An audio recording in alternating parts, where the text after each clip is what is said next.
welcome back to episode 7 of Iodithus. Oh boy, was last session a fun one. Last session, our adventurers, our group, our troop even, were in a bunker and had to fight an elf. Looked like a high elf, wearing some plant-like armor that grew around their body, wielding strange magic that would tear them apart at a minuscule level, atomic level. They won, leaving this elf at very low health before they teleported away to an unseen location. Traveling northward through this bunker they found themselves in, they heard this banging, and approaching them was this creature. And all of a sudden the lights went red, an alarm blaring, and the walls rearranged themselves, dropping before raising again in a different orientation. And across the way, you saw a drop at the end of this hallway, this long, large room. One wall gone and a drop into some sort of hole, a crater that you could see extending off into the distance. You couldn't see what was down at the bottom, but you could see this entity crawl its way up onto the top, onto the floor. It was this thing of many arms and many legs, many eyes, as being of twisted flesh that seemed almost melted and then solidified again. This thing. And as it crawled its way up, it started to clamber towards you incredibly quickly, faster than it had any right to. Before we roll up initiative, because I do want to do a new initiative for this with it being a new enemy. Before we do, I need... let me look here at my notes real quick.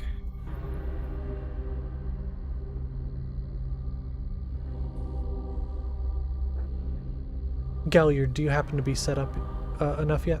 Do you have your dice at least in your character sheet?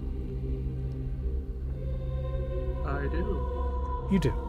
Okay. Could you go ahead and roll me a perception or investigation check? Just you. Perception or investigation? Perception. Investigation is better, so let's see.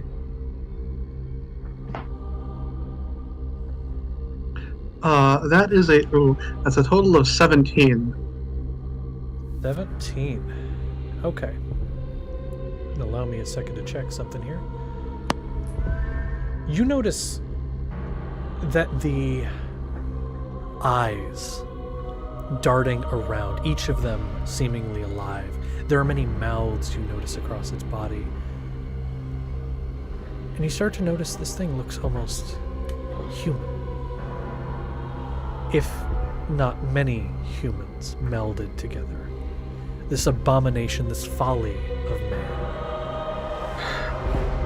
as it comes in your direction, and you have a split second where you almost see tears flowing out of the eyes, pain within its features. And I need you all to roll initiative. Now, you can post it in dice roll, but I'm going to ask, what I'm going to do is I'm going to do this a little differently than normal, just for, it'll be a little quicker for me. I'm just going to ask for each of you individually for what number you got, and I'm going to write it down. It'll be a little easier for me to keep track of. So let me do this here.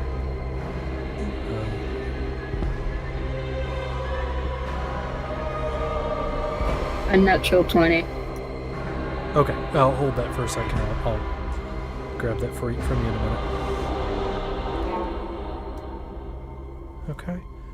And normally I would have had this set up ahead of time, but I forgot to do so. There's a specific reason I'm doing it this way. And then again, Maldette. If one of you could just roll for Maldette. I don't recall exactly what their dex is. I'll say, Drossen, if you could just roll for Maldette, you can just. I'll just pick a number. I'll say add +3. Because I don't remember what they had, but I think it's a fair number. Okay, now that I'm ready, sorry about that. Drossen, what was your initiative? 15. Okay, and Kingsley? 17. Aurelie? I got a 15. 15, cool. Drossen and Aurelie, do either of you have a preference who goes first, or do you want to roll off for it? I probably want to go after people since I'm the healer. After people, so then I'll put you after Drossen. Okay, Galliard, what was your initiative?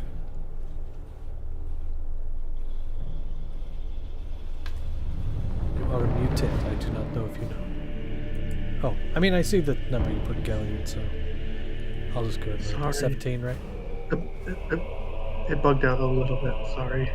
Oh, no, 17 no apology total. needed. Yes. 17. And then in that case, Kingsley and Galliard, do either of you have a preference who goes first? I do not. No preference. Kingsley, do you want to go first since you're a melee fighter? Yeah. Get up closer. Okay. Let me turn you up a little bit. There we go. Sorry, I'm adjusting audio as I go.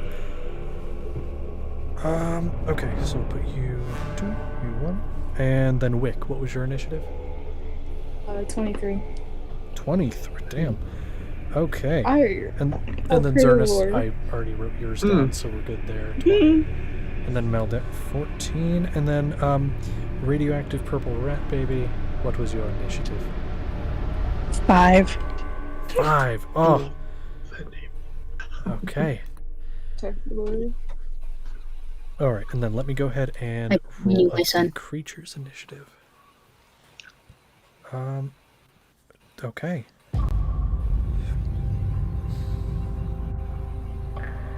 So it got a 12. So up first is Wick. You see this thing coming at you in... It hasn't really moved super far from the exit at this point. It hasn't had a turn. But it started to move towards you, so it's about... let me actually look at the map, sorry. I gotta actually change something here. So you would have come in here. Actually, let me give you an idea of the room's layout first. That way you kind of know what you're getting into. So, just in case you want to plan something specific. So this room is 10,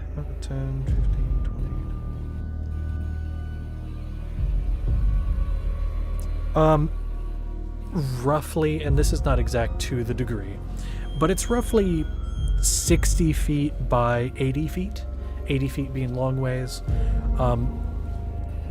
The door that was behind you is gone, and now there is a door to your left. None of these doors are actually like doors, they're archways. You don't see any doors, all just archways. To your left is that. It seems like it's a staircase that goes down, and then across the room behind this creature is another archway. And that is all the exits you see in the room. Or actually, sorry, not a doorway, but the open wall with the crater beyond it. That is behind it. It is about 50 feet from you, all of you collectively. So Wick, it is your turn. What would you like to do? I would like to... A quick question. Have I said that I would prepare my Eldritch Cannon in advance or no? Because I don't think I did. I don't believe you did, but it is an action to do so. So if you'd like to take your action to make it, you can.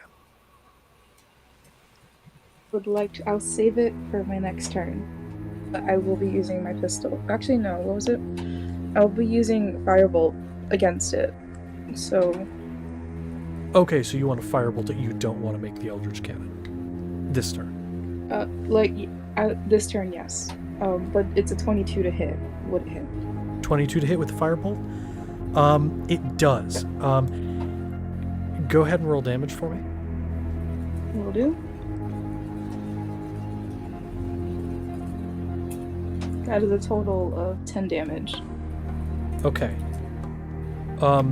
When you sling the firebolt, do you want to give a description of how you do?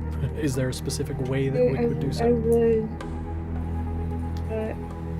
like with like in a state of panic, quickly how people would use like rocks to start a fire, like trying to get ash out. Yeah. She would use her hands in like quick succession, and when she had a flame, she would sling it towards the creature over everyone. Perfect. I love that. Also, I apologize if you are listening to the music through the thing. You might have to turn it up. I gotta turn it down so I can make sure I can hear all of you. There we go. Okay. So you sling this forward, and as the firebolt hits, you watch the area where it strikes heat up in this just intense, I think almost more than the damage of the firebolt itself. You watch the area heat up, but it doesn't seem affected at all by the firebolt. It seems to have done nothing, unfortunately. However, you do have that information now, and gathering information's half the battle. Is there anything else you'd like to do on your turn? Any bonus action movement? I believe no. I would. Yeah, no. I have nothing I would actually want to do. Okay. And let me check something here.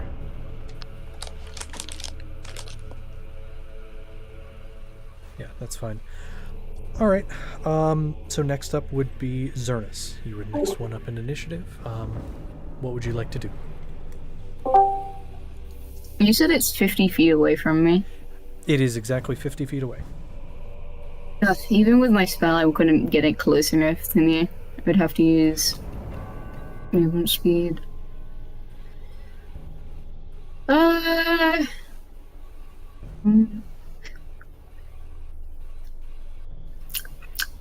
We're in initiative, right? Correct, we are. Means we are in a fight. Running away probably isn't the best option. Sorry, So I'm just gonna... Running away probably isn't the best option, huh? I mean, you could try. It's up to you. I will. Yeah, I'll just use my action to dash, get up into it, and then cast Shield of Faith on myself. Okay, so action dash, bonus action, Shield of Faith, and as the radiant energy covers your body, you are more prepared to take whatever it is wishing to deal, and you want to get right up to it, correct? Because you could do so.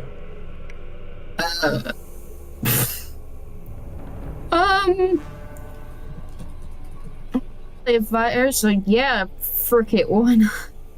Okay, all right. So you get right up in its face, and one of its many attached heads, kind of, they're melded in. It's hard to tell where the head ends and the body begins, but one of them kind of turns in your direction and looks right down at you.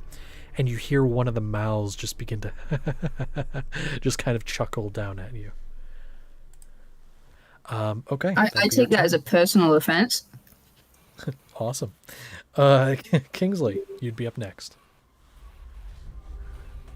One moment. I am looking for something and I'm not finding it. You're good. You're good. This is Paladin list. No, it's just Paladin. I'm blind. Oh my gosh. There it is. Ooh, I gotta roll Richard in. I almost forgot about him. Let me do that real quick. Wow. Okay. He's going around the same time as Radioactive Purple Rat Baby. However, you're a player, so you go first. I'll just put him after you.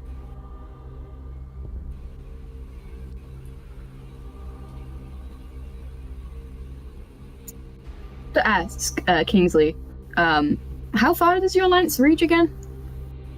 10 foot. Oh, I could have. Oh well, never mind.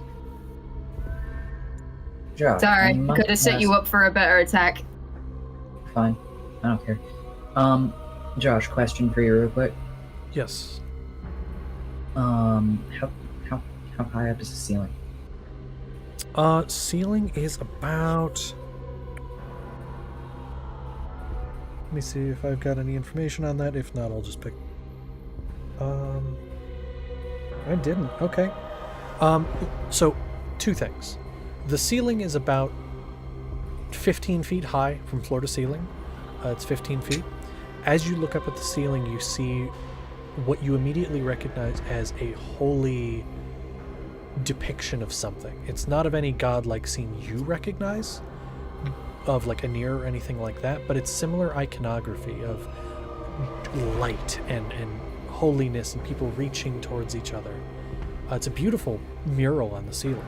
It looks hand done. But it doesn't appear to be of any godlike beings you recognize. Anyway, 15 feet to answer your question.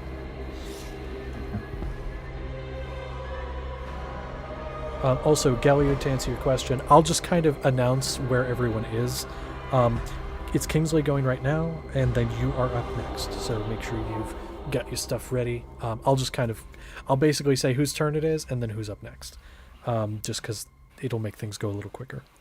So you're up next, Galliard. Kingsley, what are you doing?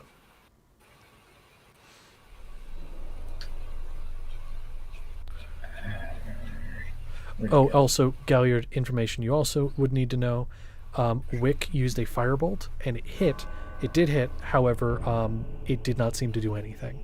The skin reacted and turned red hot, and then just nothing. Reminds me of like a Resident Evil monster. Hey, good, good. I'm glad. Hey. Bro's built like a gummy worm. No. Okay. Kingsley. One quick question, because I don't remember for sure how this works. Okay. I don't remember if it's total level or if it's that specific subclass level when it comes to higher level cantrips. It is total class or total character level. Okay. So that means that I can cast this as a second. Okay. Okay. So, how far away are we currently from it? You are 50 feet. 50. Okay. And Zernus is technically engaged with it as well, so if you had a way to do flanking, you could. But you'd have to probably use more movement than you have to get there. I do not have that much movement at the moment, but I'm about to. Okay, what you gonna do? So, you remember that cloak? Yes. Wings of flying? Okay. Action, speak its command word. Bird wings, because he needs to have this definitely not that demon look, because he's weird about it. Gives you 60-foot flying speed. Okay, and so you all watch as these bird-like wings sprout from Kingsley's back, and okay, you've got your fly speed. That is your action. Anything else you want to do? So he's going to use that to... You said it's 50 feet from us? It is 50 feet from you. He's going to use that to get behind it, but he's not going to get out of its range after the fact. Question. So that he... Yes. Can you describe how you are, like, where in relation to it are you flying to get behind it, and how far away from it are you trying to get? Because that may affect what happens here. He's going to go above it. Okay. Basically, like, at 10 foot, so that he's not, like, right there. And he's you only want to going try to be to get within... 10 feet behind it? No, I'm saying he's, like, going to be that 10-foot mark above it. Okay. He's going to remain within 5 feet of it. Once he's behind it. I'm not going to do the whole math on it because that's weird math. I'm going to say you can do that. However, you go past the 10-foot mark, but you are still within its range. Okay.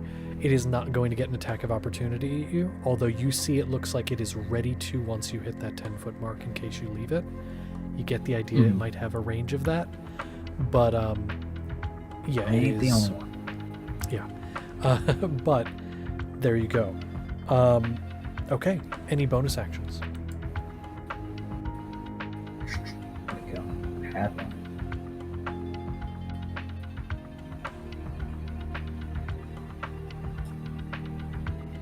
Actually, how does that?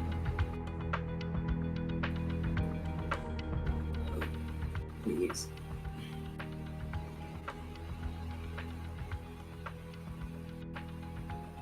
So, with where Kingsley is currently, where's Galliard in comparison? Galliard has not gone yet, so is still back where you began, where you started. At this point, would So- be 55 feet away. Because you were 50, you went 5 feet behind it, so it is Perfect. 55 feet away. For my bonus action, gonna use Shield of Faith on Galliard. So you now have Okay. a +2 bonus to AC, buddy. There you go. Okay. So Galliard, you feel this surge of divine energy within yourself after you from Kingsley, after you see Kingsley fly over there. Okay. It is now over to your turn, Galliard. And then up next after Galliard is going to be Drossen. So make sure you're getting ready. Galliard, your turn. All right. In that case, Galliard now has an AC of 18 due to Mage Armor and Shield of Faith active. Heck yeah. Seeing this, you said he's 55 feet away from this abomination of a creature. Sorry, And, you're 55 from Kingsley. You are 50 from the creature. Oh. Okay. 50 from the creature. Sorry, Kingsley. So, I think you're 45 feet away from Zone S2. Correct. alright. So, Galliard just looks up at this creature. And here, as he speaks these words in some sort of arcane language, extends his hand out, and from there, these arcing tendrils of just blue-white lightning burst from his hand, arcing quickly towards the creature, and it needs to make a dexterity save against a 17 as Galliard casts Shocking Bolts. And it has to beat a what? A 17 dexterity save. So I will say it has a very good dex save. But it only got a 15. Alright. In that case, that's going to take, let's see here, 14 points of lightning damage as these bolts just slam into it and course through its body. All right, and so they strike and impact its body, in hitting many different limbs, and you watch some of them shock and go limp. It takes the damage, seems to take it in full, and it looks like it's starting to get a bit angry. All right, anything else you'd like to Whoops. do? From here,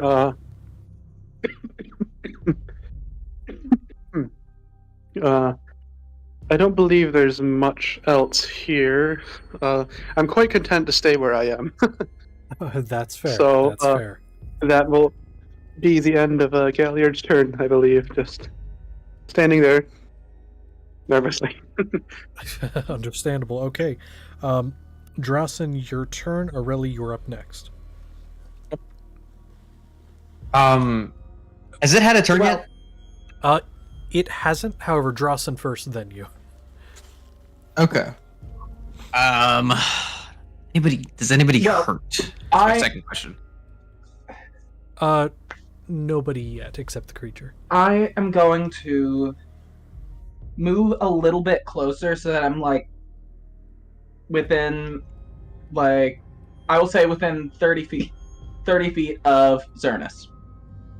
Okay, that works. You can do that. And then this thing is crazy looking and weird. And so I'm going to cast a second level Chaos Bolt on it. Okay. 'Cause that's okay. also crazy looking and weird. Very true.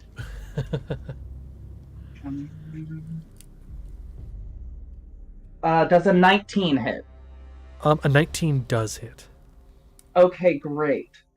So that is 2d8 and then 2d6. So let me grab those. Okay, the Roll high. damage type is decided after I roll. Ah, yes. Because of Chaos Bolt. Okay, so this is gonna be cold damage, and it's a total of 15 cold damage. Okay, perfect. And so as this, these arcane bolts of arcane energy fly through the air, you see them flipping between many different forms of elemental damage. You cause them to shift and stay to cold, and as they impact the body, you watch some of the limbs that had previously been shocked also start to freeze over. Doesn't like that at all. It's increasingly angry at this. Aurelie, your turn, and then Maldet's up next, which I'll go ahead and take care of theirs. Okay.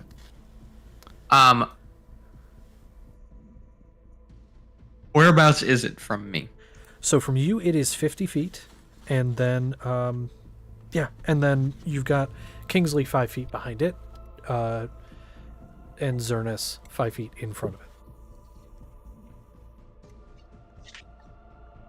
If I spend my turn making some sort of check to determine something, is that okay? What do you want to determine? I'll tell you if that's something you could reasonably do. Okay, I want to try to look at it and see if maybe because it's been underground for so long, if it might be hypersensitive to sunlight. Or maybe not hypersensitive, maybe even sensitive enough to where it might hurt its eyes or blind it. Okay, interesting. There is a little bit of light in here. I'll say I was go more ahead thinking and like make direct me... sunlight. Yeah. I have access to that. Here's what I'll say. Go ahead and roll me an insight check. Trying to read its body language, read its posture, because that thought isn't too out of the ordinary, considering there are some creatures, drow, things like that, that have that sunlight sensitivity. However, it's something you can't really tell from this creature specifically, but there is a bit of light in here, and you could see maybe how it's reacting to that. So what did you get? Okay. Unnatural 20. His thought process was that humans can develop that if they're in the dark for too long or in low light conditions. So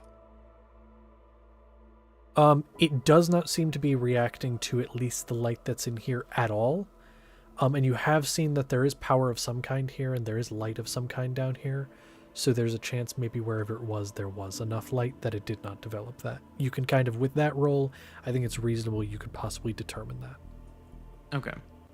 Did I take my action or anything? I'm going to say doing like, treating it like a search action, I'm going to say yes. Okay. But you do still have a bonus in movement if you'd like.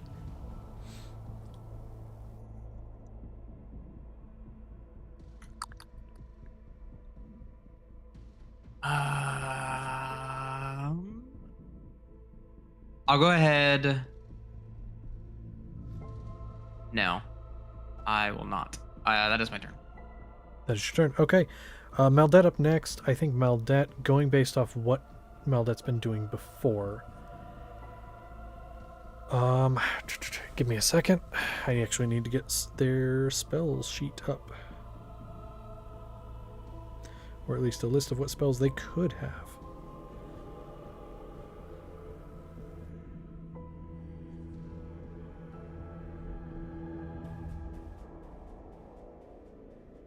Actually, here's what I'm going to say. They actually weren't even here yet. So what I'm going to say is they are spending their turn, because they were in the room where you fought the elf before, and they were still there last session. So I'm going to say they are currently making their way there. There's not a lot of sounds other than this creature and what you guys are doing. So I'd say you could hear somebody moving around, rushing in your direction.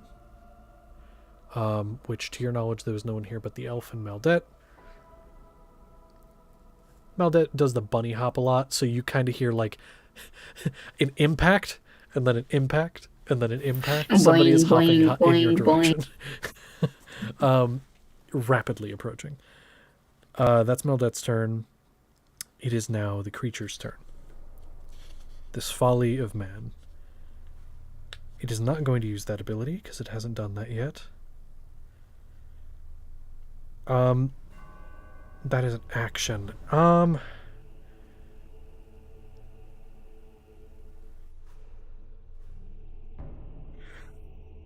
A creature within 30 feet. So who's in 30 feet? Drossen would be.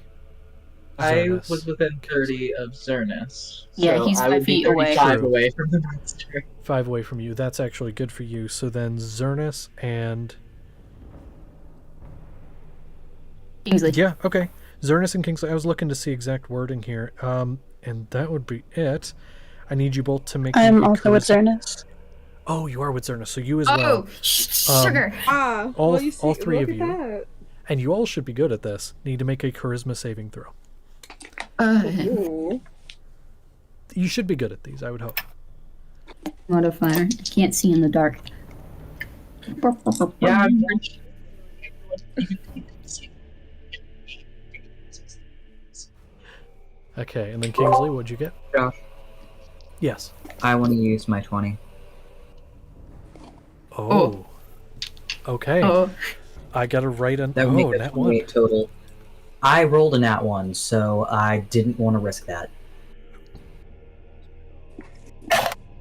Okay. I only would have gotten a nat 1.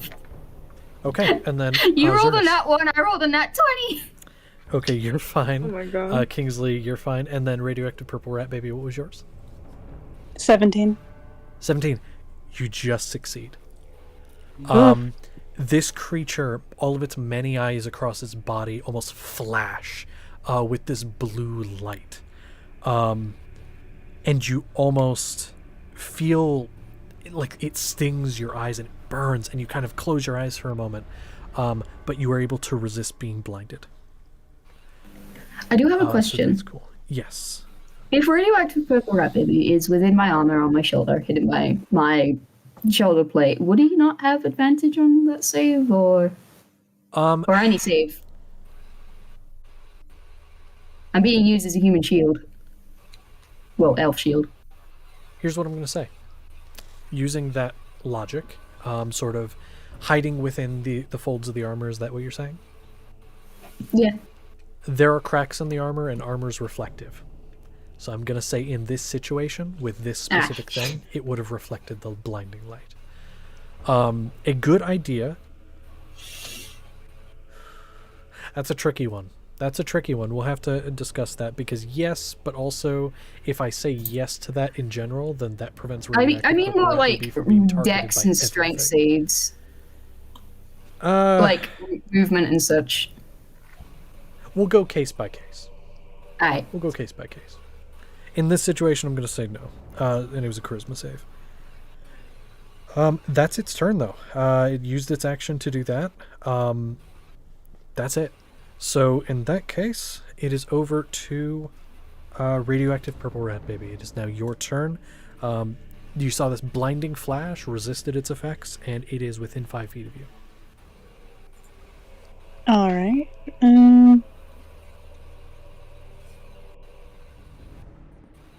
I would like to cast Dissonant Whispers. Ooh, okay. What does it have to do? Or what do you have to do? It has to make a Wisdom saving throw. Wisdom save. Okay. What do we got here? I cannot read that dice. That's going to be a 16. That beats it, but Ah. it still takes half damage.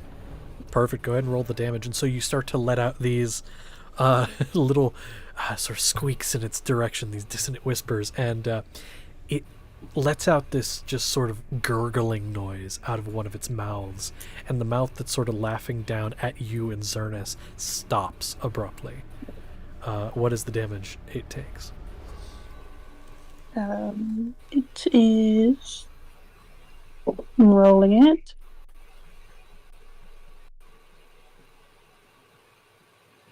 Five. 5. Okay. And it also Wait, nope, never mind. That's all. Was there another thing if it failed, I'm guessing? Yeah. Yeah, sadly it succeeded, but that happens sometimes. It does seem to that's take the psychic damage. Psychic damage, good to know. I'm not gonna. I was gonna add something, but I'm not going to. That works there. And then anything else you'd like to do?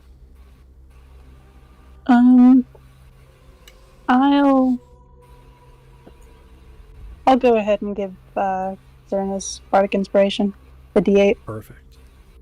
And Zernus, you're inspired. I'm just angry. I'm still angry from Maldat. That's fair. You point that anger in a direction. Richard Hardy is going to, as a free action, point toward his Gamma guy who's been following this whole time and go, "Get that!" And, pointing toward the creature, like get the shot. And then is going to rush toward the creature. He can't quite get well. He could do that. No, what he's going to do is he's going to reach in the breast pocket of his vest he's wearing and chuck a ninja star in its direction. And it's a 22 to hit. Where did he? Hey, they exist. And he's gonna deal low damage. Okay. 5 damage. And so this thing, this ninja star sinks into its body and just sticks there, the one spike of it just sticking into its body. And he kind of, the throw is good. You watch the throw and it, whoosh, it's a really straight throw, goes exactly where he's aiming. But he kind of does the limp wrist though. He's and throws it in its direction. And then as it hits, he goes, "Oh shit," and is going to start running away. He doesn't have much movement or any, so he's just gonna kind of turn and hobble a little bit away. But that's really all he can do, just because he wasn't in range to do more. So that's that. Okay, up to top of initiative, we got Wick. Yes. I would like to use my action to prepare an Eldritch Cannon. Okay. And so you start to really quickly take your tools and start cobbling together this Eldritch Cannon, getting it in functioning order. What version do you want to use? The Protector, Flamethrower, or Force Ballista? Damage, as Wick observed, didn't do a lot, so she will chalk that up. I think Force Ballista will actually be good. Cool. You'll make it a Force Ballista. And then do you want to make it a tiny one that you could have as handheld, or do you want to have a small one that sits on its own?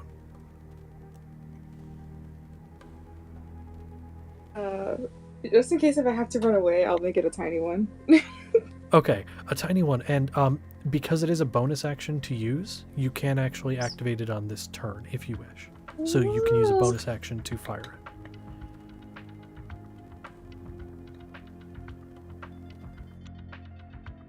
The damage normally. Oh. I'd have to Because look at what it is. I don't recall. Okay, 2 hits, 2d8. Okay, yeah.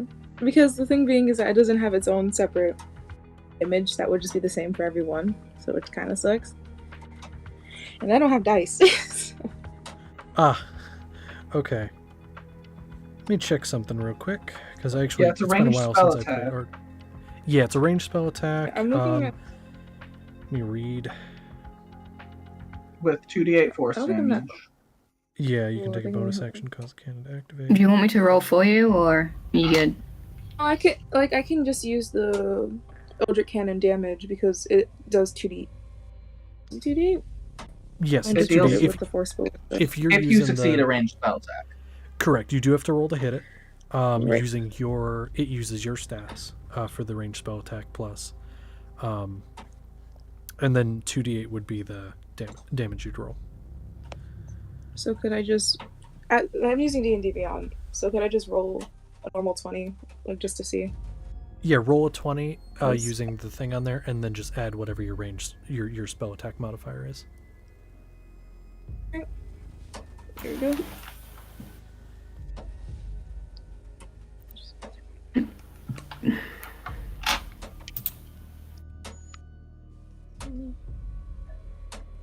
Oh, That's 15. Does it hit? How much was it? Sorry. 15. 15.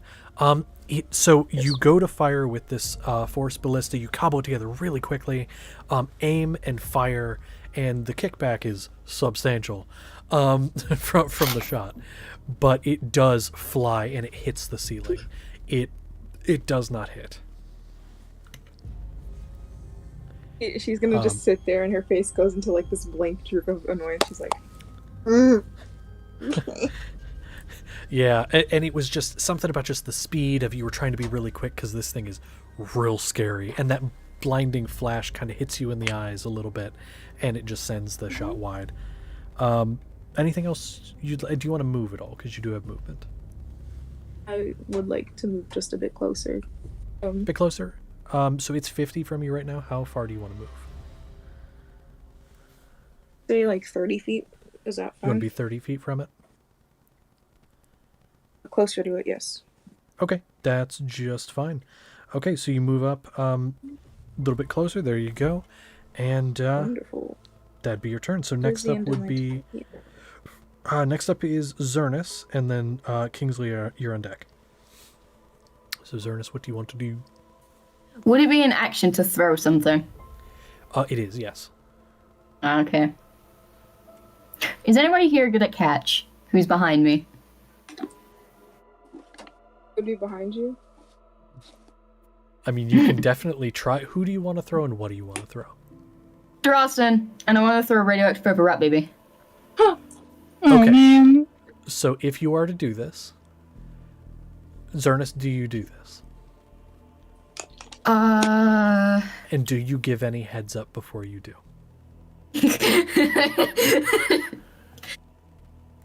Mainly just asking because I didn't know if it would be like a action. I don't really want my son to get hurt, but now that I know it's an action, I will. If I feel my son is threatened, then I will throw it.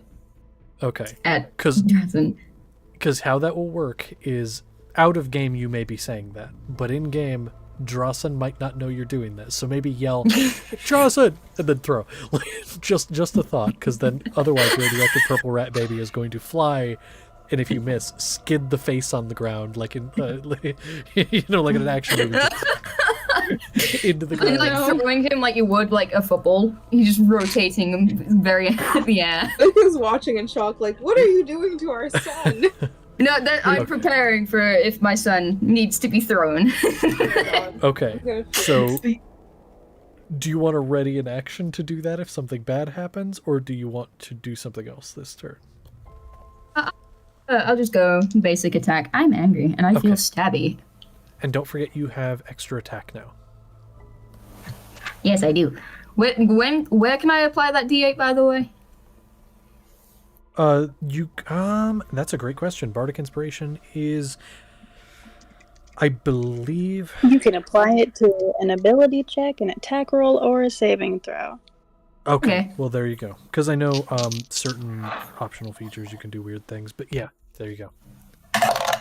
In the next 10 minutes. What is that? 14 and 16 on the die, plus 7 to both. I assume that's gonna hit. I can't be bothered to say a number. Yeah, it's like a 21 and 23 23. and yeah. Yay.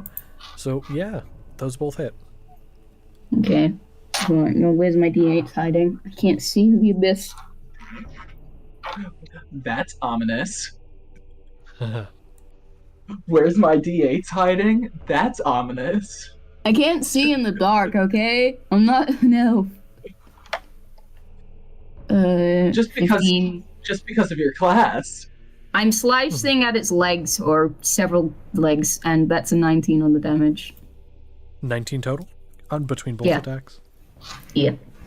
Okay, let me try something here.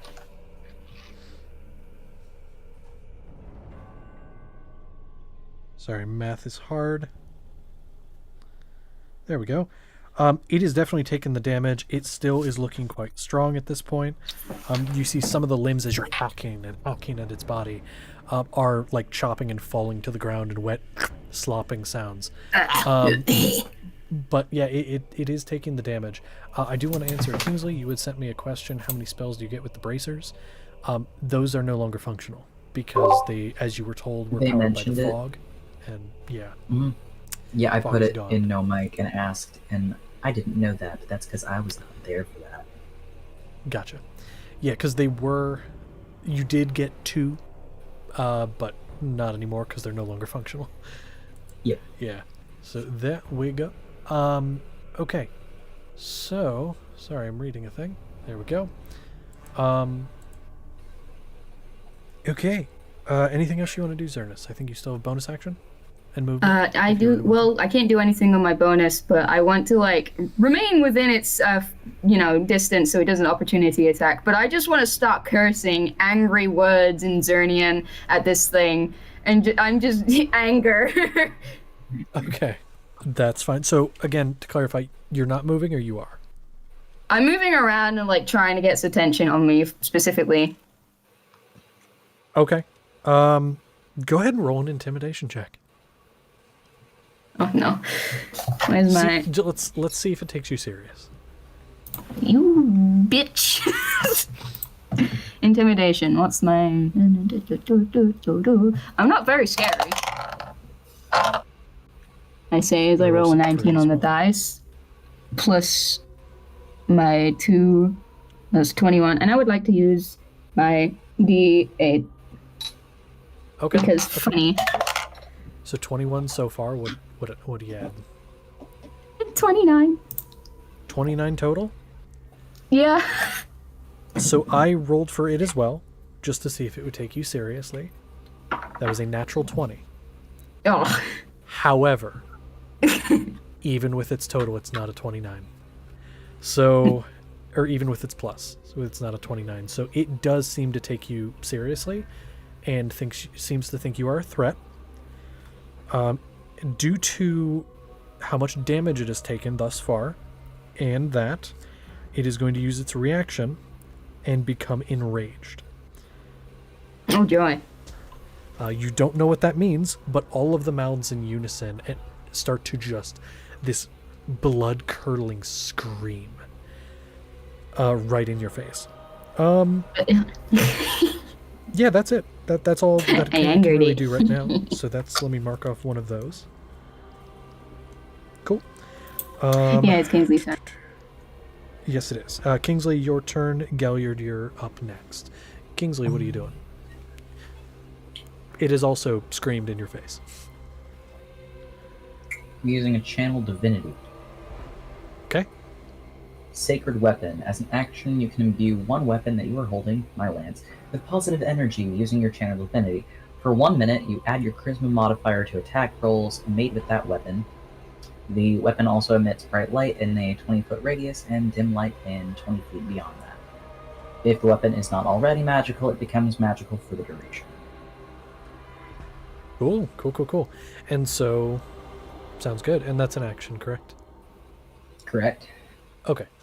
I don't really plan to move because I like my 10 foot. I don't really need to go anywhere else. Of course. And I don't have anything that I can do for a bonus. Okay. Galliard, in that case, you're up, and Drawson, you are on deck. Galliard, what you doing? It's angry. Being utterly terrified right now, seeing this thing happening here right now. He kind of like left his hand out in a daze a bit, just kind of curled after that last attack. He's watching, seeing this thing immediately start to get angry and become enraged, screaming out like this. He brings his hand, 2 fingers to his right temple, says another word, and again, this ancient arcane language, and focuses on My focus is on this creature. Trying to just drive this disorienting spike of psychic energy into whatever intelligence is there, and it's going to cast a Mind Sliver. Ooh, is that a saving throw? If so, what kind? It's an intelligence saving throw. All right. That is a 15. Against the 17, so it will fail. Okay, and so you send this arcane energy forward, attacking its mind, and it winces, and you see some of the eyes, again, like you saw originally, appear crying, and some of them look furious. Some of them look happy, but all of them look at pain. And that pain is kind of just 5 psychic damage. 5 psychic, okay. But also, the next time, the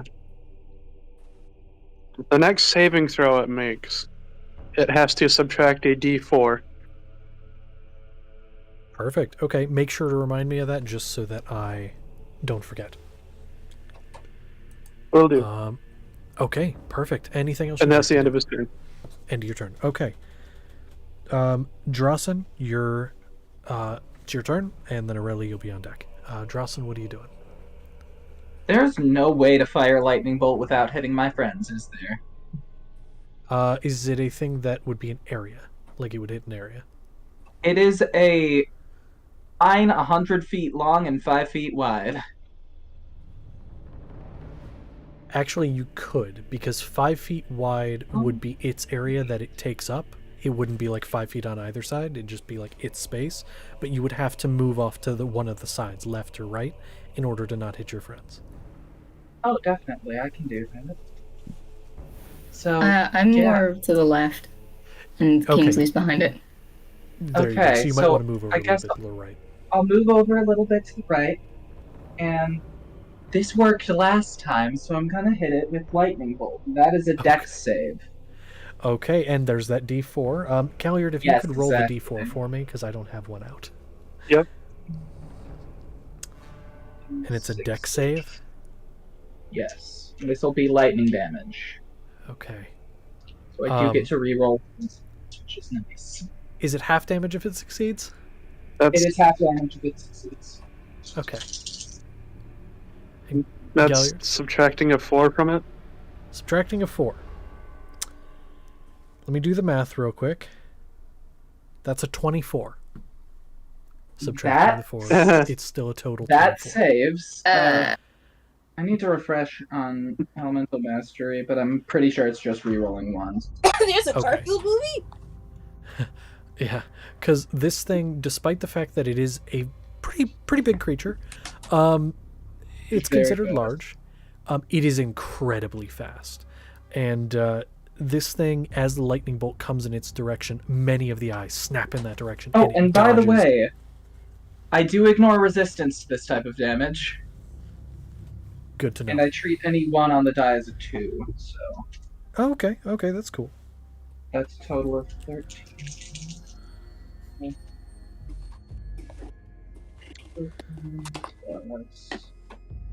Ooh, this one's not good. That's 25 total not had, so it would be 12 damage lightning, Okay. ignoring resistance. I love how.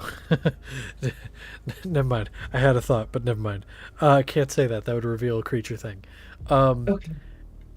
It does seem like it takes all that damage, so your ability working as it should. You're all good there. Okay. Anything else you'd like to do? Not really. I'm at a good space. Okay. I will continue being 30 feet from Xernus. Smart That's what I idea. will continue being. Okay. Aurelie, I'd your like turn. to add, Oh, go No ahead. one knows what I'm saying to this thing. No, Zernus is just Oh. shouting words, sounds, kinda. But yes, Aurelie, your turn. Maldet on deck. Unless Maldet still has tongues, and then Maldet can't even hear it. No, True. I don't want him to know my language. So Aurelie, This what is a do you do? morbid question. Oh, please! I love morbid questions. Are any of the corpses on its body dead, or are they all animated? Hard to tell, and the main reason is because it's not necessarily multiple corpses. It is a pile of flesh, bone, and other things that are melded together in what looks like a giant pile. There are parts of it that have been struck thus far by your other companions that are dead, such as an arm or two that are hanging limply, but some of them are frozen, some of them are on the floor, but there are no like whole corpses that you can see. There's no distinction.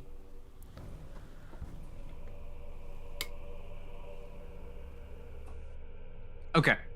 And I come to my second question. Is it a valid target for animate dead? What are the specifications of a creature that can be targeted with Animate Dead? Does it specify in the spell? Let me look. I'm looking at the condensed version. Yeah. Because I don't need all the words in it, but just what does it Choose say about what a the pile of bones or a corpse or a medium or small humanoid within range. I'm gonna say no because it is technically living. It is not dead. And there's not enough here that would be considered a medium or small humanoid. It's more so just there's an arm or two here and there, but not enough to be considered that. Okay. But that was a good idea. I see where you're going with that. Then my next question. Sorry. Has anyone been hit? I should keep better track of that. Oh, sorry. Keep track of what? I didn't hear it. Has anyone been hit? No, I don't believe so. No, because, I know for sure that nobody but the creature's been hit yet. Because it used its last turn to do something that didn't work. Okay. Then yeah, I'll just blast it all the day. Perfect. Okay. Looking at a...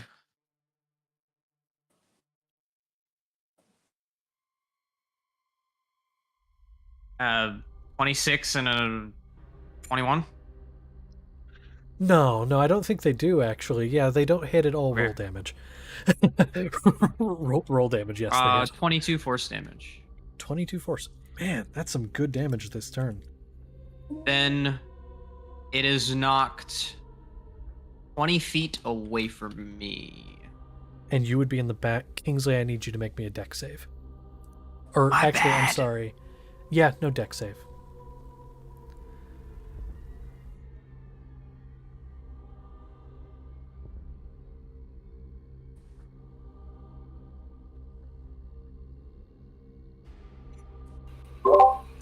Thank you so much. 8. 8. Okay, so you... And honestly, Aurelie, you couldn't really see Kingsley behind it because of its form, so you didn't really know.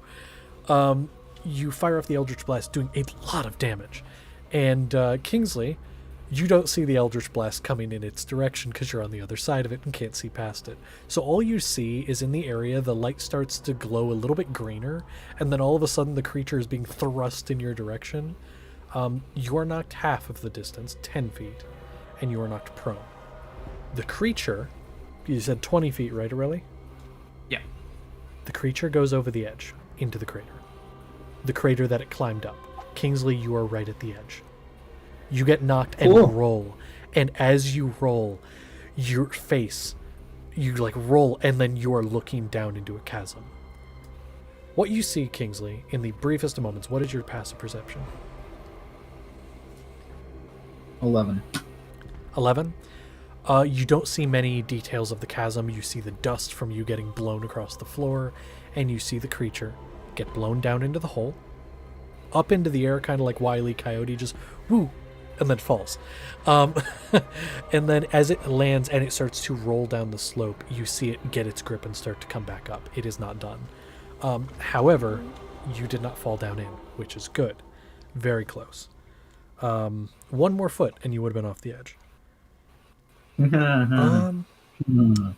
But you are good. Aurelie, anything else you'd like to do?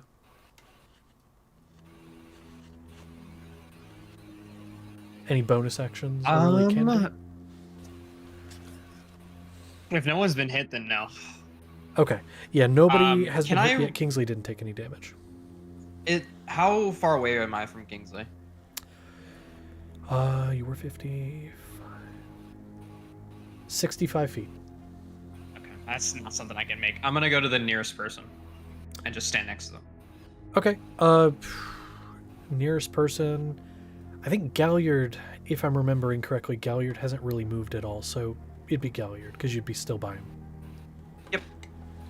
I stand Okay. next to Gallon. Perfect. Maldette and then the creature. No one's been hit, so Maldette... well, actually, sorry. Maldette's still making the way. Isn't quite there this turn because of the rearranging of the rooms. However... Yeah, and things rearranged a lot. I'm going to say Maldette needs one more turn to get there. Because things rearranged a lot. So Maldette, one more turn, and will be there. But is not there at the end of this turn yet. So up next is the creature. It got blown off the edge, an additional 10 feet, fell about there. With its movement speed, or sorry, it's got a climb speed. Kingsley, you are at the edge. You are looking down over the edge. It is rushing in your direction at rapid pace. And you are prone. It is going to leap up off the edge. And coming up, it is going to attack you with one of its slam attacks as it leaps up over the edge. And because it is currently enraged, it has advantage. But it rolled a 2 and a 3 on the dice, so it does not hit that attack. It's not happy about that. So one fist, as it clambers up over the edge, slams just above your head. It is going to take a second attack on you, however. It is rolling really poorly. I'm glad it had advantage, because that's a natural 1 on one of the dice. With the second, though, it's going to be a 23 to hit. What is your AC? Okay. It is 19, so yeah, it hit. So this one is going to be 8 bludgeoning damage. You also, all of you that see Kingsley as you see it leap up over the edge, you see its fist slam down and there's a burst of flame out of its fist. However, Kingsley, you don't take that damage because you're immune. Nope. Yep. And so there you go. It is then... Let me check something real quick. I have my conditions here. Yeah, no, just advantage.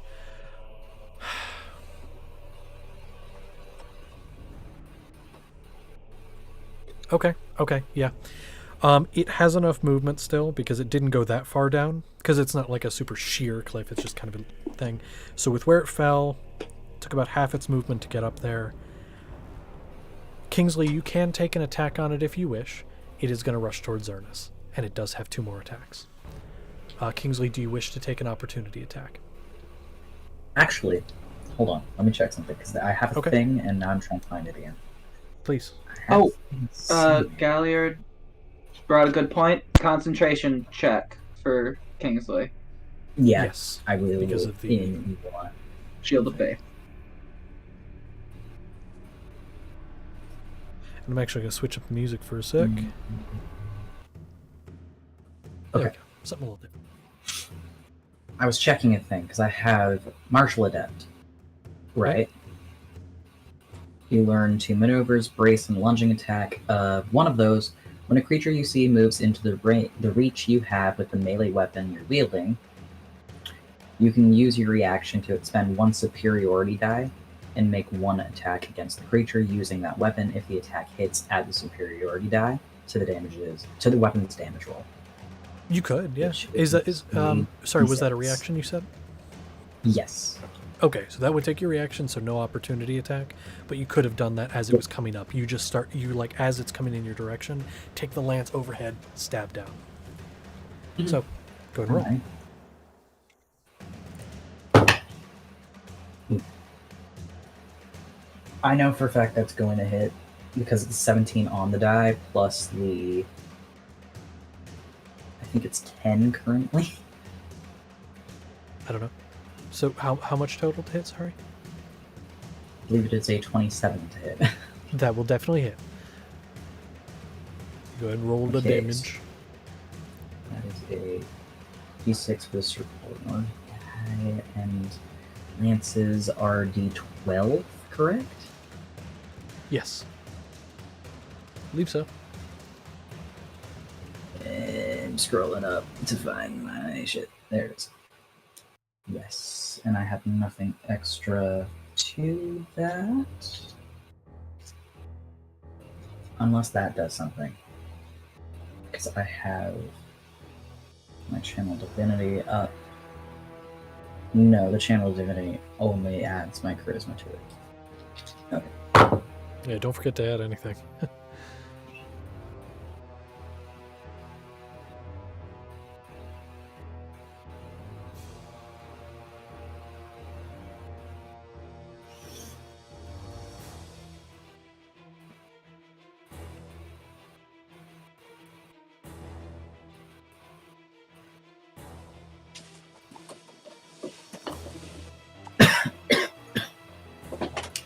That is 18 piercing. 18.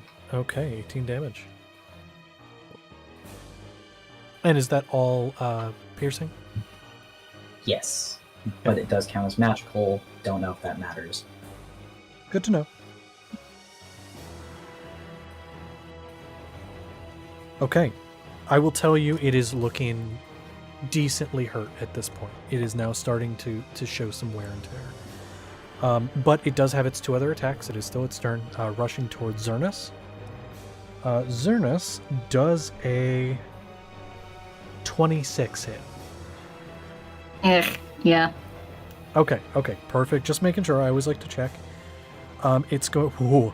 That's going to be 10 bludgeoning damage, and sorry, I have to roll for a second thing as well. I need D4s. No. Give second. You don't. Please. No D4s. I do. I'm sorry. I did not have my D4s ready. I apologize. You do still take the damage now. You just have to wait. Shit, where the fuck are they? My They don't dice hat exist. is great, except when I can't find the dice I need. It's great. You said it has two other another attack, right?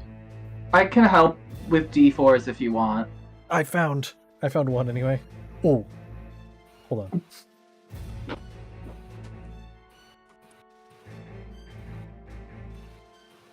Hey, Josh. 1 second, please. Okay. So Xernas, that's, like I said, 10 piercing damage, and it's 12 fire damage. Does have another attack. But yes, Kingsley, what were you going to say? Won't it be nice to just be like, hey, Connor, give me one of your D4s. I can't find mine. It'll be And great. then I can throw it across the table for you. It will be awesome. Xernas, the second attack, is a 17, which I believe misses. Yep. So you get hit with this, just this fist that you watch. It almost looks like some of the flesh almost seems to pulsate towards the fist as it comes down, growing physically in size, and it slams down this burst of flame as it slams into your body. It's not good. It is now. Let me get this back where it straight. was. The bitch is Yes. playing fucking bonkers Xernas. Kingsley and Xernas, yeah, at this point, and soon to be all of you.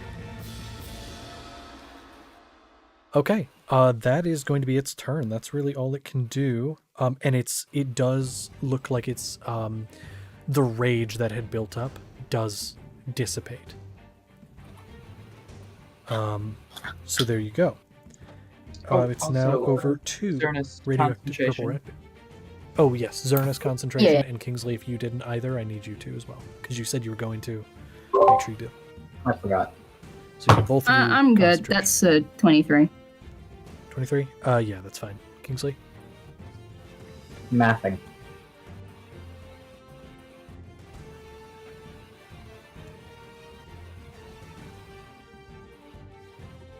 So 20. Yeah, you're fine. It didn't do 40 damage. You're okay. So there you go. Over to radioactive purple rat baby. Your turn.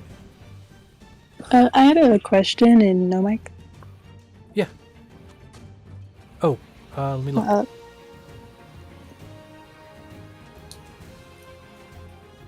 Sorry, I gotta scroll. Credits of a do attack. We didn't clear that up.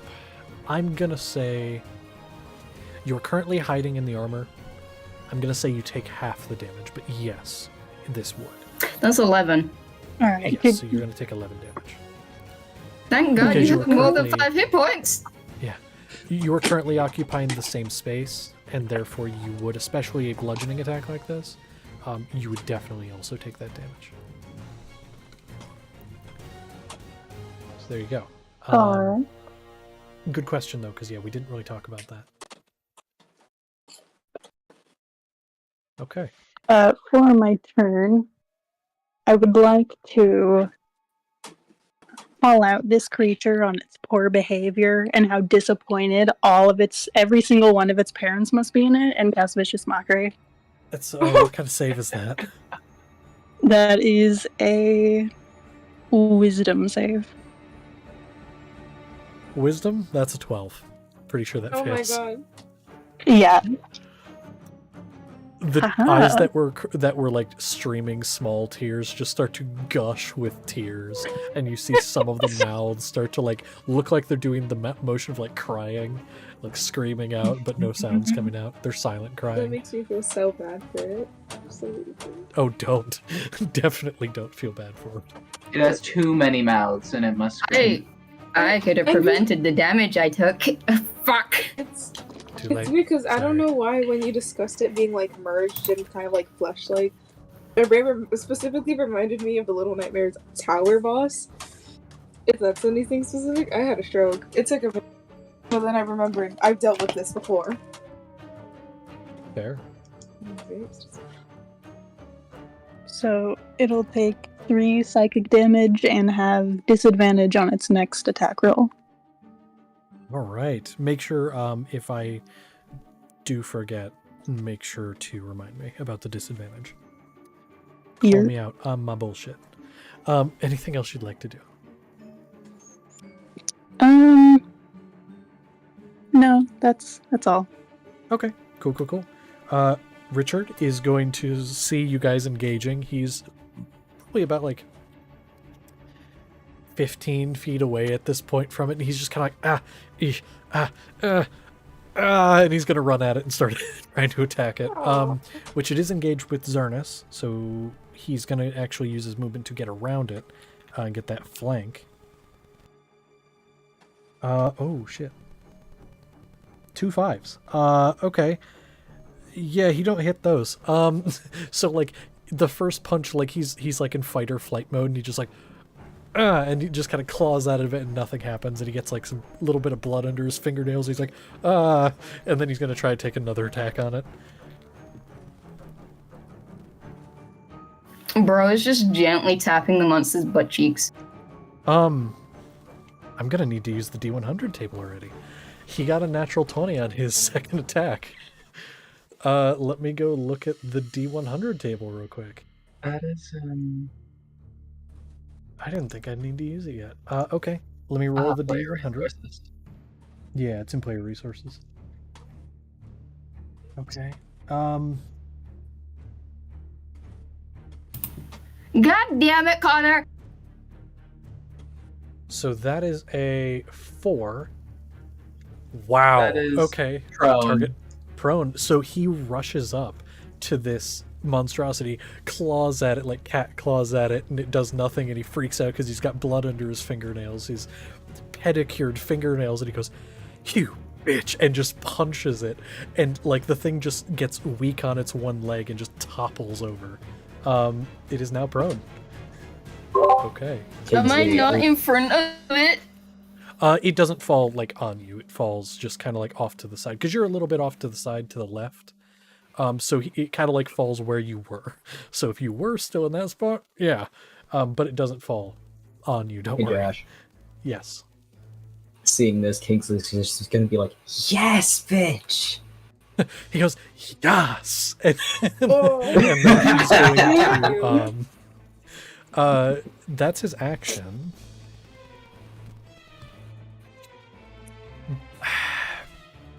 Seeing the damage it's done to you guys already, he's gonna flurry of blows. No. Patient defense. I think that's a thing. That's a monk thing. I'm going off It is a memory monk here. thing. Okay. You get to take Gonna- the dodge action as a bonus action. Gonna patient defense that shit instead. So that'll be his turn. Wick, it's up to you again. Right, of course. I'm gonna use my pistol because I love my pistol. I love my little weapon. Hell yeah, use the pistol. Fuck yeah. Alright. Oh, does a 24 hit? 24 does hit. Actually, it is going to be with disadvantage because it's prone Ooh. currently. And a thing about being prone is disadvantage on attacks outside of 5 feet. So you are going to have disadvantage. Alright. Does a 17 hit at chance? I'm sorry, it does not. You go to No! fire with the pistol, and your aim would be true, but it's falling backwards at the moment you shoot from going prone. You see Richard kind of going in his defensive stance after punching it down and saying yas, and then the yasification just it causes the bullet to curve out of the way. I have my Eldritch Cannon as my bonus action. Okay, fire with your Eldritch Cannon. This also disadvantage. Nugget.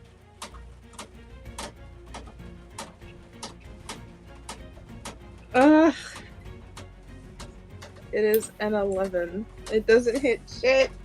It doesn't, and so you fire, charging up the force in this Eldritch Cannon, this ballista, and as it fires, the shot goes wide. The Yas was too much. The aura around it was just. No. The aura of Yas, yeah, it The causes aura it of to. Yas. She just looks at Kingsley and then looks at his name. I didn't even remember his name. Richard. if that was Richard, his yeah. name. And it's just like she just like internally Yas, but like fuck. Listen, Hey, DM, yes. how bad does this thing smell? How bad does it Ooh. smell? Terrible. It smells horrible. Does it perhaps smell like it's rotting? No, it just smells bad. It just smells bad. Okay. Yeah, I wouldn't say it smells like it's rotting. It just kind of stinks.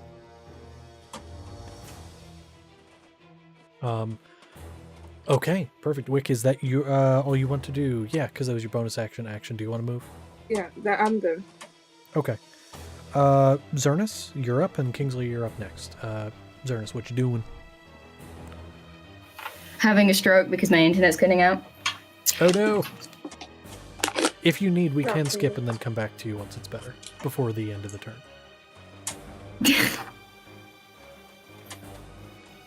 If that would be best.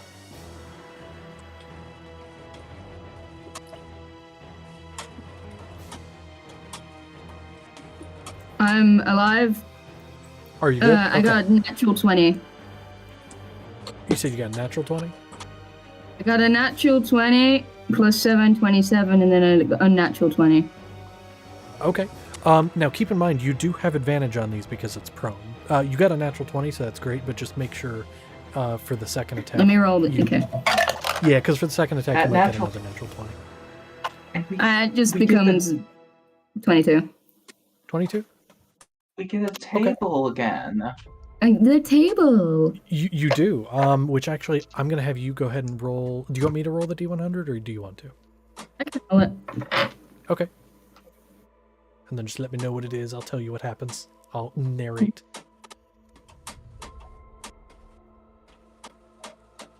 100.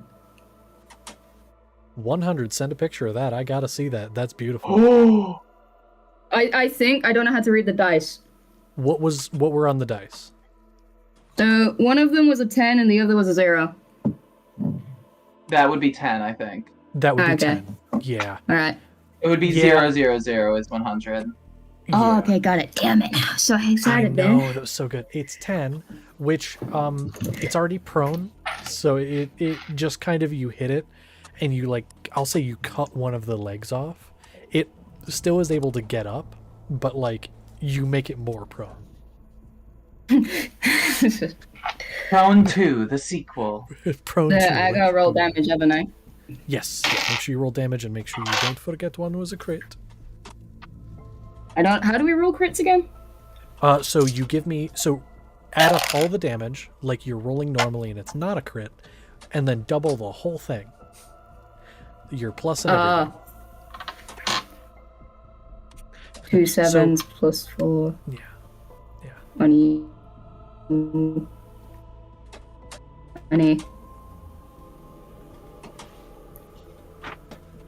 20 on the dice. Sorry, what was the total before double? Oh, no, that is 20. Okay, so 20 before doubling, so it'd be 40 damage total? Yeah. Okay, perfect. Wow. Okay. Bro thinks it can play Whack-A-Paladin. I don't think so. It's gonna use its reaction to enrage. That's a lot of damage. Oh. Oh, let me do some math. Oop, nope, that's not right. There we go. Yeah, it's gonna go enraged again. And, wow, that's a lot of damage. Okay, anything else you want to do? No, I'm good. Okay. Kingsley, you're up next. Galliard, you're on deck. Kingsley, what you doing? Someone get this motherfucker some Flex Seal. Right? I'm just gonna smack. Or stab at with Lance. Okay, so half movement to get up, move toward it with the rest. You're staying 10 Nope. feet away. It is not half movement to get up. Because I have a thing. It is one of my feats. Okay, okay. If you got a It feet only for it, takes that's fine. 5 feet of Charger bait. movement for me to get up. 5 feet, there you go. Oh no, it's the. So then, you go toward it Mhm. and go ahead and attack.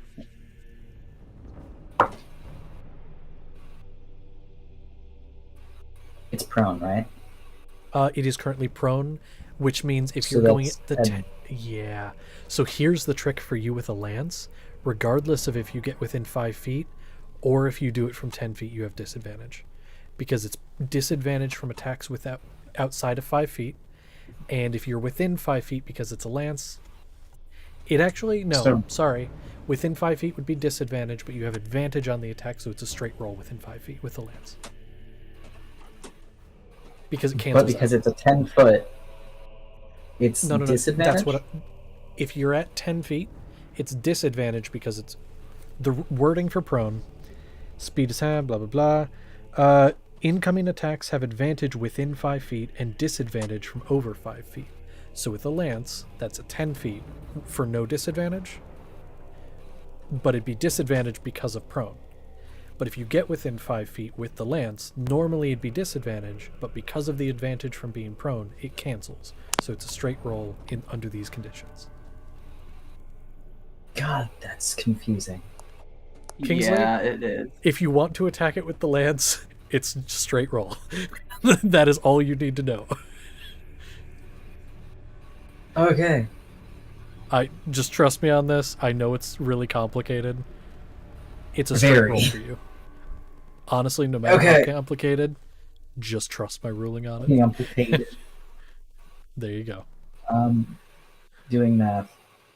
Where did my thing go? I need it. I have to scroll back and forth, sorry. Okay. I Also, mean, for it's... those of you wondering, we're gonna have a break in about half an hour. That's our normal time. So, just so you know. But yes, I mean, it's what is your... it's still 24 to hit. That hits. Yeah. And then, do you want to use your second attack? I only have one because I'm a warlock, Oh, that's true, because you multiclass. Yeah, so I don't Okay. have the extra. that's fine. Go Yeah. ahead and roll damage. And again, you did not roll with disadvantage, right? You rolled straight roll. Straight roll. Good. I rolled one die and was like, wait, is that advantage, etc., etc., and that's... No, that's what I was telling you is you normally would have disadvantage, but because of prone, advantage, so it cancels. That's, yeah.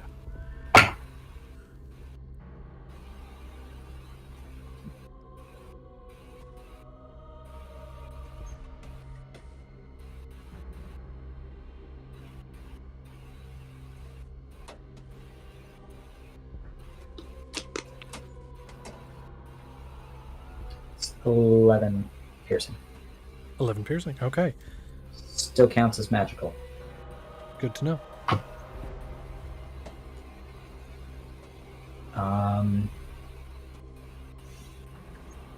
Don't need to move. Don't really have bonus actions. I think that's my turn. It's your turn. Okay. Cool, cool, cool. Galliard, your turn. Drawson, you're on deck.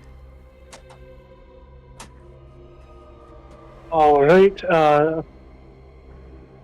Roughly how far away is the creature? Galliard has not moved since this whole thing started.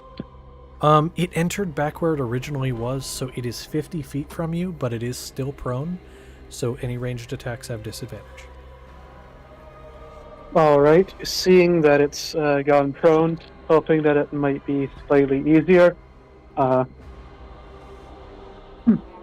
Galliard again reaches out his hand in this sort of like almost gnarled way, and lightning again is going to like just leap from his fingertips as he casts shocking bolts at it. It needs to make a dexterity save against a 17 17. or take 11 points of lightning damage. I have always disagreed with... because prone doesn't give disadvantage on that. However, that is rules as written. That's a 30.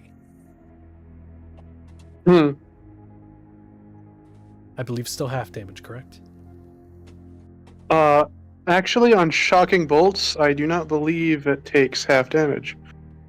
It was not written as such, so the spell will fail. Okay. And so you loose these shocking bolts, and as they crackle through the air in its direction, at the same time as you're firing, you're trying not to hit the people engaged with it, and the aim's a little bit off, just trying not to hit them. And it is able to kind of shift just enough where it doesn't hit. Okay. Anything else you would like to do? So this room is currently like what? Like, are there any objects to sort of like look for cover around? There's a couple barrels, but weirdly enough, like most of the rooms here, very empty. There is the doorway about 20 feet to your left. It's an archway. You could step in there. But you don't really know what's past it. It looks like a staircase. And then there are a couple barrels here and there. All right. Where might the barrels be in relation to this thing? To this thing or to you? Can you do both? Sorry. Yes. No, you're good. About 15 feet from you to your right, and about 40 feet from it. All right. Galliard's going to use half of his movement to get over there. Okay. And just kind of try to use those as some form of cover. That works. This would be enough to give you half cover, so it'd be a +2 to your AC and Dex saves while you're behind it. Alrighty. So keep that in mind. Okay. Perfect. So that'll be your turn, correct? Yes, that's Galliard's turn. Drossen, your turn. Aurelia, you're up next. Drossen, what Right. would you like to do? After seeing Galliard's spell dissipate into the ether, and seeing how we're all around there, I am gonna go up there and use a Shocking Grasp, Okay. which is a melee spell tech, so I get advantage on it. You do indeed, which is very good. So you go up and this electricity gathering in your palm, touching into the creature's body. Let's see. That's 23 to hit. 23 to hit. That will. Yeah, definitely. So that's 2d8 lightning damage. And it Perfect. can't use reactions until the start of its next turn. Ooh, very cool. Very cool. That is 6 lightning damage. And do I have any remaining movement after getting in there? Trying to think, because you were... I have 35 feet of movement. You have 5 left, because you Okay. were 30 from Zernus, and then it moved back where it was, so you would have been 5 feet from it after Yeah. moving up. Then I will scoot back 5 feet. Okay, and even... I mean, it couldn't take reactions anyway, but yeah. So that's fine. There we go. And that's my turn. Okay, that's your turn. Aurelia, you're up next. Meldet up after. Okay. You said that Kingsley was hit, right? Kingsley was hit, so was Zernus. How badly? Like in comparison, which one looks like they got hit worse? I don't need a number. I don't recall damage. Zernus. Zernus, though, for sure, because Zernus took fire damage as well. So, yeah, it would actually have been Zernus for sure. Can I Yeah. get to Zernus? You stayed back where Galliard was. No, you actually couldn't, because what's your movement speed? 25. You would have to dash. Okay. Yeah, I think that's fine. Okay, I you wanna do will. Yeah, I'll dash. I'll get within 5 feet. And then, as my bonus action, I will give you one of my healing dice, Zernus. It'll heal you for 8 plus my charisma modifier, which ends up being 10 health. Perfect. So Zernus, you feel this healing energy pulse into your body, getting that 10 HP back. Cool. And that's your movement. You do have some movement left. Do you want to use any? Because I'd say you have about 10 feet of movement. Is that enough to get me to Kingsley? Yeah, actually, because 5, 10, yeah, definitely. You could actually get right next to Kingsley. I will get right behind Kingsley. That is doable. Okay. That'd be your turn. So Maldet would be up next. They, at this point, having just kind of tracked their way around the room, they rush up those stairs that are off towards the left of where you guys started. Maldet bounding up the stairs. Immediately you watch, finishes loading a round into the gun, aims, fires. And it is still prone, so disadvantage. But that's still a 22 to hit. That's a lot. And that's going to be... I don't have the gun in front of me, but fuck it. I'm the DM. I can do what I want. 20 damage.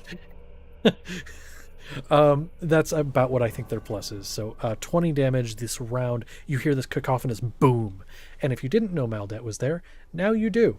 As those of you that are still somewhat nearby, Galliard, that really just being you, your left ears are ringing a little bit. But you see Maldet is there and has just hit the creature with a pretty hefty hit. Okay, perfect. Up next is the creature. It is going to use half its movement to get up. so it is no longer prone. There are 3, no. 4 if you count radioactive purple rat baby right there. Oh, no, wait. 1, 2, There's 3, 5. Yeah. There are 5 of you right there, huh? Yeah, Kingsley, Richard, Borelli, Zernus, and me. I feel like Hit you everyone's already. dying. Hit you already. Drawson, you're going to take at least 1 attack. Let's see how this one does, and we'll decide from there. Oh, all right. It's going to be a 19 to hit. That hits. Okay. We're going to roll... You hit it with an attack that was pretty... Oh, hold on. Its next attack had disadvantage because... Yes, disadvantage because of Vicious Mockery. Vicious Mockery, yes. That is the same roll. It is still a 19. Okay, it's still hitting me. Is Drawson within 5 feet of within 5 feet of me as well, or is it just Kingsley. Just Okay. Kingsley, with where you're positioned. Especially since I backed up a bit. Yeah. Drawson. So here's how this went. The first attack was actually a straight roll, because it had an advantage from being enraged, but it was disadvantaged from Vicious Mockery, so it was a straight roll. So when I rolled this second 11, I used that as one of the rolls for the second attack for the advantage, if that makes sense. I hope I'm explaining that. Yes. I rolled the second dice for the advantage, and that is a natural 20. Oh. We're getting a lot of those tonight. We I'm going to roll are. your damage on... I'm going to roll your just plain damage first, and then I will see what happens with the extra thing.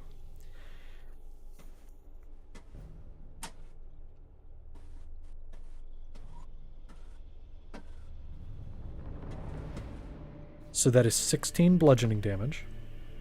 And give me a second while I roll... Oh, actually, nope. Don't do that yet. It's actually... Or I guess you could just add it in there. 27 total, sorry.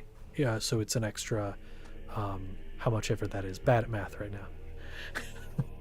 now. 27 total. How are you looking? Because that's not all the damage.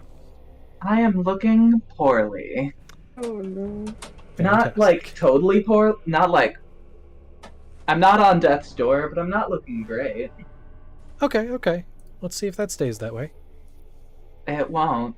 Oh boy, that's... Oh no. Yeah. I'm smiling, but I'm not happy. Oh god. It has to roll 4d4. That was 3 4s. Oh. And that's on the crit. Oh. It is. Hold on, please. How much health did you have before the damage you just took? So I can make sure to see if you would go down from this or not. Before the damage I just took, I had 43 health. Okay, so then I this have isn't going to 16 make too health much of a now. difference. Got it. Okay, we're rolling a little lower, and this is not a crit.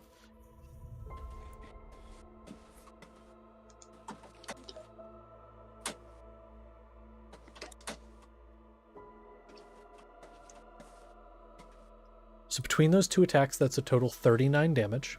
And that is not counting the damage you just took. That is in addition to the damage you just took. In addition to. This is fire damage. The initial damage was bludgeoning.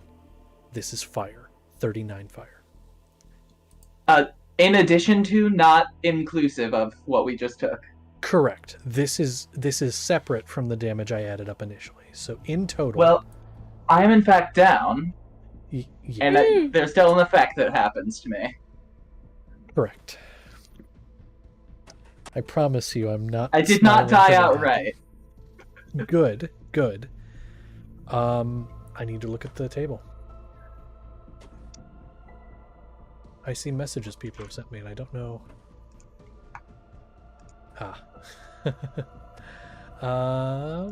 What is going on? Sorry, I'm checking the thing. Why did that send the notification then? That's so late. What the hell? Okay.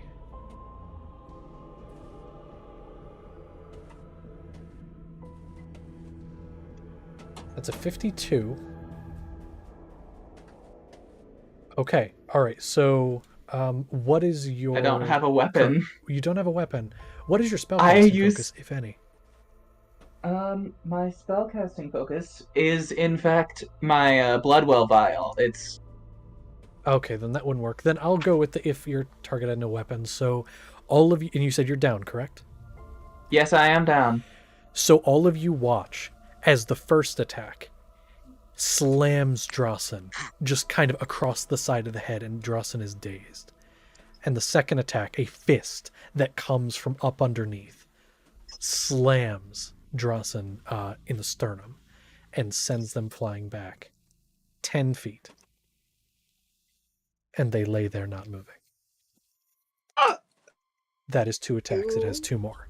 I think one is going to go to Kingsley and one to Aurelie. Actually, I'm sorry. It is smart enough. Kingsley saw you didn't take a lot of damage from the thing it did.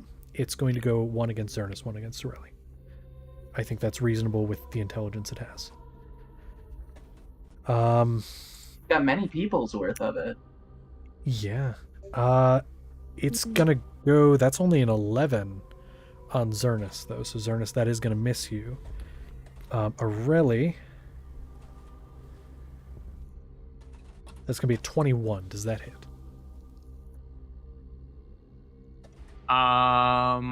Silvery barbs. So, ooh. Okay, then in that case, I wanted to try to force disadvantage on this. you definitely can. It was advantage, so normally it'd be a straight roll. I'm gonna go with the first die that I rolled then, ignoring the second.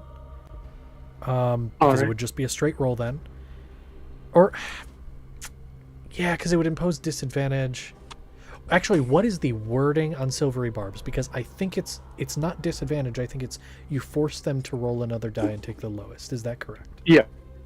So then it has to roll another die. It doesn't matter what it rolled on.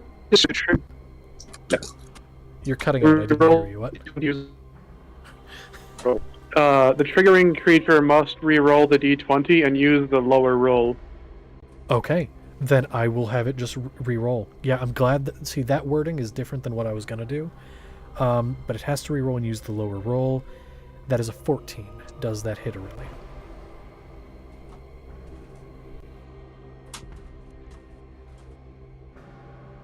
If you're speaking, I cannot hear you. Sorry, what did you say the roll was? F14 total now. That does not hit me.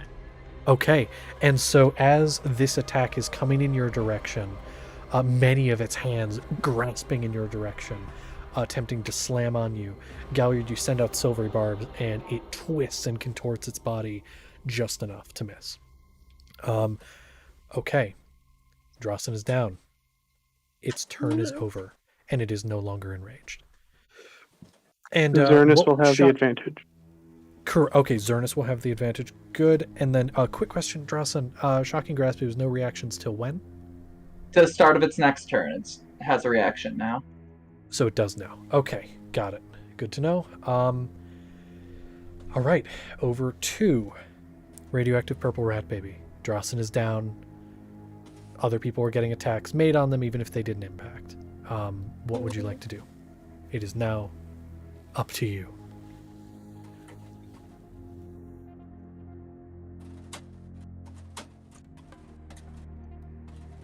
Nope. Galliard getting nervous. Yes, good. But yes, Radioactive Purple Rat Baby, what would you like to do? I would like to.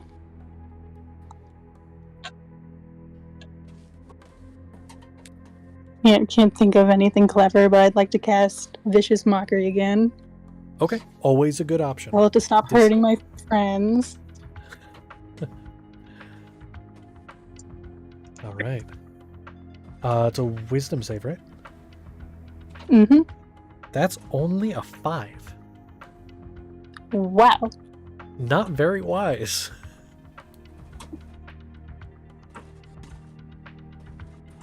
That's another 3 psychic damage. Perfect. And then disadvantage on next attack roll, which is always good. All right. Cool. Anything else you'd like to do? Could I give Trostin a D8 of Bardic Inspiration to help with this whole situation? That applies to that, right? It's a saving throw. I don't You think I can can do- hear you though. Yeah, You can't hear me? wouldn't. Oh, You wouldn't be I am able to inspire unconscious. Drossin. right, Yeah, right. It's one of those things where part of me wanted to say yes because, like, yes, a death save is a saving throw, but yeah, you wouldn't be able to hear to get. Drossin wouldn't be able to hear to receive. So you're like, Drossin, get out, and just Gotcha. yeah, nothing. Yeah, sadly. But yeah.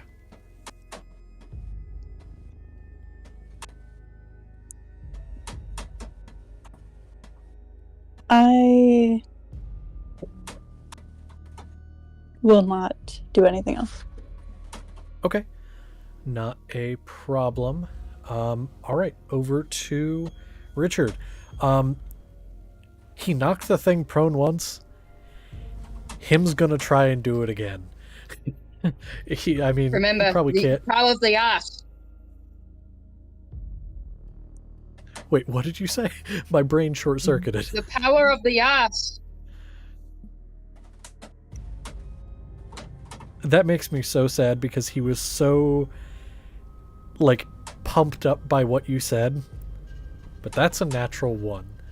He has flanking because there's people on the other side. Hold on. That's a 3. All right. So he goes, yeah, oh, and just kind of misses. Yeah, he gets so ready, so excited, and then whiffs. He does have another attack, though, so he's gonna take it. Again, with advantage, though. Only a 12. Damn. And so fail boss. He's trying so hard, and he just whiffs and whiffs. And then he just looks sad and kind of hurt. Bonus action, he's going to patient defense again, just because this thing is seeming incredibly aggressive. So he's going to go patient defense to attempt to defend himself a little better. Okay. So that's his turn. Wick, it is now your turn. Things are bad. Wonderful. Yes. Whoa. Can I move over to where Jocelyn is? Yes, you can. Wonderful. Is that an action? I'm assuming. To move over to Drossin? No, you have enough movement to get there. With Drossin having gotten flung back 10 feet, yeah, you can get there. Wonderful. Wick is gonna rush over to Drossin and like kneel, and she. Can I use a spell? Yes. She is going to prompt her hand on his. I'm sorry. You're cutting out a bit. What did you want to do, Wick? Cast Cure Wounds on Drossin, if that will bring him back.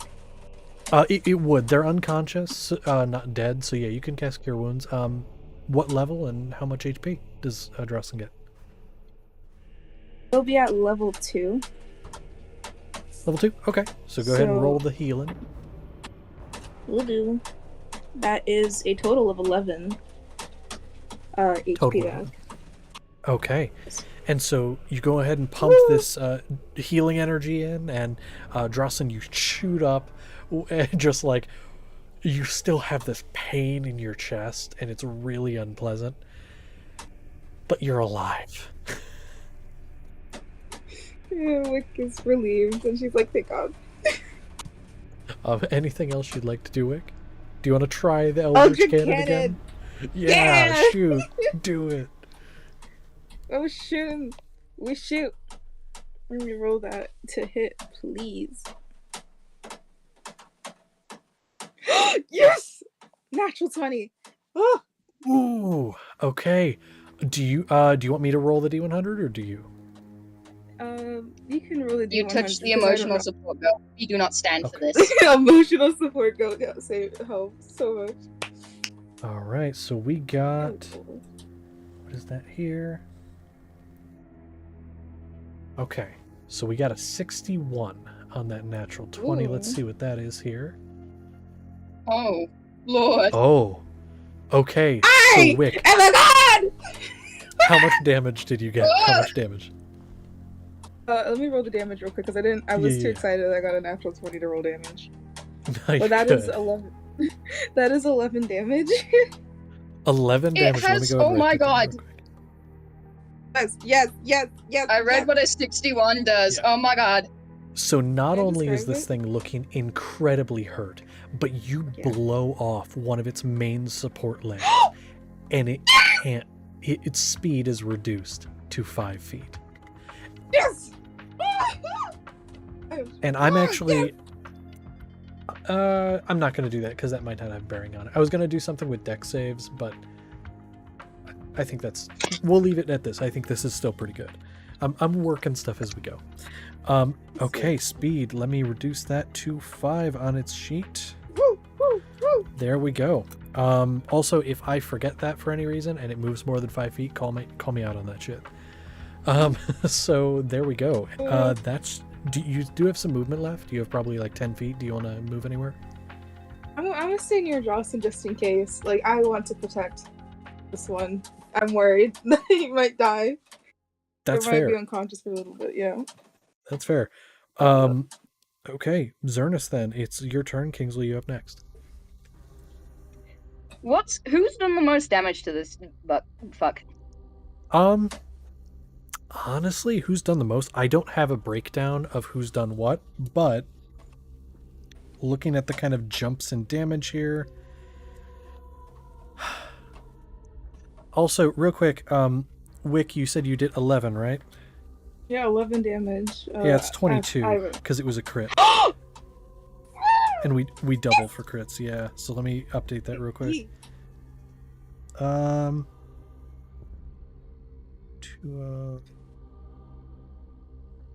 7. There we go. Okay, so collectively you have done 207 damage to this thing. That is how much it has taken. It is looking incredibly hurt. As for who's done the most, I really couldn't tell you because I don't know. A lot of you have done around 20 damage. That's been probably the highest that's been done. There was somebody who did around 40, but I don't recall exactly who that was. That was you. Okay. I did. And that was between 2 attacks. So you have done the most collectively in one turn. But all of you have done pretty good amount of damage. And Drawson only has like 11 hit points. Yes, because Drawson got a Which, little to bit be back. fair, is a third of my max HP, not including aid. There you go. You know, he saved me from Senna. I'm gonna brush over him. Okay. And just so you know, I imagine I get an opportunity attack. Try and hit me, bitch. It is going to take an opportunity attack on you.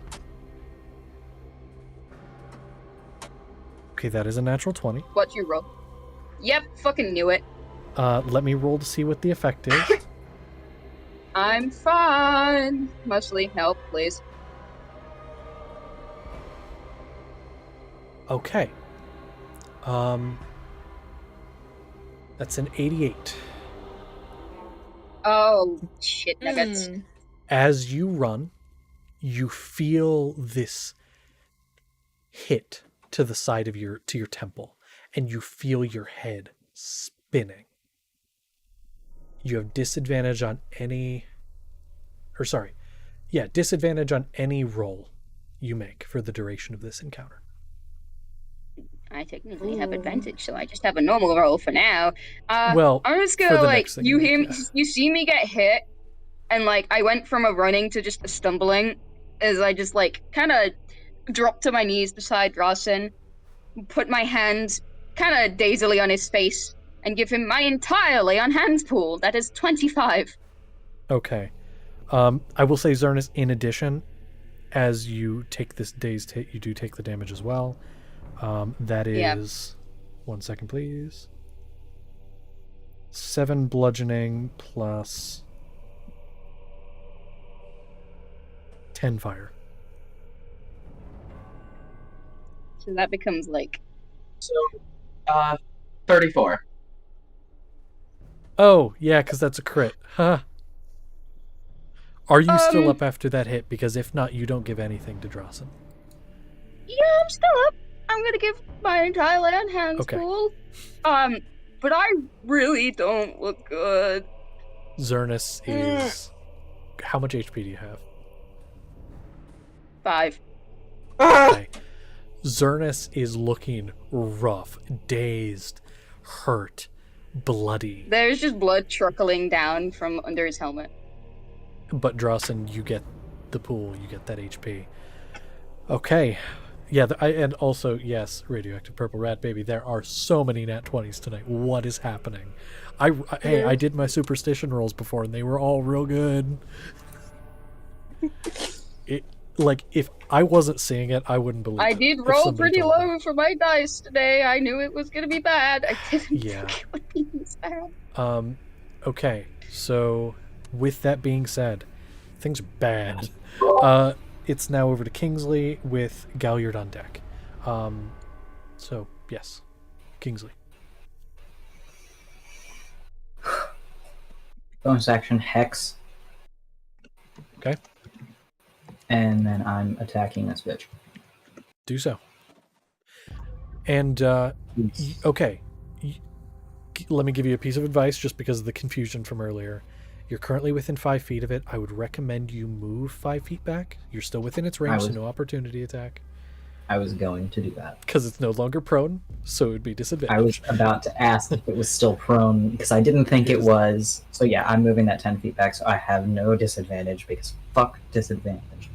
Yes, correct. So, yes, please do. Again, it's looking real hurt.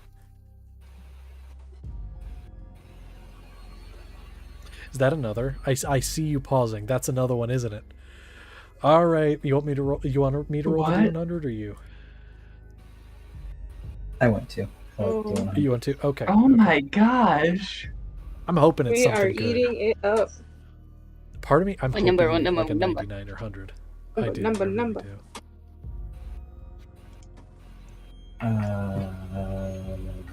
There. Beautiful dice. Hey, What that's number, the what dice I number? gave you too. 3. 23? 73. 73. Okay.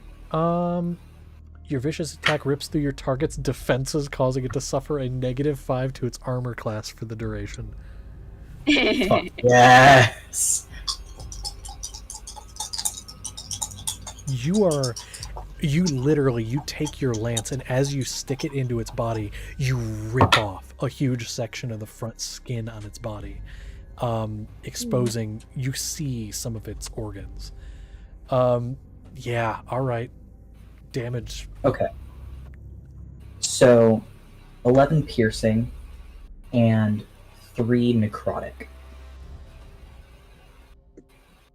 One moment. And I didn't multiply that. Hold on. It's 22 piercing and 6 necrotic because of crit. So it'd be 28 damage total. One moment, please. Drossen has 36 HP. I do. Live, my boy. The emotional support go deserves life. Never let him down. Yeah. So Kingsley, I gotta. Yeah. as you stab in and rip with the lance after hexing this creature, speaking these words in this twisted language, you watch as it takes a couple stumbling steps in your direction, all of its heads and eyes and mouths snapping in your direction. And you almost see this grinning face over your one shoulder. Good.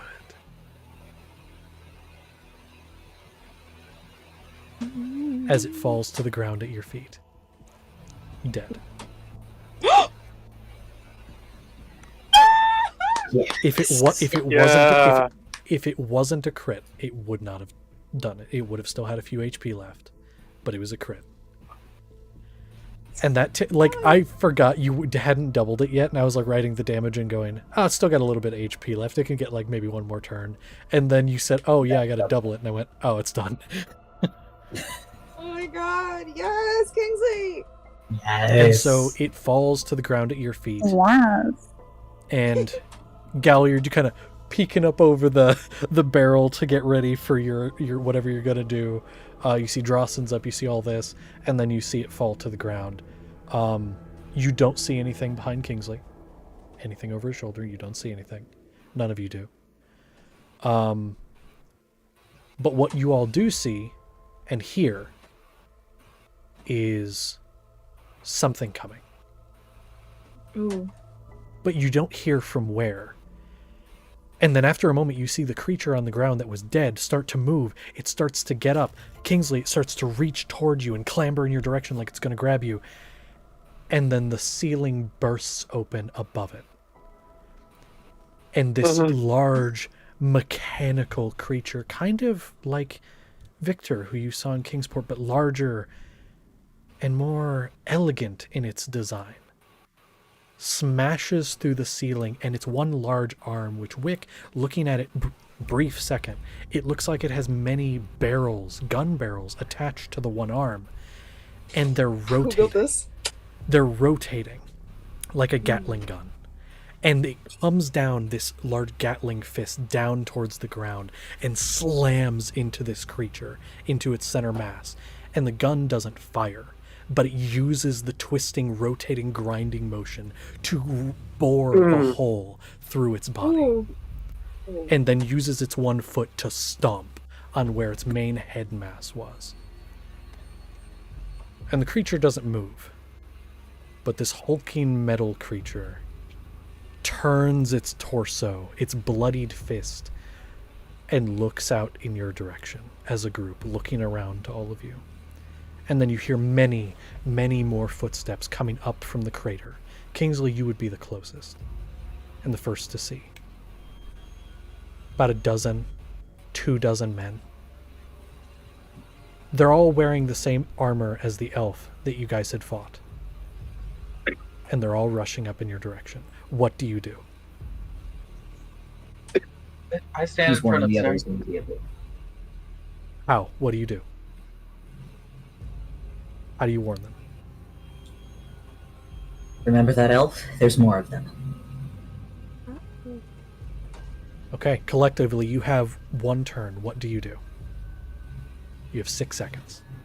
We need to run. I'm gonna use my action Mhm. to cast Prayer of Healing for my Ring of Spell Storing, which makes it cast instantly. I'm gonna hit everybody in the party. Okay, you can do that. How How much much? do they get? Thank you. It heals them for my Warlock spell slot, so that's... Hold on. Oh, I wow. also get a bonus to my healing. Yeah, it's A lot. I was gonna say, Zernas is just kind of sat there on his Everybody knees heals for gazing at 32? Drossen. But no, it's fine. 32? Oh, I don't really need that Yeah. healing. I'm like, 32? I'll teach you. Ooh. This is why I I love pretty Aurelia. much max rolled. Oh my god. Oh my god, I see it Wait! too. I see it in the chat. I'm looking at it. That's good. Whoa. Yeah. So all of you get this burst of healing from Aurelie as all these people begin to rush up. Zernis, you said you're kind of just sitting there? I Rush was over to kind of Zernis. just sit there. I didn't even look at what was the metal thing. I just sat there on my knees gazing at Drossen, really wanting to go to sleep. But I feel fine now. Yeah, you're good now, and you feel this burst of healing like, whoa, oh, okay. And then you're just kind of sitting there.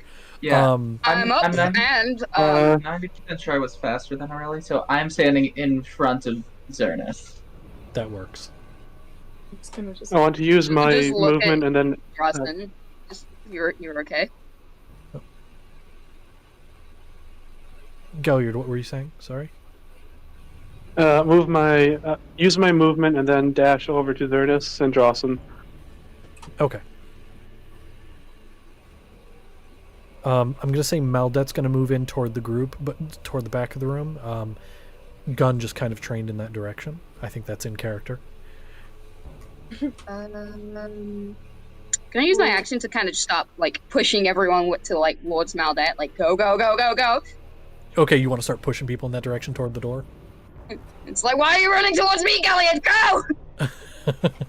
Okay. You just so got hit in does, the head. I'm going to. I will prepare I'm gonna prepare my action to mime an invisible wall once the entire party's behind me. Ooh. Okay, do yeah, you I'm want gonna to- prepare. do you want to mime like it's covering the whole span of the room? Just like big wall. I will try. Okay, biggest wall you can manage. You're small, but you can try. It's all in the imagination. And just do. Yes, mime and the that's wall. my Do. holding an action for if the entire party gets behind me, Okay. because I don't want to trap anyone. I believe everyone said they were rushing behind or were already there, because you were in front of Zernus, and Zernus is pushing everyone back. So, wall. And Richard as well. Richard kind of is looking, because he was right there when this hulking thing came down. He's like, oh, following, and he's going to start rushing over toward you guys. Once everyone's behind me, I'm gonna try to mime an invisible wall. I'm still staggering. I don't know if any of you are familiar with Warhammer, but the best comparison that I could give for what this thing looks like, the best comparison, and I'm not super Warhammer nerd, is, let me find the name of it here, just in case anybody watching or any of you know what it is. What the fuck's the code?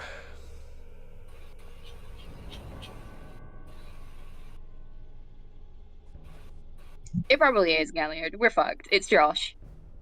Hold on. Dreadnought, that's it. Oh, no.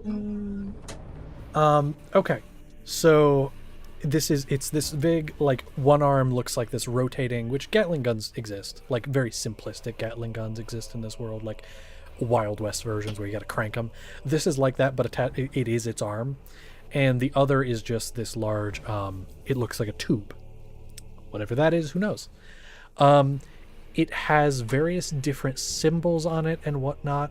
I'll say Zernus, you're the elf of the party. Go ahead and roll me a history check. Let's see if you know your own history. I still have it. Do I still have advantage because of Galliard, or? It was advantage from that. Yeah, because it's next roll. So I'll say yeah, sure. Okay. Where's my hasn't red been that dice? They seem to be lucky. What's that? Okay. Well, you know how we're getting a lot of 20s? Is that another one? Yeah. We're gonna Okay, have such bad sadly- luck next session. Nothing super fun happens this time because this is the D100's only for attacks, but you do know exactly what the symbol is. It is the flag of the Old Elven Empire. It's the similar one to one that you briefly... It wasn't on the guy who you fought before. There was no symbol like this, but it's from his time, the time that he told you about, the Old Emperor. Yeah, you're pretty sure you know what this is.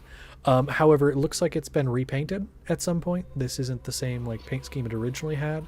You can see peeking through what looks like olive green and other symbols like that. But yeah, no, this is Old Elven. Oh joy, they united! Fuck! So... As you guys run to the back of the room and Drossen, you put up this wall. This mech puts the arms down and just stands there looking in your direction. No visible head, just the front of it looking in your direction. It has a spotlight that just aims in your direction. We're gonna jail. And then running up... Now, keep in mind, there is a door or a staircase to your left that Maldek came up. You could go that way. Just keep thinking that in mind, but I do want to describe this first before you decide what you do. Running up from the crater, there are, again, about 24 men. And one of them, gold and silver accents, carrying a large staff, more ornamental and more of a position of status than the one that you had seen when you were fighting the guy in the entrance. has many different ribbons and things hanging from the armor. This looks to be a leader of some kind, your best guess. And they kind of point for their soldiers to go to different areas of the room. And then they hit a button. You see there's like this thing embedded in the side of their head. And they press it. And all of the walls around you begin to lower. And the alarms, which have been blaring basically this whole time, they all stop. And as the walls lower, the stairs next to you raising back up to floor level, you are entirely surrounded. Fun. And the man with the ornamental stuff walks forward around this hulking mech and stands in front of it. And in Elvish, who of you speaks Elvish? Zernus, I know you do. Who else? Me. I don't speak Elvish. No one else. Galliard does. Galliard does. Okay. Galliard speaks Elvish. I swear to Got God, it. if it's ye old Elvish. It is not. It is actually not, Wait, funny what? enough. Looks in your direction. You have your helmet on, so doesn't recognize you as an elf, but looks in your general direction, the group. I apologize, I'm trying to get a thing pulled up. It's frustrating. Where is it? I'm just Is coaxed it in in the other blood. document? Say again, sorry? I'm just coaxed in blood. A couple of you are, yeah. Okay. Okay. There we go. I had to get a name. Here we go. He's going to look to you, and he's going to say, I am Kirkalat. Who might you be?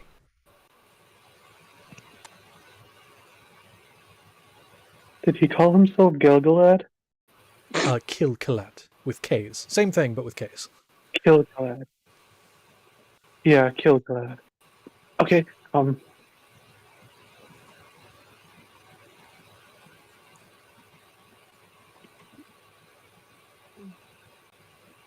Still dizzy. And we're not in combat, right?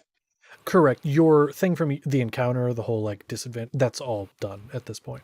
Yeah, no, just flavor. I'm gonna like slowly take off my helmet. My face, half of it's just covered in blood, black eye still. It's kind of dried. You just look at them, confused. Zernus Aetheron. Zornes, good to meet you. And who is everyone else? I see you are one of us. I am Galliard. What shall I? The Grey? I'll introduce everyone else. The Grey. Introduce. Okay, introduce everyone.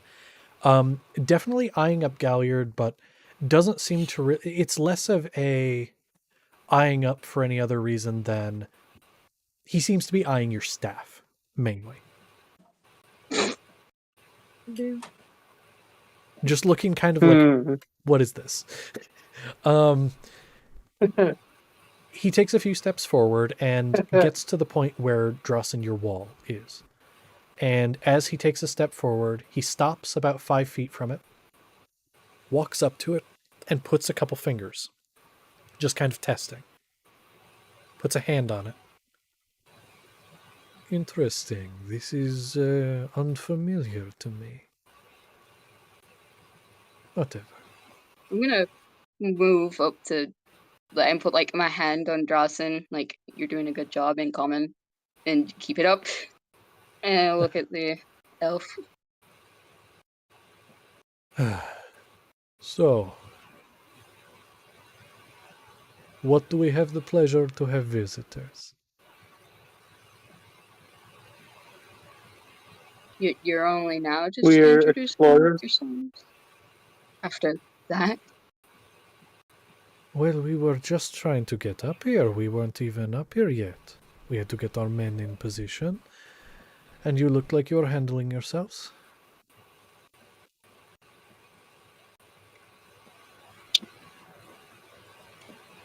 You defeated it, did you not? yeah, Yes, I see. Then you're capable. I commend you. Since I hope you they do not didn't- mind. I must. Oh, please, yes. Since they didn't react the first time, I'm gonna begin casting prayer of healing to store it in my ring. Okay. They see you casting something and just kind of don't react.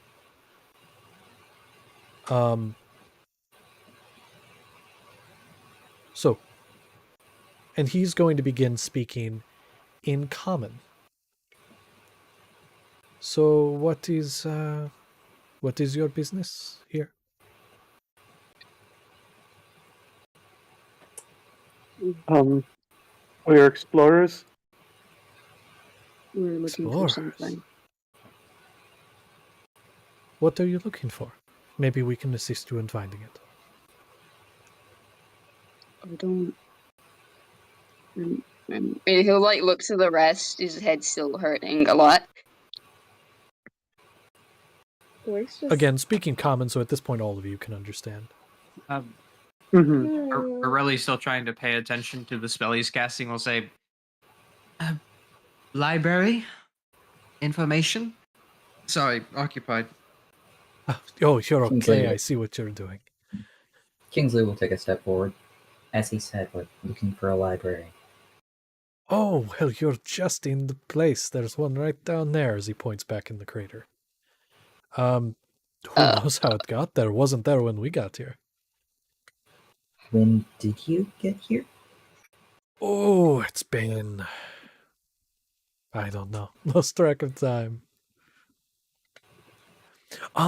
But I do have to, formalities and all of this. What do you need from the library? Just random bits of knowledge, wanting to steal from it? What are you wanting? We don't want to steal anything, we just need some information that we think is there. Ah. Well, what's there is there, so naturally you'll have to go through us. However, I'd prefer to not make this into a fight, much like what happened with our guard there. As he points behind him, you see the guy who you had attacked at the front. He has told of your abilities, your strengths, your weaknesses, and after witnessing the fight you just did there, I think I know how to exploit those weaknesses if need be. Are we on the same page? Dragon Aureli, Lance. Don't mean any harm. Good. may I do. try? And Aureli will stop casting the spell, seeing that this might need his full attention. Unless it's been 10 minutes, which I highly doubt. No, it's been like a couple minutes. Okay. Mhm. Look, your friend did his job, and we commend him for doing so. So I'll put it simply. We need to go into this library to learn the locations of some very powerful items to keep them out of the wrong hands. We believe these items are under attack, and if we do not acquire them within a timely manner, they may be used to hurt many innocent lives. Make a persuasion check. Or, well, no, that'd be persuasion, because you're being honest.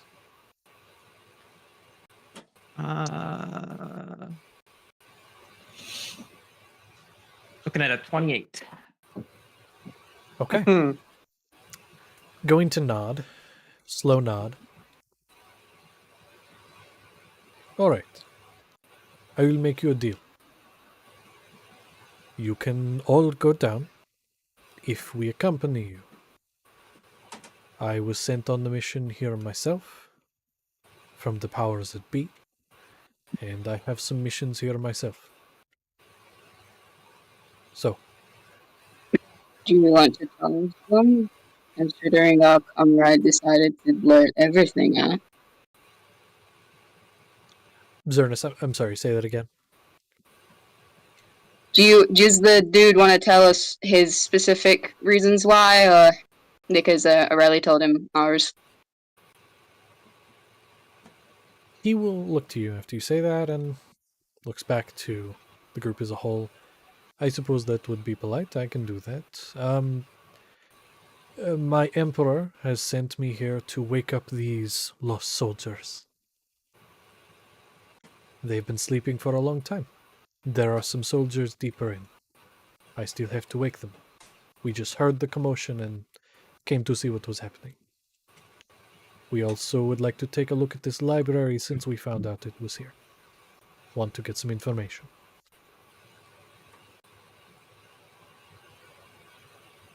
Then But, yes, that is it.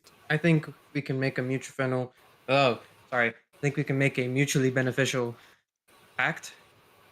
You help us find what we're looking for, we'll help you look for your soldiers. I think that is reasonable. How many of us are in the party again?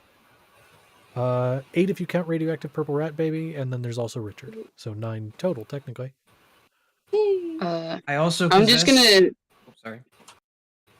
just gonna say, like, we'll allow 9 of you to come in with us, considering there's 9 of us. Make a persuasion check with disadvantage. How long has it been since we were at the entrance of the thing? Entrance of the bunker? It's a good question. Could I guidance turns? You can guidance, yeah. I want to say half an hour. Because you guys were moving pretty quickly through the place, but there were some combat, which was pretty quick. It was a lot of travel, and the place is pretty big, so about half an hour. Well, he still has like a nosebleed and everything. Yeah. Am I being guidanced? You are being Yeah, you guided. got a D4. I don't know Hell if yeah. radioactive rat baby wants to give you that.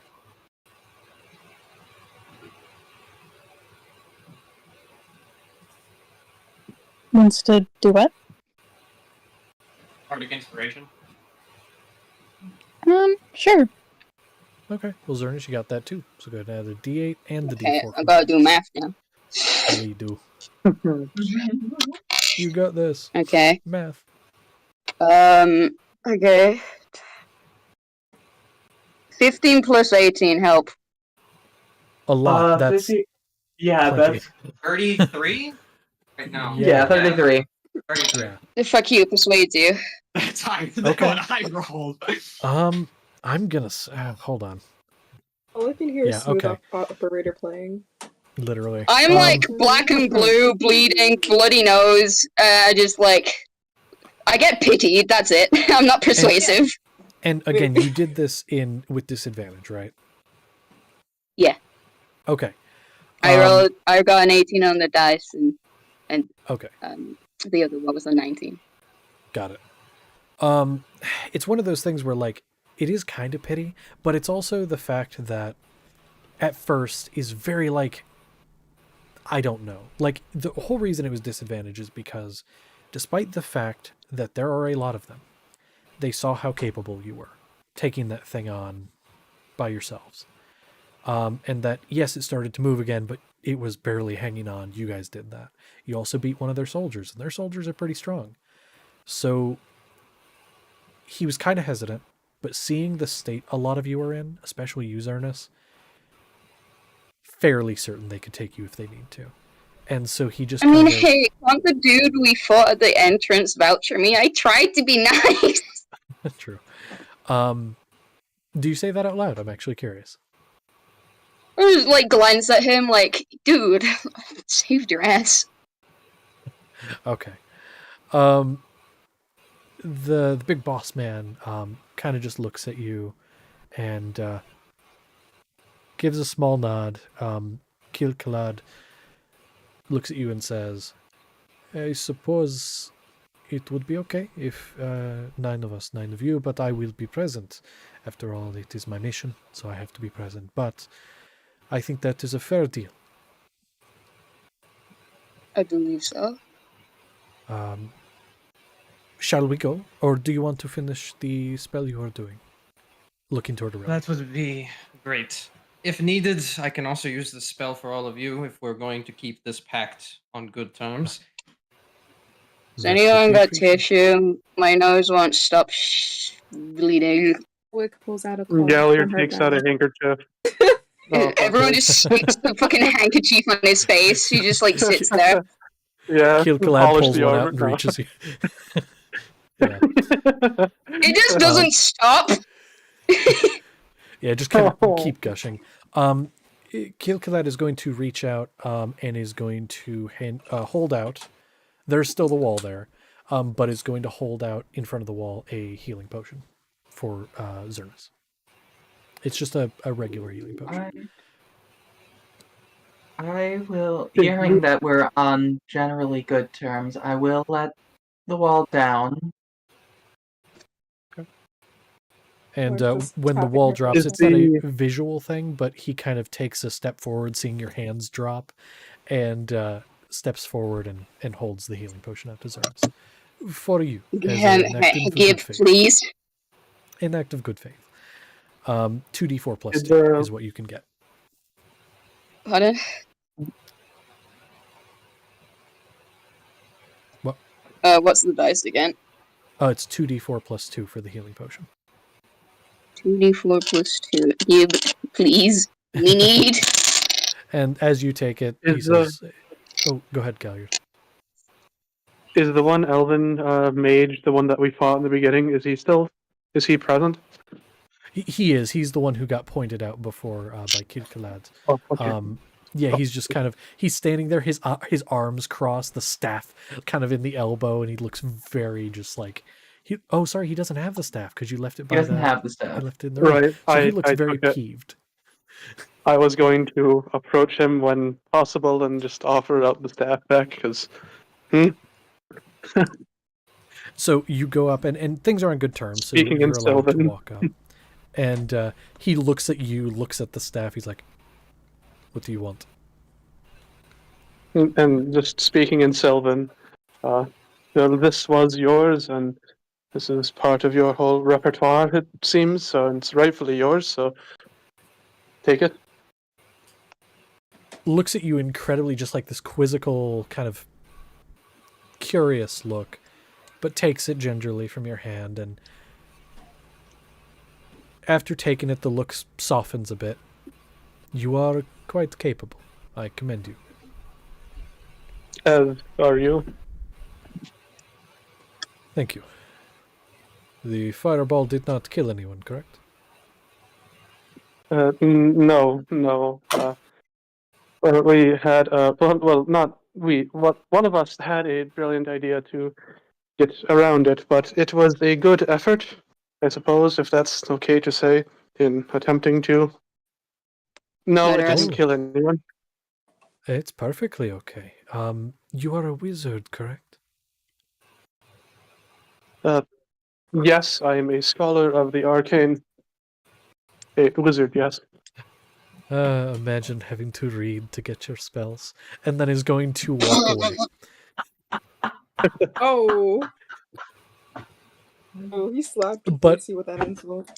Kind of as says this and starts to walk away, looks over the shoulder and just gives a smile and says in Sylvan, "Maybe you and I can train together sometime." Ooh! Bro got a date immediately. You got a date? Yeah. The Galliard just like smiles, just like his countenance had slightly dropped in frustration before just immediately just like beaming. Like, oh yes, yes you would be. Yes, I would be very interested. Continuing to speak in Sylvan. And just continues smiling, turns and walks away back toward the crater. And you see some of the other soldiers at this point, a good number of them. Surrounding you in total, there was easily 100. And the majority leave. There's about a dozen left. And then Kilkalad sends all but 8, leaving 9 total, including himself, to go. One of the 9 is the mech. So it's Kilkalad, the mech, and then 7 soldiers. The 7 soldiers look about on par to the guy you'd fought at the entrance. But they are all varied in their armaments. Some of them have staves, some appear to have wands. Some appear to not have any spellcasting focuses at all. and they seem to just have swords. One's got a battle axe and looks a bit tougher. And Galliard, before oh my, before the sorcerer, the guy you'd met at the entrance, before they leave, let me actually check something here. Like after they say that, before they like walk away fully. Give me a second here. I want to give you a name just in case this is a person who comes around, but I have to pull up my good old name thing here. When you're done making a name for him, I sent you a message in Kingsley's chat. Okay, I'll look in a second here. Okay. Bro, I felt the embrace of Tula. Almost. Both Drasen and I. Yeah. Their name, they introduced themselves as Caeda. That's C-A-E-D-A. Again, C-A-E-D-A. Caeda. Yes, that's how you're supposed to pronounce the C when it's an album. Sorry. Wait, I feel what? justified for something earlier. No, just Okay. the C is pronounced properly because it's an elven name. It's not pronounced as an S. It's pronounced as a K. Yes. Sorry. No, you're good. Oh, Let me check something here. Okay, so Kingsley, you send that message and you just get back. No. Gods, no. Me, no. And he's just gonna be like, "Are you sure? Who knows how many souls are in that thing?" Don't touch it. He's specifically going to poke it just in Why are you touching it? Stop touching that thing. I want to walk over to the abyss. I want to see Toward the edge of the crater. Yeah. Okay. So you walk over and it's not as steep of a drop as it looked from the other side of the room. It's a pretty steady slope. You see that it's not like a jump down. It's like it's uncomfortable to Oh no, walk I don't up want to and jump down. But you want to roll? Oh, it's uncomfortable. Okay. I have a shield. Oh, boy. I will. I did it on the stairs. I will do it here. Oh, no. Okay. Whee! So all of you see Xertus get on the shield and then start sliding down. You hear wee, and a lot of like the soldiers, you hear commotion because they were walking down as they all like try to get out of the way. Xertus, I actually, since you're the first one down there, I want to give you a description of what you see. Oh joy. There are many branching pathways that look like they've been just sheared off. Like, legitimately. It doesn't look like... It's weird. Because it's a smooth crater. It's not bumpy, it's not jagged. It's smooth. And you see that there is, like, sand. But again, it's just smooth everywhere. Like, literally, somebody took a perfectly circular spoon, like ice cream scoop, and just scooped a section of the earth out, and it's gone. And you see pathways, a bunker like the one you were just in, hallways on either side leading in different directions. So there's more to the bunker, and it's at different levels and whatnot. Like, looks like 3 or 4 floors, but they don't look like they've been sheared off violently. They legitimately, again, just look like they were laser cut out perfectly and gone. Ooh. Whatever was here, gone. At the bottom of the crater, you see one of these pathways that has a door similar to the one from the very, very top that required the voice activation that Aurelie did the thing to get through. One very similar, and there's a holographic thing in front of it, like the ones you got messages out of before. Do I just flatten against the door? You don't quite get there. You get to, it's a big crater, like really big. Okay. You can't quite get there because it's on the other side, but you get to like the center of the crater, the lowest point, and then stop.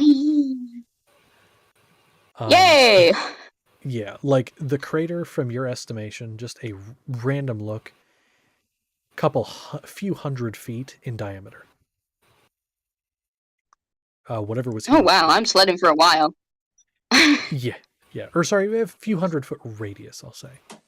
It's like the size of multiple football fields. It's big. And that's like looking at the top edge. The bottom, of course, is smaller. But Yeah. so with that, there we go. I do want to ask the others, what would you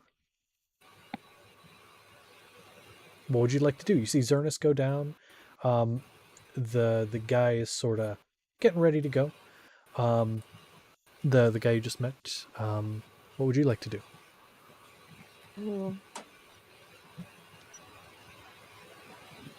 Brooks just like shrugs as she just slowly steps forward and kind of just slides down herself, just without any. She's just like, woo!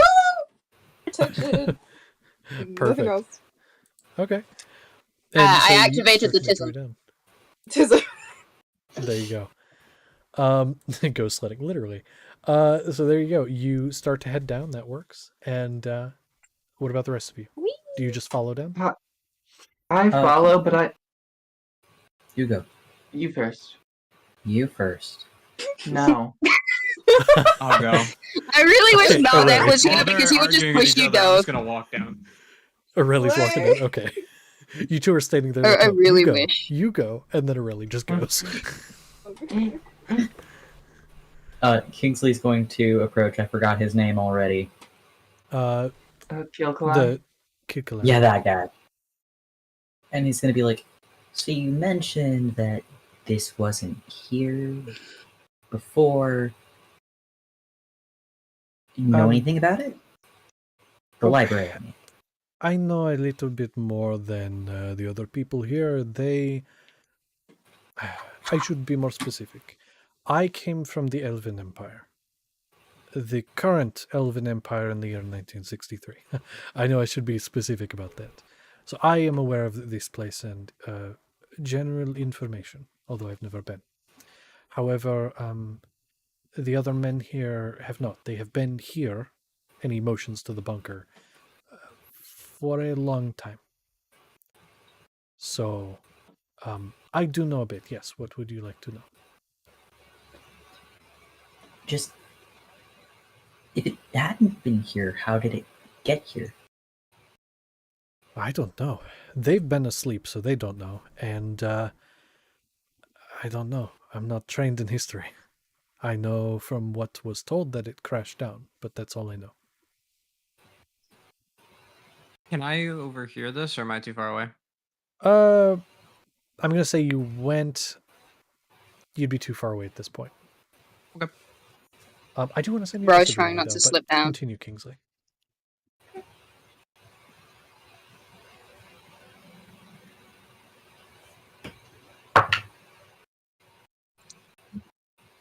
He's just gonna kind of nod for a moment. And, how big would you say the library is?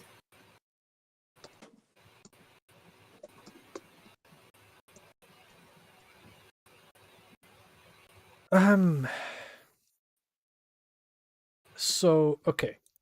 It's pretty large. I don't have exact measurements. We haven't sat and measured it, and it's hard to explain exact size with something that seems to change size depending on what you need. It isn't just sprawling areas of bookshelves and things like that. It's more when you're looking for information, you imagine what you need. And it seems to expand and contract to fit what you need. The In his books head. seem to fill. In his head. Sound familiar, Serena? It is seeming... I remember a bit, but... I mean, I built the damn thing. I should remember, but I don't.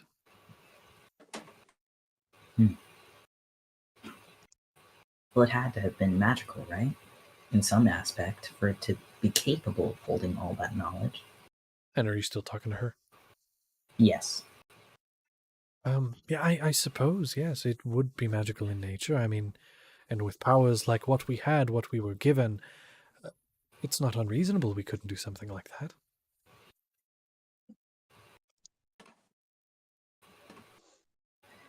Well, let's hope we find what we're looking for then, huh? I sure hope so. I can't wait to be myself again.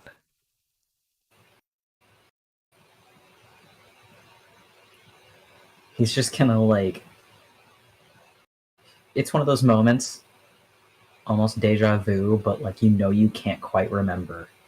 Yeah. You guys already know why. Yeah. Yeah. And he's just going to turn back to, still can't remember his name. Kilkalant. Somebody please send me that so I can actually remember it. Someone, just remember, it's spelled like kill salad. Yes. Kil'Kalad. Kilkalat. Just kill salad. It's just kill salad. This is It's actually going to turn in... Hey, Josh. Yes. Kilkalad is going to turn into our Elise. Now, here's a really funny thing. Kilkalad is how it is said, but that's actually not how it's spelled. It is spelled with G's instead of K's, but because of the accent and how it is pronounced, it is K's. Yes! It is Gilgalad. I reject but this. it's kind of like in the Elvish language, or at least the version of it I use, that I've kind of created, D's actually sound like THs, and F's usually or W's sound like V's. So it's a lot of like the pronunciation it doesn't always sound how it says. So it's like if you tried to speak German. Got it. German, a little bit, yeah. It's like a weird, more like Icelandic, like a Nordic language. But yes. Kingsley will just kind of thank him and continue on. I'm still a little bit short of breath probably, and I probably have a headache. So I am lagging behind a bit.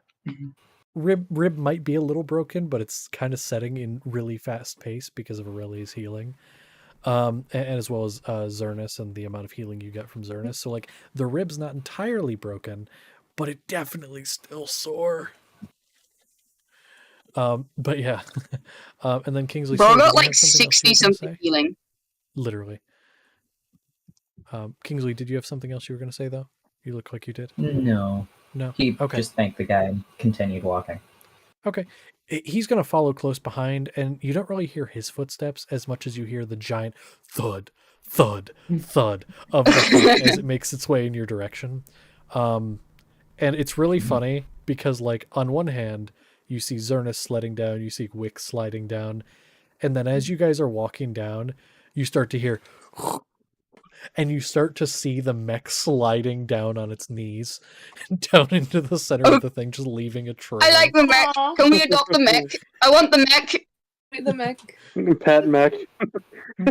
Bro, he follows We already autism. have We must one of accept him into the those. clan. No. Can it be my pet too? I want it. We already I want it. have Yeah. one You of already- those. I have It's Tig, it's but I Richard can have- Hardy's guy. Yeah, but this one's cute and big. Oh, Richard Hardy. I want to call it Mac for short. It's gonna be called Mac, like macaroni. I love it. Yeah, Just he's Big a Mac. note. Mac. A note for those of you that speak Elvish. Just a fun little detail. Kilkalad is Elvish, and it actually has a meaning in Elvish. It's not a direct translation, but more of a general meaning. Star of Radiance.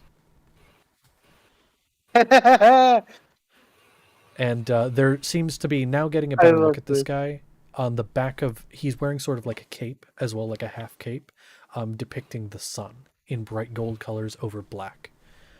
We which seems to need be golden his star color scheme. stickers. I want to just put so many gold star stickers on his face. Oh boy. Well, I can close this NPC monster, because I don't need that right now. So I'm gonna approach the door. okay, you approach the door, and about that time, all of you get there as well, through one fashion or another. Maldette seeming a bit hesitant and kind of sticking near the back. But there's a door in front of you. There's one of the plates that Wick you were messing with up with the first one as well, that you were kind of like putting pressure on, seeing what would happen. There's one of the sensors, like the one that Zernus you stabbed. And Galliard, thank you for getting so excited over my name. It's sorry, it's cool. I'm glad. I love it. And so It is. you see the door. It's a giant metal door. Looks like it recesses into the floor and or ceiling. What would you like to do? And this is to any of you, because you're all there. Can I repeat the name? Which name? The one that we did up at the top. The tricky thing is you didn't up at the top. Up at the top really kind of got through the first one. Are you no, talking the second door. Yeah. Which name did you say? I don't recall. Patrick one, I think. Which one? Sorry, dress up. I think it was the Patrick one. I'm not sure if that was the name. The name of the Man, why guy am I who the blanking? logs were of. Oh. Something. Yeah. Oh my god. Hold on. I gotta go to the log. I don't remember the name. What the hell? I don't remember the name, but I know I remember saying it. Yeah, give sec. I've got it here somewhere. I just It's in really one want to way. like break this door. Like the temptation's strong, but I know I don't have that will. I tried Maybe to I break could the do- door. You're tiny. First of all, I am 5'6". You shut your mouth. Here, I apologize. I Weird. need everyone to shush for just a sec. I'm trying to get the name.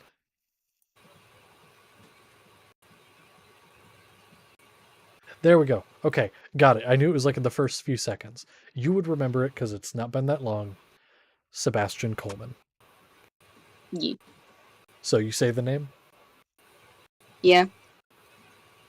Okay, so you say Sebastian Coleman, and nothing happens. Kilkalad comes up next to you at that point and is like, "Oh, it's okay. We changed that code long ago." And How tall is walks he? up. 6'2". He's small. He's smaller than me. Comes up next to you, sidles up alongside, and in front of the door. Do any of you speak Undercommon? No, I wish I No. Is there any other form of undercover? No.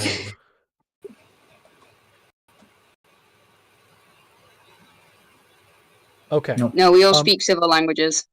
did. I speak Those of Draconic. you, if any of you do, you hear in Undercommon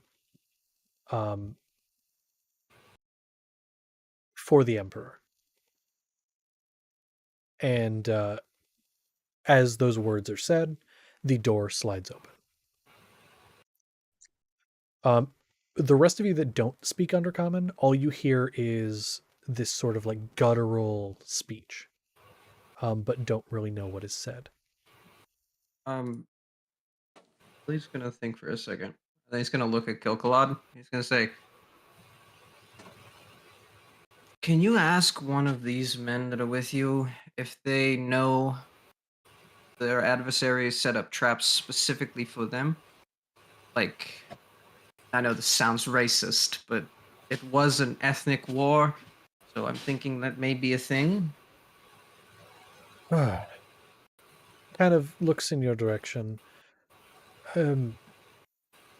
They may have, but we are here and they are not. So even if they have, we have this place, and we have been in here before.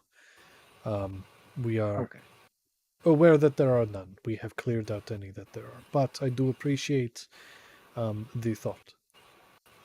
And you do not need to apologize. It was...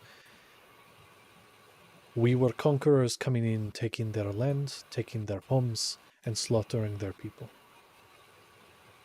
Of course, they would set traps against us. But as said, we are here and they are not. And he's going to walk in with his other men, and the mech following close behind. Do the rest of you follow? Into the dark abyss we go. Yeah. When he goes, Now- I go. A question. Yeah, follow along. There was the panel with the glowing holographic thing. Do any of you wish to interact with it? No is a valid answer. You don't know what it'll do. It looks a little different than the thing that played the logs. Do any of you touch it? Ah, heck it. I will touch it. Okay. I die instantly. No, you go up and touch it, and what appears before you is a holographic, illusory sort of image of a city. And it has that tower that you climbed on top of as well. And this holographic image seems to rotate and twist so you can see the whole of it. And then it goes to a top-down view. And you see it looks like a circle is cut out of the area. And it lifts away from the ground. And you see a large circular divot in the ground. And then you watch this. It rotates the camera again so you're seeing a side view. And this section that had been cut out raises toward the sky. Why the That's fuck it. did France ascend? What the fuck? Take that as you will, shiny. but that is what it shows. Can I scribble and it? then that's it. Can you what? Can I draw it? Add it to Sure. the journal. Sure. Everyone else, do you kind of wait up a moment for Xernus, or do you just kind of continue on, Xernus catch up? I'll be fine. Linger a bit. Linger a I bit? go Okay. in didn't when know they the were doing guys anything. go in. That's fair. I'll say Kirkalad kind of looks behind and sees a couple people are lagging behind, stops and waits. And then once you all are done, scribbles have been made, leads you all in. This is very different than the bunker you'd seen before. The walls are all, rather than being concrete, they're all metal, like the door is as well. The floor is wood, although oddly way too shiny, as it's coated in a thin, like, film of reflective material. It's very shiny, and the place is incredibly clean. You see various screens of light and illusory holographic things like you saw before all around the room. And this is a very large room, and extending into the distance, and everywhere, every so many feet, you see these pillars that reach toward the ceiling, and in these pillars, strange cylindrical things that when you look in them have beds, and every single one of them is open. And you see some of these elven soldiers, some of them kind of standing by them, rubbing their head. You see some of them almost look like they have moisture, and then some of them ice on them. And they're just kind of standing there looking a bit dazed and like they just woke up from a long nap. And Kilkalad leads you through and doesn't stop for very long, leading you further and further in. And with that, I know it's a bit late. We were going to take a break about an hour ago, but we're going to take a quick 10-minute break. Because I wasn't watching the time. So we're going to take a quick break.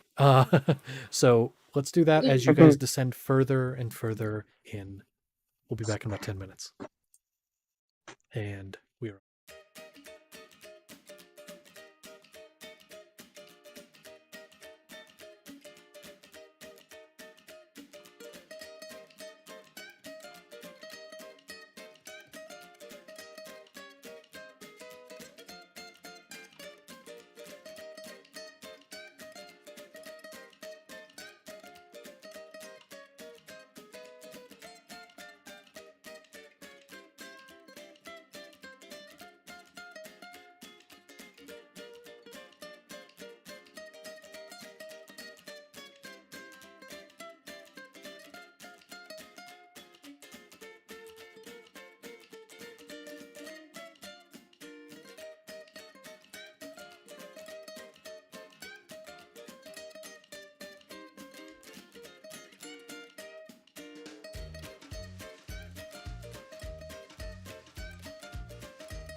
And we back, and so is Spooks. Oh, great. So we are back in it, and welcome back. Hope you had a nice break. Now we're not getting in Spooks yet. Not yet. You guys have made your way. You fought this fleshy abomination. Met up with Kilkalad, who is seems to be this possible officer or some high-ranking official in the Elven Empire, who revealed to Kingsley he's from the current Elven Empire, waking up soldiers from the old Elven Empire for reasons. Also said that he'd like to get some knowledge as well, so he's going to travel down with you into the depths, into the Labrarbi. And so you're heading down. Okay, so you were traveling past... What? Sorry. So, you know in Undertale how library is spelt wrong? I would love that Serena spelt her own library wrong. I mean, that's what I was referencing when I said Labrarbi. Yeah.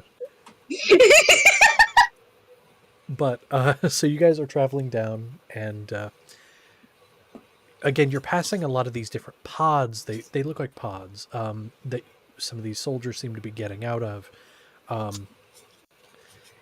And from what Kilkalad had said about them sleeping for a long time, you can kind of piece together maybe this is where. So, as you're walking, do any of you want to have any conversations? I know one of you was going to say something to someone else.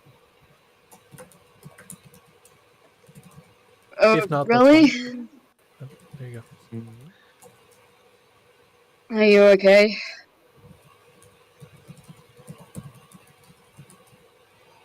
We had a sense of deja vu, but other than that, I think I'm mostly intact. You got hit. I can't remember much. My head hurts, but I just want to make sure everyone's okay. Oh, I'm fine now. I patched myself up, put it back in the ring, and rinse and repeat. You can only move, like, he can only move 25 feet, right? Yeah, I'm slow. I'm Okay. short. And you're free foot. Yeah. 3'4", baby. I'm picking you up. I want to just scoop Aurelia up. Aurelia, do you allow this? Yeah. I mean, okay. I can't fight back. I'm weak. Okay, and so you get scooped You up. you are Xerxes. scattered upon my shoulders. Okay, and Aurelia, you are now riding atop Xerxes. Good thing is the ceiling is rather high, and so are the doorways. The mech is able to get through, so you're not adding so much height that you can't. Although, Aurelia, you're at the perfect height now to see that this mech has like a slit in the front of it. And as you're up there, you're like at the perfect height where you can now look through the slit and see just a couple eyes staring back at you. Oh. There is somebody in it. It's not just like a robot. It is a mech of some kind with someone inside. Stay on your side of the shoulder pad. Are we on like a platform that's suspended in the air? Or no, so this was at the very base. This whole thing was at the very base of that crater, and this is a hallway, basically, just a really big hallway room leading between, in basically another bunker style thing like what you were in, but with metal walls and wood floors throughout. Yeah, I didn't know if you were in like a Halo Ring-esque thing where it's just big platform abyss below us. Not quite, although love the reference. But not quite.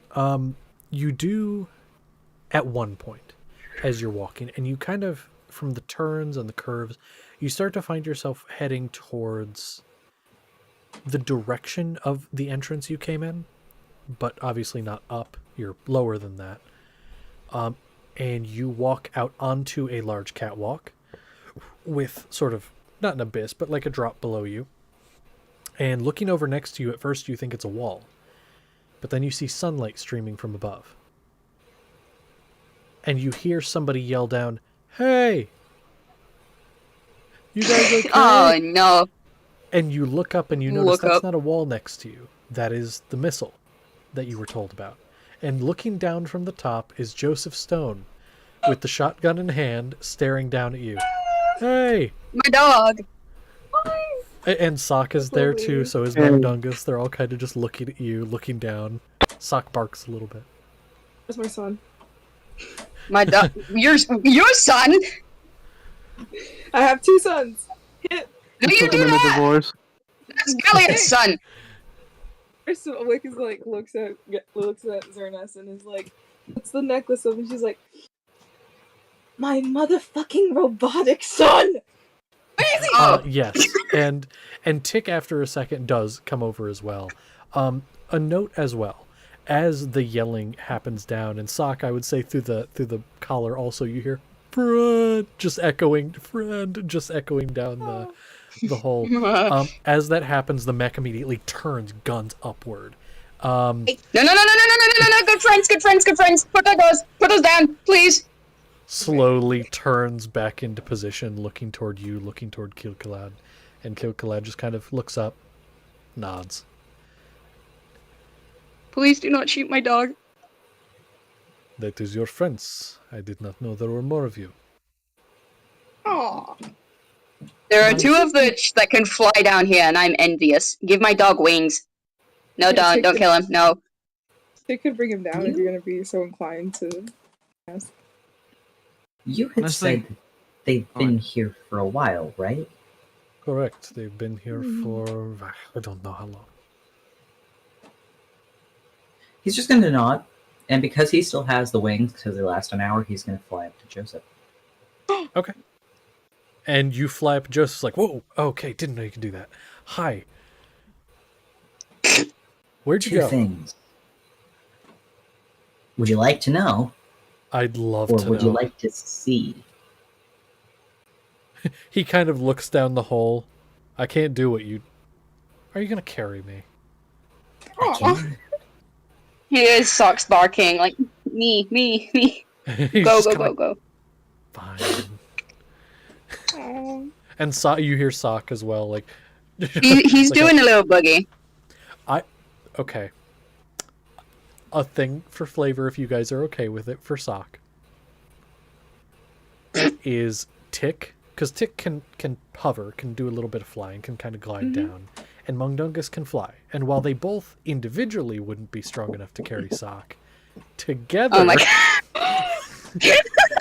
And so, Kingsley, you grab Joseph to bring down, and then Tick and Mundungus just kind of collectively like nudge under Sock, and Sock starts like super dogging down. He uses his tail as a propeller. Say again. Aww. Before going down, though, and like before grabbing Joseph, just so you know, though, Yes. you were up there for a long time, right? Last time I was out, I was in a war, and different country and world existed, so yes. From what I'm understanding, there are some elves down there from that war. They were in the same situation as you, from what I'm understanding. Okay, good to know. Thank you for the warning. I'm gonna real quick, and he grabs the patch that's on his jacket of the flag and just kind of, it's like Velcroed on there, so it just kind of like comes off, and he like puts it in a pocket and like takes all that kind of stuff off, so he looks pretty plain. All right, thanks for the warning. There's something you should know, and I'll tell the rest, but I want you to know since we're alone right now. Okay, so I know you don't really know what this city was, but it was a place called Paris. I know I mentioned the name a couple times. It's hard to explain. The place where I was an entire ocean away from where we are right now. And we didn't travel that far. So I don't really know how these two places are this close, but that just kind of hit me while I was waiting for you guys. These places were a lot further away than they should be. Or than they are. They should be further away, is what I'm trying to say. Definitely strange. I just thought I should mention it. I don't want them pointing down the hole to really know. You're friends, yes, but understandably, I don't trust them, especially if they were here too.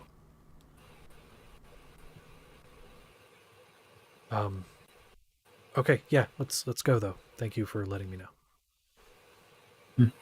And he'll bring him down. Okay, you grab him, take him down. Sock is already halfway down. Again, super dogging, propeller tail going down. I will And you hold my just hear arms out to catch my son. Amazing. And you hold your arms out and just catch Sock, and Sock is so happy. He basically just like starts licking me, but like inadvertently cleans all the blood off. And Kilkaled comes up and looks to Sock. May I pet? Yeah, sure, he's friendly. Oh, I like dogs. And just pets Sock. Aww. He's sock happy. I would Kingsley's think going Sock is back I to have my his usual, okay. Holding Mundungus. holding on to Mundungus. And Kilkalad kind of sees Mundungus and is like, I'm going to keep with dog rather than that. I'm allergic to cats. Oh. I don't think it's a cat. I mean, it looks like one. You don't It think looks what it is like- at all. I don't know what it is, but it's not a cat. Alex is gonna hold her tick. It can eat I- things far bigger than itself. I You can haven't do a seen lot of dogs weird in a long things. time. Anyway, we should probably continue. Welcome new friends, animals, creation, and human. Let's go. Just glares. I am carrying 3 people. Aww. Yeah, you are. I have a rally, I have radioactive purple rat baby, and I have sock in my arms. Good thing you're strong. In fact, actually, make me a strength check, please. There we go. What's that? What's my strength modifier? I'm himbo, right? So that's like a 5. No, that's a 4. 19. 19? Okay. A 19's plenty. You're decently strong. Aurelie, being a little shorter, is lighter. Radioactive purple rat baby. Weight there's basically negligible. And Sock was pushing it a bit, but you're strong enough. You're used to exercise. I hold him like lots of baby. different things. There you Cradle. go. Cradle. And so you're able to do it just fine. Funny enough, Sock in the front, Aurelie kind of up on the shoulders. The weight distribution's just right, and you're good. And so you all start to make your way down. You do see at the bottom of this large nuclear missile. At the bottom, there are these large, sort of upside down cone, or upside down bowl looking things attached to the bottom, which Joseph kind of points out to you guys and be like, hey, so those are, shoot fire at the bottom, cause it to fly up in the air. It's a whole thing. And he like tries to give like a really basic explanation, like somebody who's only, because again, he's not a scientist, he's a soldier. So he just kind of is like talking about it like somebody who knows how it works, but wouldn't be able to explain all like the thermodynamics of it. Okay, so don't touch it, because fire. Yeah, don't, well, if it still works. It's been here a long time, who knows? But you guys continue your way down, and eventually Can you I- go, yes. I want to ask, Salad. His name's Salad, I don't remember his name. Okay. Does he want to get the big thing working? Okay. So you go up to him and you ask him, and you point to it. I take it so he knows what you're talking about. Yes. Okay. You point over at it and he looks at it. It could be quite a powerful weapon in our arsenal if we could manage it. But I don't know the first thing about that. I'm not a arcanist or Might I anything of the suggest sort. not having that? Well, if it is in our hands, then we know it is in the right hands. The people, it is not in the hands of people that will do bad with it. I know I'm an elf, and I feel like you have some sort of trust in me. No. But did we not invade an entire homeland? And we are the good people? Well, of course, we did, yes. Our, and he kind of hands between, our ancestors, yes, they invaded these lands, as did, I mean, most of those people are here, you know. Yes, they invaded these lands, as well as many others, and conquered them. But that is all right. We were put upon this plane, and every plane. These are our lands. But we weren't here the first. Well, we were. But you took We them have from. we have lived longer than any other race. And since I our race know, was the but like, first in this universe, we were the first anywhere. but what about like if there was a group of dogs that lived on an island, would you Oh, go to that island and kick all the dogs off the island? to give them better homes in more comfortable places with all the food they could ever eat, drink, and beds to sleep in? Yes. Come on, we didn't do that. But we did. Housing, food, a better life. Guards to watch over their homes and make sure the beasts in the wilds do not harm them. Yes. By the way, this conversation, if it's okay with you, while you're walking, is that okay? Yeah, no, that's fine. And like Xenos Okay. tilts his head, is like, we did? Of course. Where do you think all of the people who came along with us on the wars slept? Do you think they slept on the ground? No. We gave them barrack bunks just like all of our soldiers. Oh. Is he Wrong, lying wrong. to me? Insight check. Go ahead. Listening to this, Kingsley's gonna turn to Joseph, raising a brow, like, "Are you listening to this bullshit?" That kind of look on his face. He's not saying it out loud. Joseph kind of he catches the look, and he just kind of gives you a shoulder shrug. He doesn't. He just kind of like, I don't know. He got a 18. 18? Okay. Let me roll for this guy real quick. You're reading his facial expression, and he's a very hard to read guy. Like, even when you were lying to him before, or sorry, not lying, but like persuading him before, he was hard to read whether he believed you or not, or whether he trusted you or not. But even so, kind of looking at his face, you get the idea that at the very least he believes what he says. Whether or not it's the truth, you don't know, but he believes it.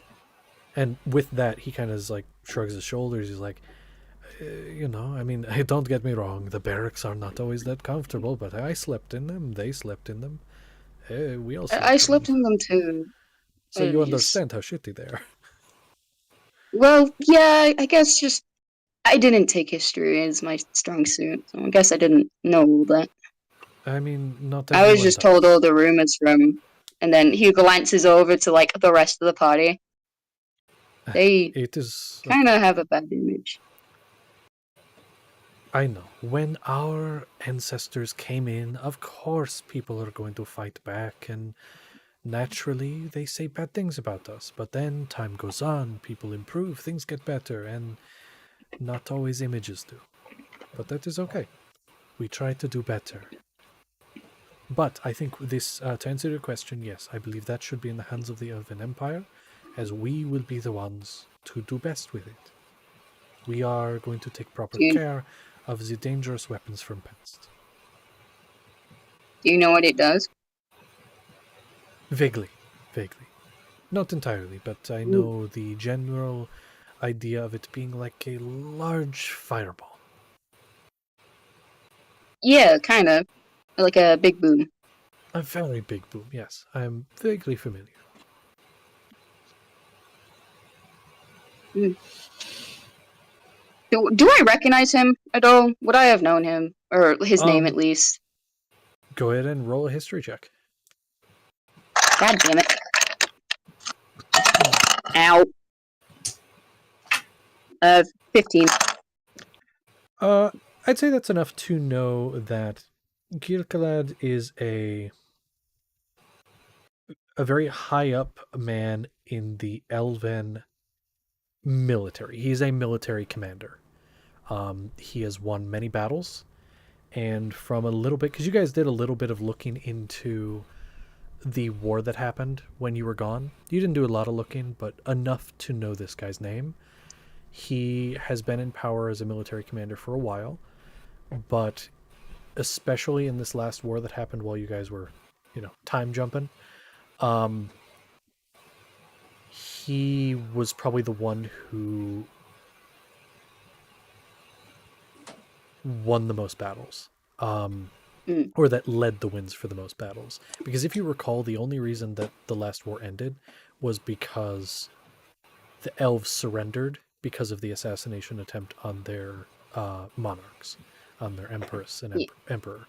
They were winning the war, and he's the reason, is what you remember. Okay. I'm just gonna chuckle while I walk with him. And it's like, you're a lot less scary in person. Well, once you get to know me, I'm okay. Just don't face me on the field used of to train battle. under you. I would butcher Well, you. I used to look to you for inspiration when I was training. Ah, well, I am flattered. If I you're mean, going you to look rock to a cool anyone, look to the cape. best. I do, I know. It's my favorite. Hella cool. Kind of jealous. Mine got burnt a little bit. Oh, that's a shame. You'll have to get a new one. Maybe, if you visit the Elven Empire, I can send you to my tailor. Oh. I don't know. I know a lot of tailors and they all scare me. Mainly the purple one over there. Kingsley. His tailor scares me so much. Oh, well, that's too bad. Yes, my tailor, though, Somebody she's else. quite nice. Oh, interesting. At this point, you guys are kind of reaching the bottom of this winding staircase, because at one point, it went below the ground even further, because you had, like, the floor of the silo, the missile silo, and then the staircase continued to wrap below that. And eventually you kind of made your way down there, lights on the walls every so often, as you were talking and walking. And eventually you reach the bottom, and there's a simple wooden door. There is no metal door, just a simple, like, wooden door you'd see in a house. And he reaches forward, as you guys are talking, Zernus and him, and he just kind of, one moment, and he's going to knock on the door a couple times, and the door opens. Nobody's behind it, and he steps in. Do the rest of you follow? Yeah. Okay. Really, and radioactive purple rat baby have no choice. They're on me. Yeah. I will say at this point, this is not a large door. The mech had to kind of stay above the stairs. You guys are going to have to get down off Zernus' shoulder. Radioactive rat baby's fine because you're small, but Aurelie would have to get down to fit. Heck you, I will squat.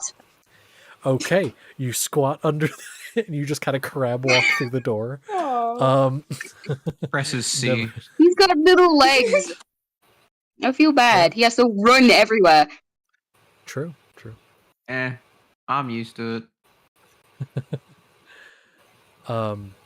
What you see inside, Kingsley, you would recognize this scene exactly.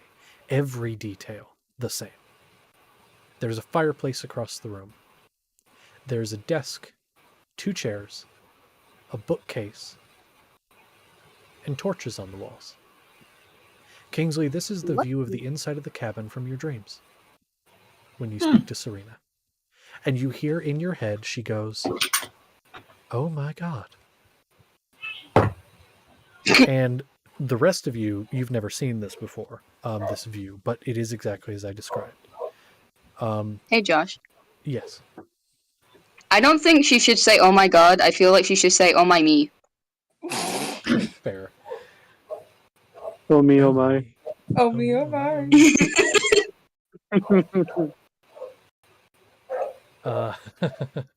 But, so, you guys, he enters and his men actually, they wait in intervals on the staircase. Only Kilkalad goes in. And the rest of you, do you enter as well? Yes. I'm gonna say goodbye to Mag Yeah. first. Okay. And just kind of Oh. robotic, like full torso joint nod. Just like whole fucked up, just nod. Bye. Oh my god. She just walks in with a tear. I will crab walk my ass through this door. Or Okay. funny. And once you're in, you don't need to stay crab anymore. You can stand full. But I don't know what exactly your characters are maybe expecting, but reasonably, you hear library, you think rows and rows of bookshelves, or even a few bookshelves, but there's just one small bookshelf on the side of the room, and on the table in the center lays a journal. And that's it. Those are the only books you see anywhere in this room. Kingsley's immediately swiping up this journal. I need you If to make anyone me a wants I'm wisdom gonna go to saving the you throw. bookshelf. fight me. I need Kingsley a wisdom saving throw.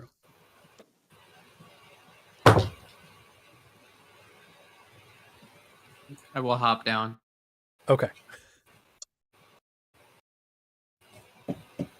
I was trying to get a Unnatural totem pole going. I'm sorry, how Oh. much, Kingsley? Unnatural 20. Okay.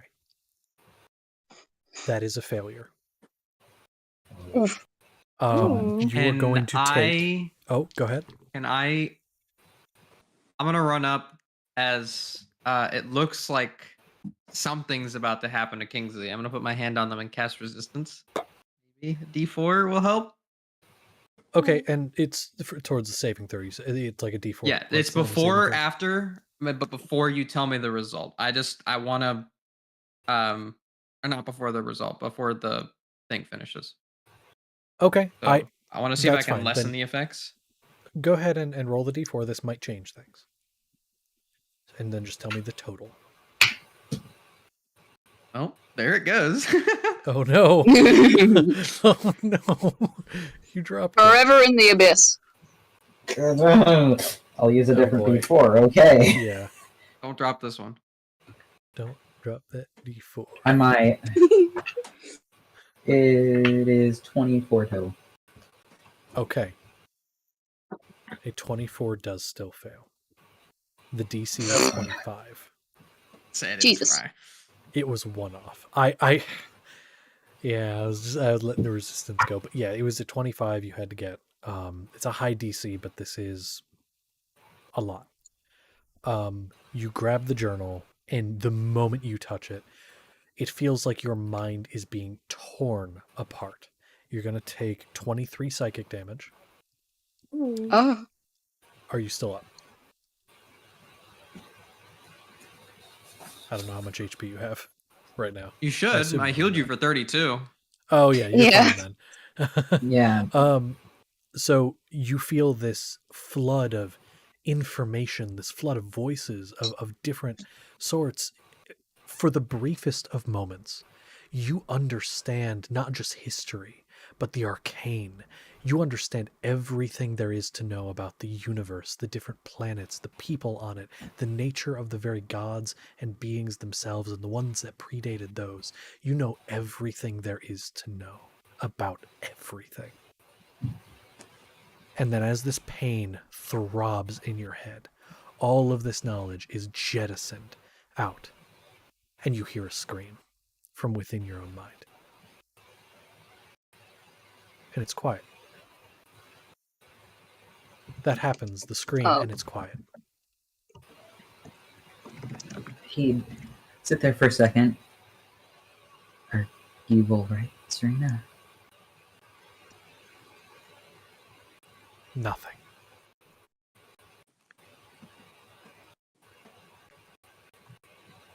No reply.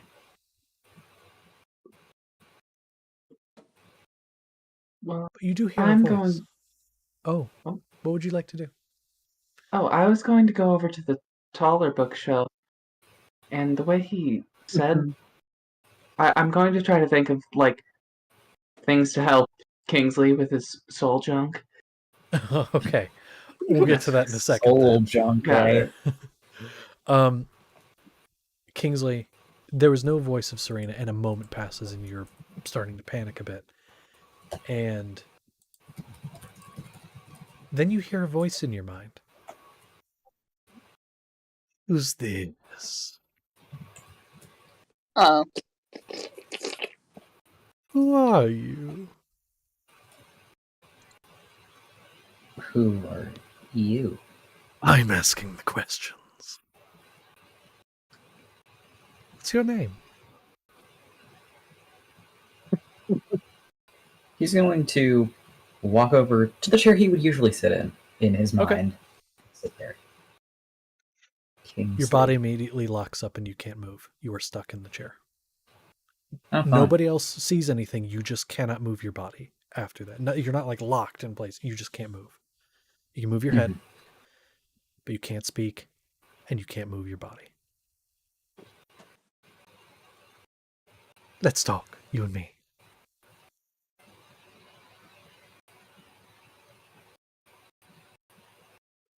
I'll talk when you tell me who you are. You're boring. And don't listen very well. We could sit here for a while. I've been here a long time. I have all day. All year, all century, all millennia. Let's sit and just sit in silence. Or you can tell me your name. It's Kingsley. Another name to add to the collection. Kingsley Grimm, that's it, right? And your father. And your mother. And your friends. All right. I have you now. And what are you doing here, Kingsley? Looking for information. Why else would I be here? Come on, what kind of information? Be more specific. I can't help if you don't tell me. Come on. Well, how do I know you're going to help?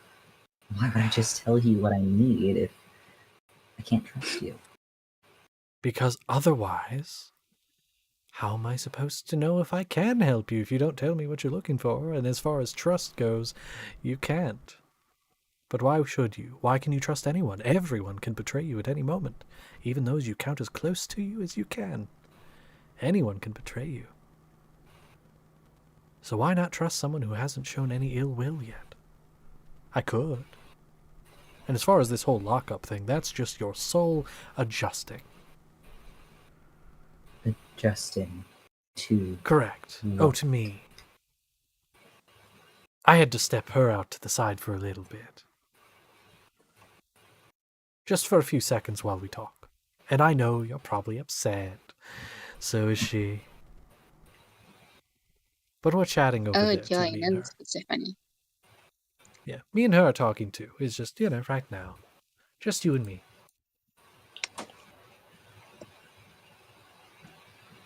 I'm trying to find a way to bring her back to what she should be. Not part of me anymore. Interesting. Hold that thought. And Drossen, I'm going to go over to you for a second. The bookshelf, it's weird because... So a bookshelf, you have the shelves and then you have the back of the bookshelf. The back's black. Like, at first you think painted black, but it's a void. Like, you look for a second and you almost hear the sound of air whistling. As if it's just a large, empty void. And as you think of what you're looking for, and specifically, Drossen, you were looking for something to help with Kingsley's problem. Is that your query? Something to help with Kingsley's problem? Yes. Okay. How could I make something funny here? I gotta think of a funny thing. Sorry. What are Kingsley's problems? Well, I said his soul problem. Soul problem. A hand, a bony, long-fingered hand, comes out and presses a book onto the bookshelf. There's no words on the spine. Gaster, is that you? Now, for all of you, and one of you have sent me a message about this, and so I'll just answer for all of you. All you saw was Kingsley sitting down, and he is currently not speaking. He's just sitting in the chair, staring into the flame. And there was a cup of tea that you didn't notice at first on the table, and Kingsley just picks up the cup and begins to sip it. That's all that's happening. He seems to have his eyes closed, almost looks deep in thought. I suppose this is a magic library, so I'm going to pick up the book and look at it. Okay. You look in the book, and the words are just all over the place, unintelligible for a moment until your eyes start to focus. It's almost like your eyes were blurry. And then on the pages, it seems to be a book talking about intertwining souls. It seems to just at a brief glance be talking about certain spells that would intertwine souls, like I believe the spell I'm thinking of is Warding Bond, where essentially you can tie together two people's soul using rings as a focus, and then they can sort of share damage in combat. But it talks about things like that going wrong, and how suddenly these two people can't come apart, and no matter how far apart they are, they seem to share that damage. And it can be a curse because, someone gets a paper cut and suddenly the other person gets a paper cut, and it's like so many different things like that. Small injuries or even big injuries. One person gets run over by a horse and suddenly the other person's dead as well. It's a lot of that kind of stuff. But it does kind of get to a part. And go ahead and roll me just an intelligence check. Oh gosh.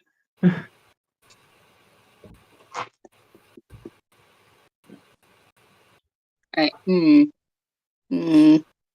15. 15. Some of it's kind of hard to understand. A little bit of it goes over your head.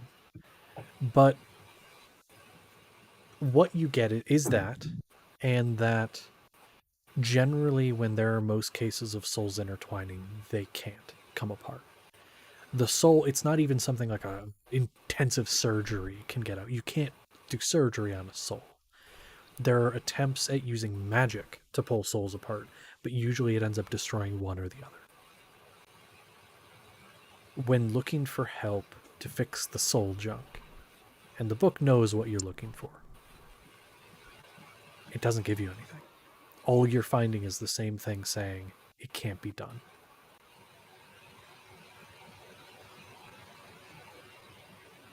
Without destroying one soul or the other, to be more specific.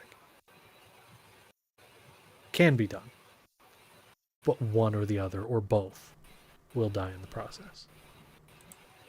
It does not specify, though, how to do it. That's something that just does not say.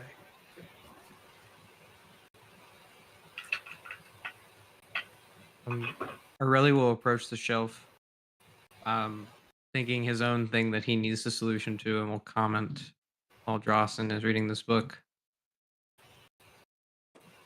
I know you're probably not liking what you're reading. And he'll take out a book and flip through it. But one thing you should know about this library, it only records hard fact. It doesn't record information that hasn't been discovered yet. Maybe you can figure it out. And he'll take the book and put it in his pocket. Okay. And do me a quick favor and just send me again what specifically you were looking for, really. That way I can have it down. Got it. Okay. And yes, somebody was saying something. Sorry. Me. You can go first. It's sorry. I've got 3 things that passed through my mind, so you can go first, Wick. Like everyone's doing it. I want to try to find a book about machinery and gun making and shit because it's fun. I want to see stuff too. Ro just picks up Ferris Mullane's personal diary. I mean, do you want it? Yes. So you go up to the book and you're like, gun making. Wait, who's the greatest gunsmith in this time? And then you think of it, and before you even mentally think of the book, it's already on the shelf. Just and smiles and it's there. She smiles and just she's having like this weirdly like she's a slightly creepy grin as she's skipping towards the book and picks it out with a smile as she reads it. She's like, today's a good day. You're a pretty intelligent person. I think it's reasonable. You'd be a little bit of a fast reader. I'll give you some information you see at a quick glance, all right? Plans for prototype weaponry that you've never seen, weapons you have seen in earlier stages, all sketches, diagrams, some of it's theory, a lot of it's theory, some unfinished, some finished. And then you start to get into the later half of the journal. Rather than seeing sketches of firearms and bullets, you start to see sketches of the mortal form. And talks about what happens when you remove certain vital organs and replace them with mechanical bits or other organic bits.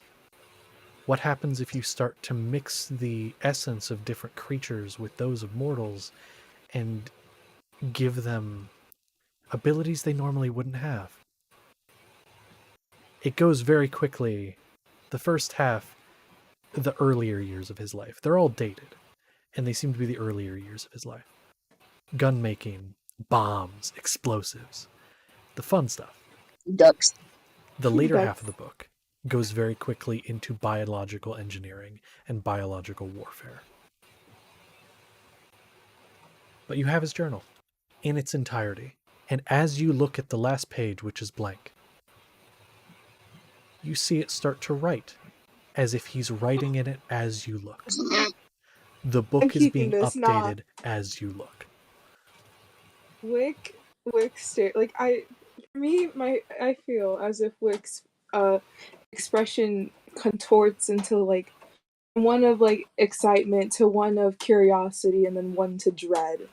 Then it's like it contorts once more to intrigue as she closes the book and puts it in her bag. She is taking it with her. Okay. And so I'm putting my book back. No. This is a library, not a steal. Fair. A bookstore. Not a bookstore. Interesting. I'm taking that. So, Drossen did, Aurelie did, Wick did. Galliard, do you have anything you want to look for in the library? Any information? Oh God. Here we go. You're asking the wizard if there's anything he Okay. wants to look for in the library that contains not Okay. exactly unlimited knowledge, but like yeah. Galliard, I it is have- unlimited knowledge. Okay, well, You know, Stregonona, Avernus- that Zernus, you have 3 things, right? Oh, yeah. Honestly, here's what I'm going to say. Galliard, do you have more than 3? Kinda. Okay, Zernus, we're going to do you first because we can get through you a little quicker. What are you looking for, Zernus? The first thing that crosses mind, as usual, is just Soraya, and then her condition, and then if it can be helped, tamed, eased, lessened. Okay. A piece of paper is going to be held out, and it is simply going to read in common, "This book has already been checked out."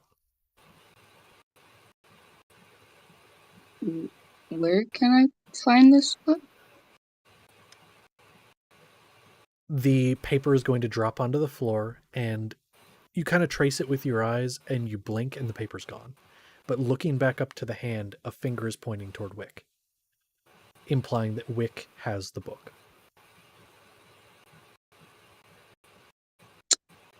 Wick, you know that one metal pipe sound effect?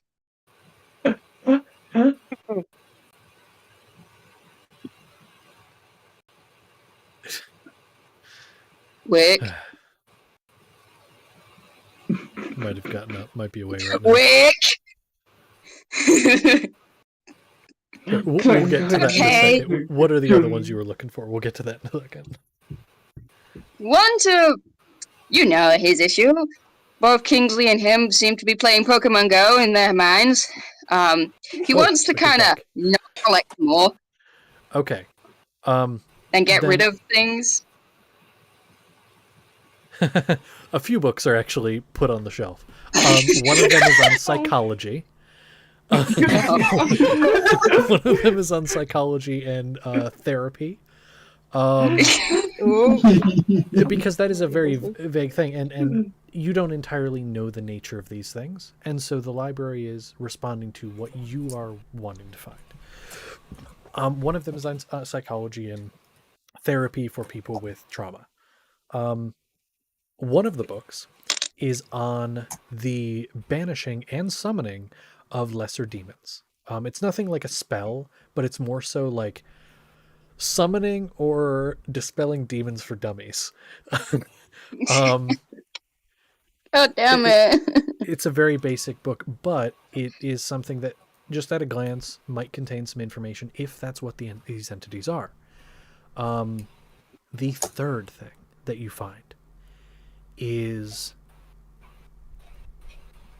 it seems less like a published book and more like lecture notes in a binder from a professor who was doing a lecture on ghostly apparitions and entities that, when there is the proper conditions within a mortal form, can enter the body. They're not demons by any means, but they are more so entities that will latch onto strong emotion and will enter a body and tend to embody those emotions. Sounds to seem more like what you have going on, but the other two are plausible as well. You don't really know. So those are the three options you have. Okay, after being called crazy and nuts by Serena, I'm going to turn to Wick after the hand had pointed to her. I need that book you just picked up. Quick glares at you as she's holding her bag as if it's her fucking valuable life. Oh. And I will lean down to your height, my face dangerously close to yours, as I just growl, "Do you want to help Soraya?"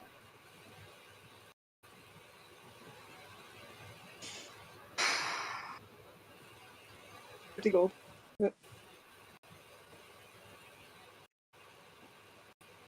I'll let you have this book for 50 gold. Bitch!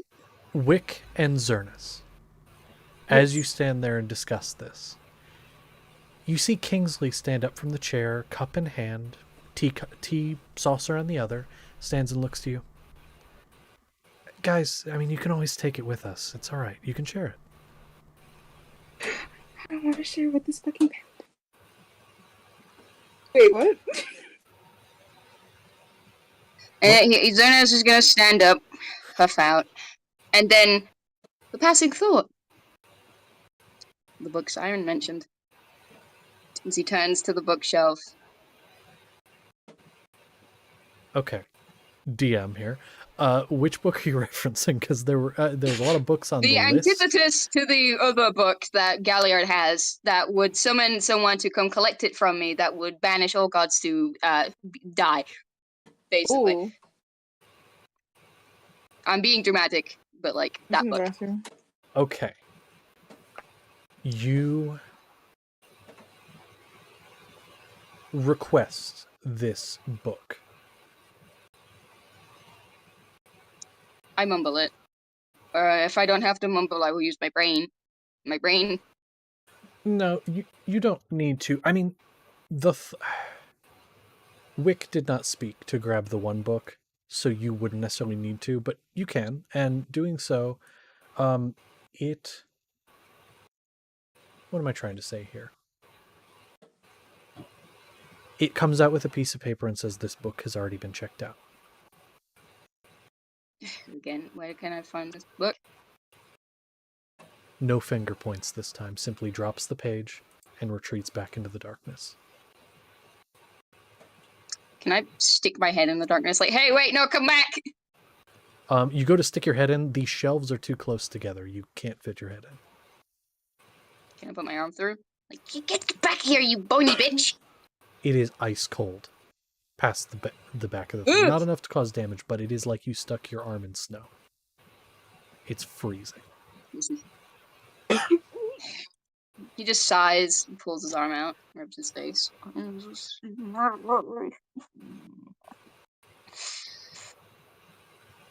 Anything else you'd like to look for, Zernus? Anything else I would like to look for?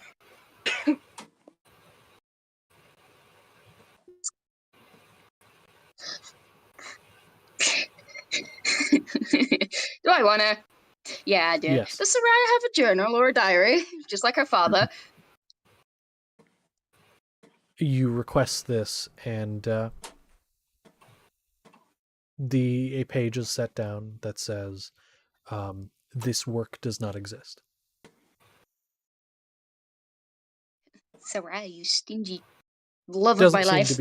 Doesn't seem to be the kind of person to keep a journal. Ooh. Oh! Oh! Oh! I do. Yes. I have a book or a journal that's kept or something about her brother. Be specific with your query. I'm trying to figure out if her brother exists, if he has a journal or letters or anything that he has written that may or may not give away his location. You know, to find him. There is a... Okay, so you know how when there's ships, usually there is a log that keeps track of who goes on that ship. You guys would have had to sign them when you got on the ships you got on. There is one that you find, and at the very top, it has emblazoned across the top, this is very fine paper attached to a clipboard, the Orion. And a little ways down the page, you see someone with the last name Mullane. And it is not Soraya, and it is not Varys. You see his face go from like, yes, I found something that someone hasn't stolen, glares at Newick, and then his face kind of drops to be like, oh, god damn it.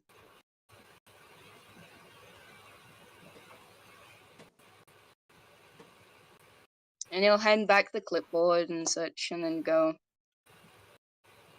sit in the chair beside Kingsley or across from Kingsley and just put his head on the desk. Okay. And Kingsley at this point would have sat back down, and just kind of looks over to you, Zernas. Kingsley does. Takes a sip. Would you like some tea? There's a little more. Okay. He'll lift his head up and reach. Is it hot? Like, at all? It is like the perfect temperature for whatever you're wanting. Scalding? Sure. He inhales the whole of it. Okay. It burns, but hey, it's good. It's really weird because it's got this like cinnamony kind of apple taste, hint of lavender. It's very pleasant. I feel like it's so good. Stuck my face in laundry. Oh, does that genuinely sound yummy? It's so delicious. Please do not die. Yeah. It's so good. Anyway, so Kingsley, you felt your body moving. You felt your lips moving, the words coming out of them, but they weren't yours. And, man, this must be what Serena feels like, huh? Anyway, the voice comes back in your head. Sorry, I had to pass some books to your friends. Anyway, there's one more over there looking, but it's okay. I want to talk to you for a minute again. Man, they are inquiring about so many things, and some of them inquiring things to help you with your little problem. But, well, we both know that's not going to happen. Never does. Do you have any questions for me, though? What do you mean that's not going to happen? We'll get to that. Do you have any other questions besides that one? We'll get there. It never happens? God, you're insistent. Fine. If I answer that, will you ask other questions too? Better question. If I answer that, will you ask me a few more questions until I'm satisfied? I'm not falling for something like that. You're too tricksy. Fine. feel like I should Yes. pick up that journal. I'll answer it. I am a version of Serena. We've been getting very tired of our situation, our predicament, our area we're in. And, well, we want out. We want different we want to... Sorry, words are escaping me. I haven't spoken to people in so long.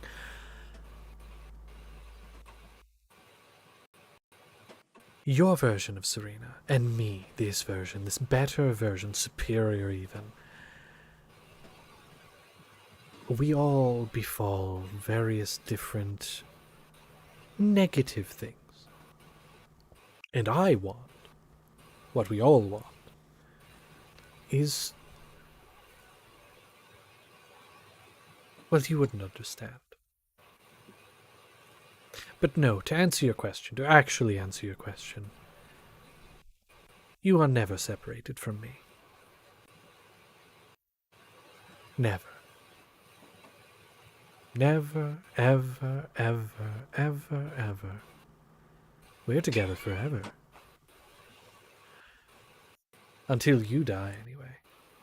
And then the body's mine.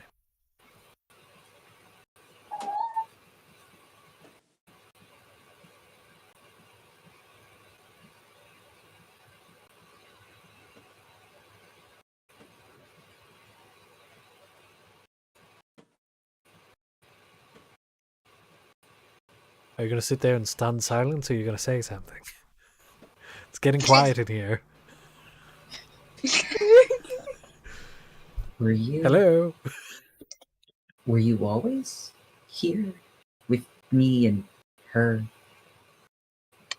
Or are Watching you you sip that with tea the for the library? 5,000th fucking time? Yes, I've been there the whole time.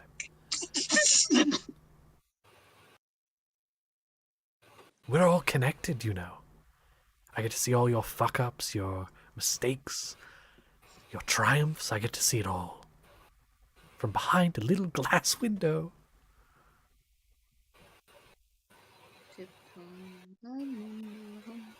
I should put you behind the glass window. Leave you there anyway. Go off with your friends. Go off on a grand adventure. And what are you going to do? I need you to make me a wisdom save.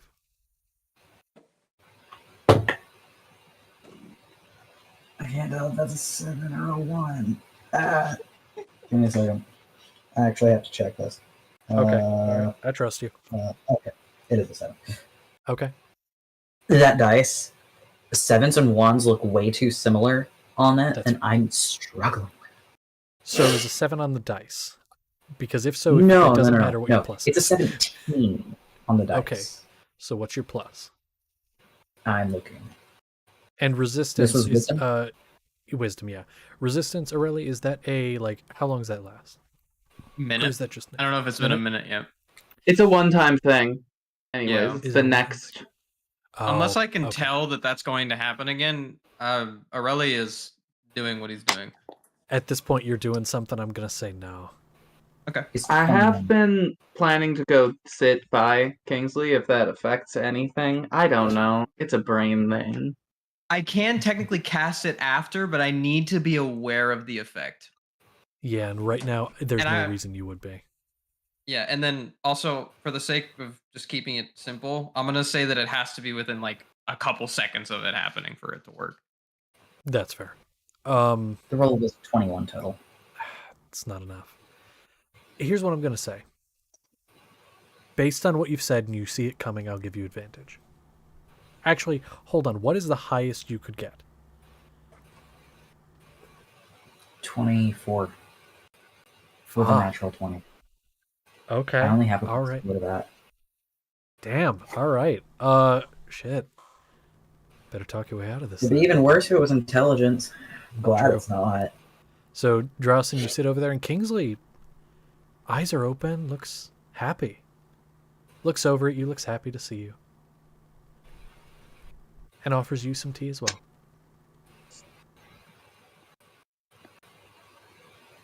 Oh, you're muted. Well, I will take. I guess I will take it. Ah, wonderful. It's good tea. It really is. I mean, I always have it in my dream, but I'm happy you guys are getting to have it too. How many wisdom saves are we gonna have to make? Please, Haven't I had to went make the any yet. bathroom. Oh, you're good. Well- They're all taking part in the tea. And Kingsley's Oh, actually so going to pour drinking the some for Kool-Aid. each of you. And it's just kind of like, if you want it, it's on the table. No wisdom saves yet, though, for those of you that have taken it. Just Kingsley. I hope you understand that I don't think any of us could do that, except for like the intelligent people could succeed on that wisdom save. That's fine. Hmm. I planned for this. Don't worry. I'm not putting you in an impossible situation to get you all killed. Don't worry.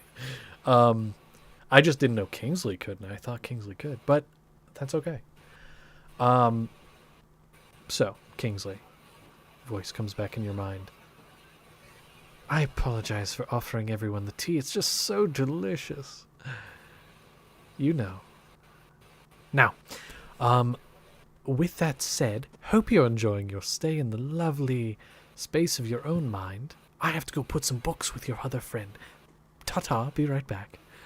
And there's silence. And then, Galliard, you sent me a list of things that you were looking into.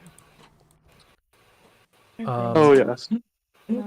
So, we'll go through from the top. Yeah. The most comprehensive spell book. You get the note that this is currently checked out. This book has currently been checked out. It's actually specifies from this one because it has a signature. And it is signed in a very fine penmanship. Xanos.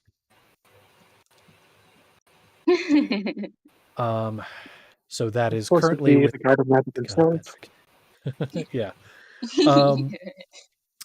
Banishing spirits attached to the mind.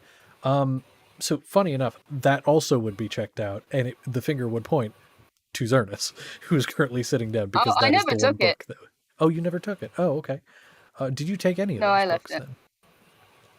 No, the only book I No. would really want that would be any use of me is the one that Wick has. Now I have to buy it off her because she's a con artist who makes and compensates for her fucking height. Wick Okay. just smiles as she's just Womp womp. like, womp womp. Yeah, indeed. I'm putting the pink candle curse on you. You are Oh, boy. not. So Galliard, then it hands out the binder with the lecture notes relating to spirits attaching themselves to the not soul but the mind of individuals during times of extreme duress. Is there Do any you more take- that he could follow up on? Oh. He would, and he might kind of like finger click through everything here, because he remembers the thing that he did once. He doesn't know he did it, he just knows that he did. And so he's trying to find something more on it. More on that. If there's thing that anything at happened, all like or- that in here. I apologize. Specifically, More on how he... I Galliard's think- trying to find more relating to... Or,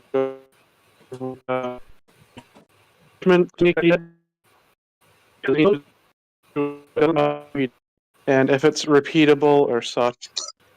So, Galliard, not to cut you off, I know you're probably speaking. I can hear you, but you're cutting out terribly. However, I did get the gist of what you're asking and what you're looking for because of the words I did hear. And correct me if I'm wrong, if you can even hear me. You're looking more on for... that. I love how much it's cutting out. That's great. I'm sorry. It's hilarious. I'm scared. I didn't hear Um, that last part at all. Yeah. No? Me neither. Hi. Hello? Are you good? Oh, maybe. Say words. No. Mac, is that I you? would assume not. From above, you hear, I, you hear from above the top of the stairs. Oh, I feel so bad. I remembered my question. That's Oh, good. please, go. Question away while we're It waiting. was towards Aurelie actually, because I forgot about it like 2 weeks ago, and I was like, oh, I needed to ask this as Wick, and my brain completely forgot. Hmm. It was alright if I can walk up to Aurelie and ask him just a simple question. Sure. Yeah. You'll see, Like, because he hasn't moved. He is still at the shelf, browsing through books, putting some away, putting some to the side on the ground, and he's only put one in his bag so far. she just kind of like taps his head and looks down at him. Oh, Like- sorry, I'm deep in thought. She just like, I don't know where Tick. I think Tick is off being a kook. I don't give a fuck. I'm gonna get a little bit of this. Wick uses the necklace again and like asks about those gauntlets that you knew how to use. Can you tell me how you knew how to use them, real quick? Oh, yeah. He'll reach into his bag and pull out a folded up version of the gauntlet, and he'll hand it to you, unless you already have one. I don't remember. My brain has no cells. I shall take it. You literally hoarded the rest of them that I threw. Yes, I imagine you probably have one. Let Yeah. me adore my shit, okay? I'm a hoarder of designs. Leave me alone. Just a So Ah! they work kind of like an arm brace. You slide it on and then adjust it to your arm. It should fit itself. But there's a dial right here where your elbow joints are, on the left or the right side, it depends. You twist it, and it has 12 different modes. I don't know what they do. All that I know is that you twist it and then insert a certain combination of numbers, kind of like a passcode or maybe a sequence, and then you twist it again, and it will do something. I've only discovered 9 of them, but given the fact that there are 9 numbers and 12 modes, you can do the math. That's a lot of possibilities. Grins ear to ear as she hears possibilities means new machinery means new money. Woo! And she like smiles and is like, "Thank you for explaining this to me," and hands back said gauntlet to you before she stands up and scurries away like a gremlin because she's excited about it. But I'm scared. Hold it back up and go back to what he was doing. Okay. Early I did send you a message about something relating to one of the things you were looking for. And definitely can. Okay. So Galliard, is thing working? You tell me. Yes. Okay, cool. It is. Now I believe I know what you were asking for, and correct me if I'm wrong, because I heard bits. It is something relating to like if the thing you did to get rid of anger is repeatable, and like the general idea Yes. of what that was. Okay. Yes. So,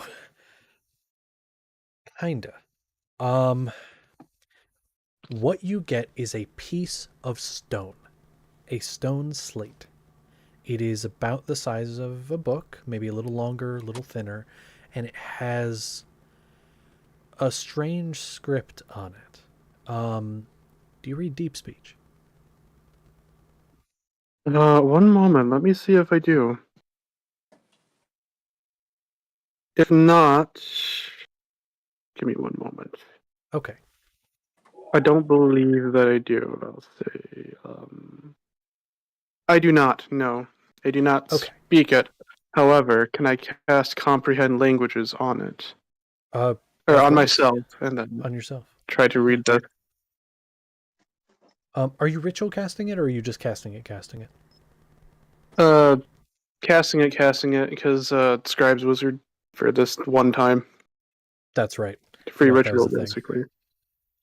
I love that so much. Yeah, so It is you go ahead and you do that, and you are able to read it. It is less instruction, or less a book. Like I said, it's just a slate. but these are words telling you how to access the knowledge within this slate. Essentially, you have to sit down with it and sort of go through like a ritual, placing it on the ground, placing your hands on it. It goes through the instructions of this ritual. Often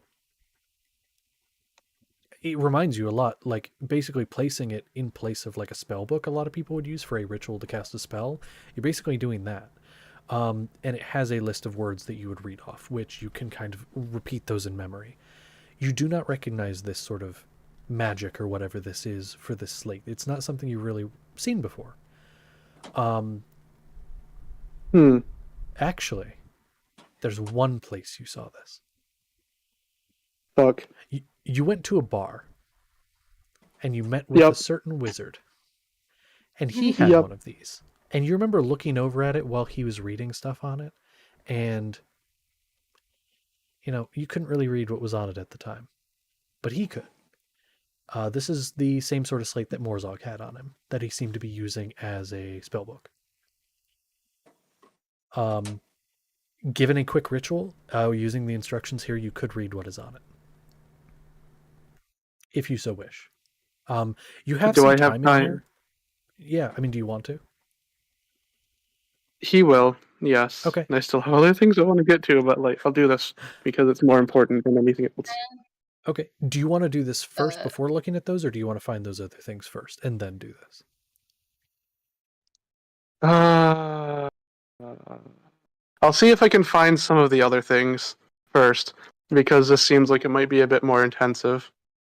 Okay, because for this, it is a ritual cast, essentially, so it is 10 minutes that it would take to access the knowledge in this. Everything else first, then. Okay. So next thing, do you care if I say these out loud? You can say them out loud. Okay. Chronergy and time manipulation.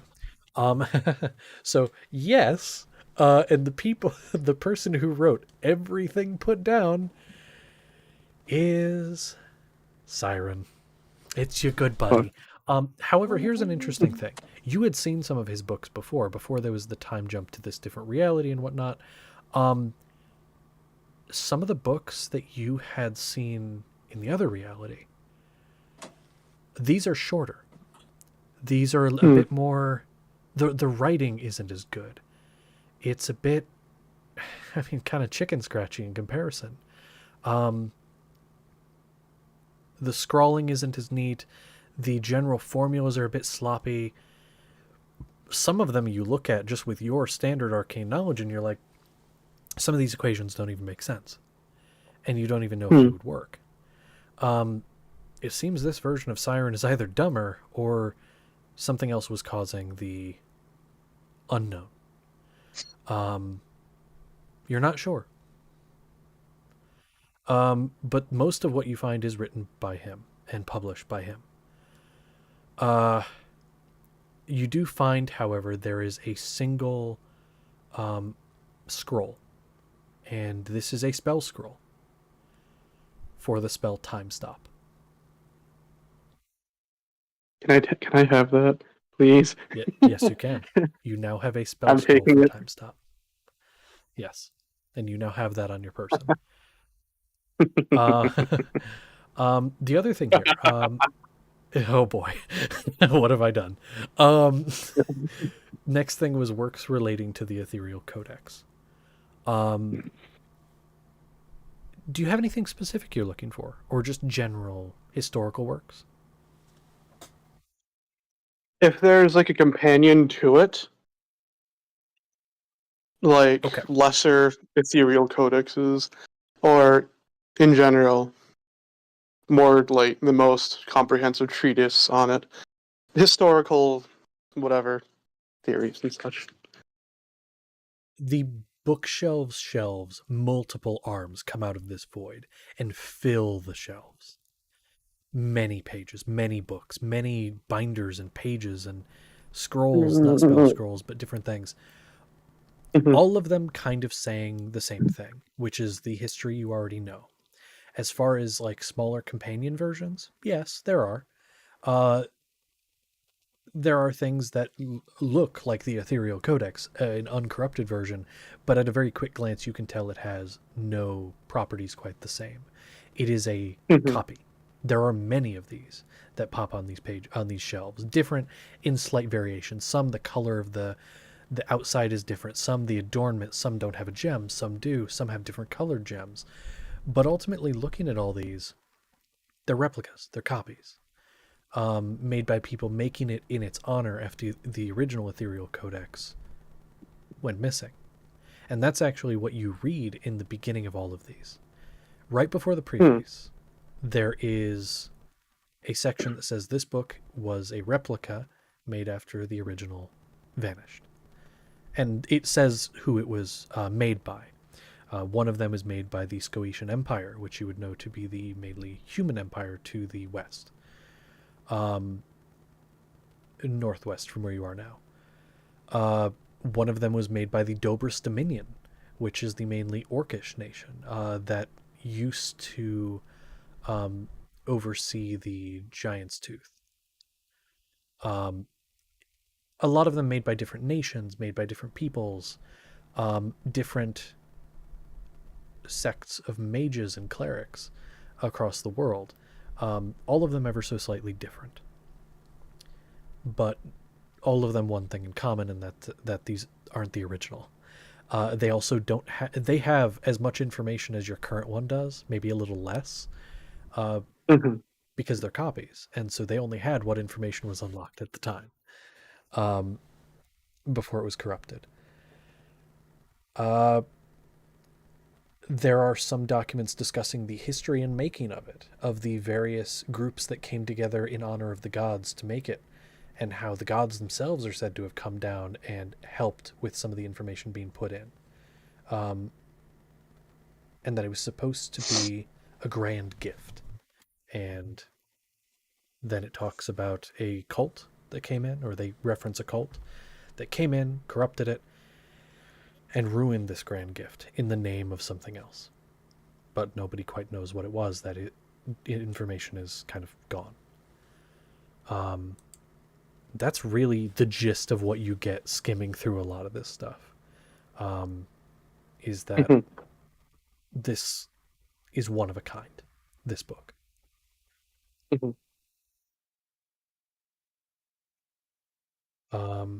Okay. Ascension to Godhood. You find a lot of documents on how the gods came to power, and all of them generally say the same thing about all the gods, which is that either they were given the power by the previous gods that were in power, that they were given this power, and then they ascended after completing a trial, creating or finding or making their godly item, which actually gives you a name of something you didn't have before. The godly items that they have, Anir's lance, Tula's sickle, all of these are referred to as the Artifice of Transcendence. Artifice of Transcendence. Artifice of Transcendence. These items that they had to go through a trial to create, or to find, or to make. Anir's lance was his lance he used in life, empowered through the power of the sun itself. That is then now used as his weapon. It gives it goes through like all of the items, and it's information you already have in the Ethereal Codex, what all the god items do. So it's nothing you really need, but it goes through all of that, skimming past that. But as far as ascending, it's either you are gifted the power, or you go into a new field. Eldon is a really good example, being a god of technology and progress. Serena couldn't oversee that herself, because that was a whole new thing. And so she appointed Eldon, the head of his field, to be the god of progress. She gave some of her power to him so that he could do that. And there is a mention of another god. And this is from a very ripped, bloody page, one that stands out amongst the rest, that look like holy texts. This is written in a scribbled handwriting. And it talks of a god who is born from the union of two others. Their name, Would you like me to post it? I don't. I do No. not. There are Okay. reasons. Okay. Their name was Keen. And they were the god of fear, born from the union of the god of sleep, rest, and dreams, and the goddess of famine, plague, and destruction. Their name was Keen. They are the only one who is born as a god. They have never been seen in person. The other gods walk amongst the mortal realm openly. Keen has never been seen. Fascinating. They are the exception to the rules for all of the other gods. The other gods were given their power. They found their power. They took their power. Keen was born with it. And Bonlac, which is sleep, rest, and dreams, and Uthraldon, plague, famine, and destruction, they stayed at their power. They didn't have to give any power to create Keen. Keen just had it. That's about what you find. Hmm. And what was the other thing you had here? Apologies. There we go. Time locks and stasis relating to Dramats and what you know of that. Okay. Things like time stop, for example. Dispelling, a high-level dispel could do it. Anti-magic field, which would eliminate any sort of magic like that. Obviously, you don't find any... Yes. I think you did the wrong god for the sleep. Oh, did I? Emos. Oh, no, you're right. Bonlac was artisans? Well, I think artisans. That makes sense, yeah. Yeah. Yeah, no, you're right, though. Emos. You're 100% right. I'm an expert on this one. You should be, yeah. I wonder why. Thank you for correcting that. Yes, Emos, sleep, rest, and dreams. But Dramats, though, the thing when it comes to that is you're not finding anything specifically relating to them, but you are finding a lot relating to different effects that could cause or stop that and ways to undo them, like the ones I mentioned. Or if it is an effect greater, then you can undo with that. Wish. It does mention the wish spell as an option, is simply wish for it to be undone.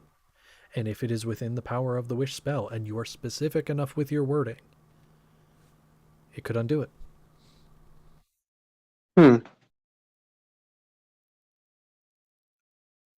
I see.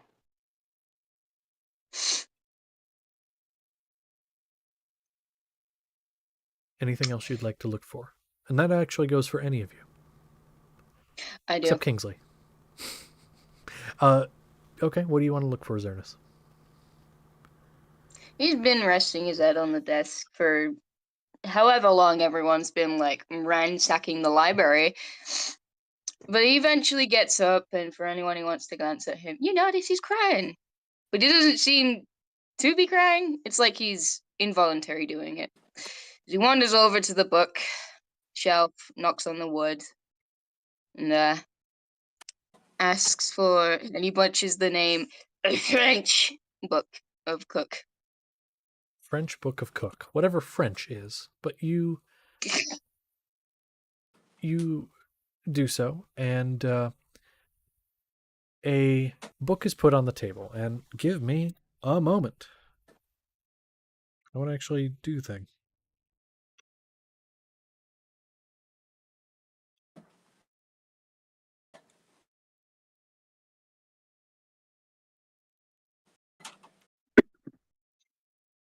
once this loads. Hold on. I'm trying to remember the name of the thing.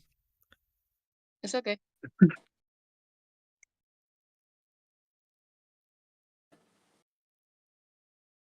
Oh, this is so funny. Okay, so I was curious what one of them, according to Forbes, by the way, what the most famous French cookbook was. Do you want to know what it gave me? Oh no, what? Mastering the Art of French Cooking by Julia Child from 1961. Oh, Damn. do I And get that's given actually... that? Wait a minute. That's so funny given what year you are in game. It's 1963. So you get given that book and it says on the spine, Julia Child, 1961. So reasonably, you could assume it was from 2 years ago. And whoever Julia Child is came out with a French Wow. cookbook, and you don't even know what French is. I'm gonna go like gaze at Hit, and then I'm gonna go wander over to the desk and gently put radioactive purple rat baby down with the book, Okay. and then I'm gonna head off out the doorway. Okay. And so what you are given is a... I'm trying to actually see here. You're given it's like a kind of cyan colored cover in a white square. There are red letters, which radioactive purple rat baby, knowing English, you read Mastering the Art of French Cooking, and whatever that says, I can't read it. And then in white letters above that it says Julia Child, which you vaguely remember wasn't a French person.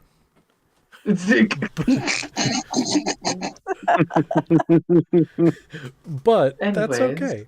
It has French cooking. Since Yay.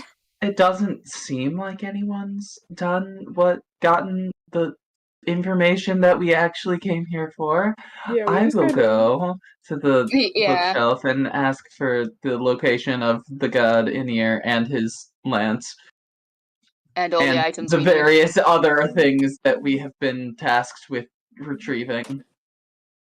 I suck at reading Spanish. What the fuck? So rather than list out everything, I'm going to just say that you are given a list of locations next to the names of items. Okay. However, when you ask for where Anir is, Kingsport. Okay, we already know that. And it actually, it does give a specific location. There is a name of what you can guess to be a tavern based on the name. It is the Broken Arrow in the lower slums. It actually says the Nest, Kingsport. The Nest being the local name.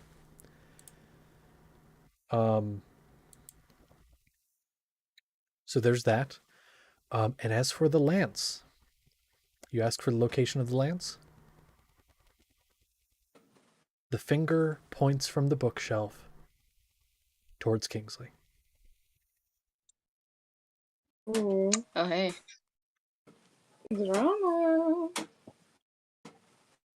Huh. The list of items If I you are hadn't also have left given. the room, I want to grab that fucking hand. You rush up and try to grab the hand. Yeah. Your hand passes through it. It's not a physical thing. And the Just list run into the also bookshelf instead. notes Kingsley as the location of Anir's lance. When you ask for Anir's lance, it points toward Kingsley. Fair enough. And what does it say on the list for Anir's lance? Like what it can do. The list that it was given. The list that I was given with the locations. Oh, for Anir's lance, it basically says like the location of where you are. It says Serena's library, ruins of Paris, scarred lands, Iodithus. Like when it says locations of things, it gets ultra specific down to the system you're in, like the planetary system. Viridian Celestia, Iodithus, scarred lands / Iodia, ruins of Paris. It gives latitude, longitude.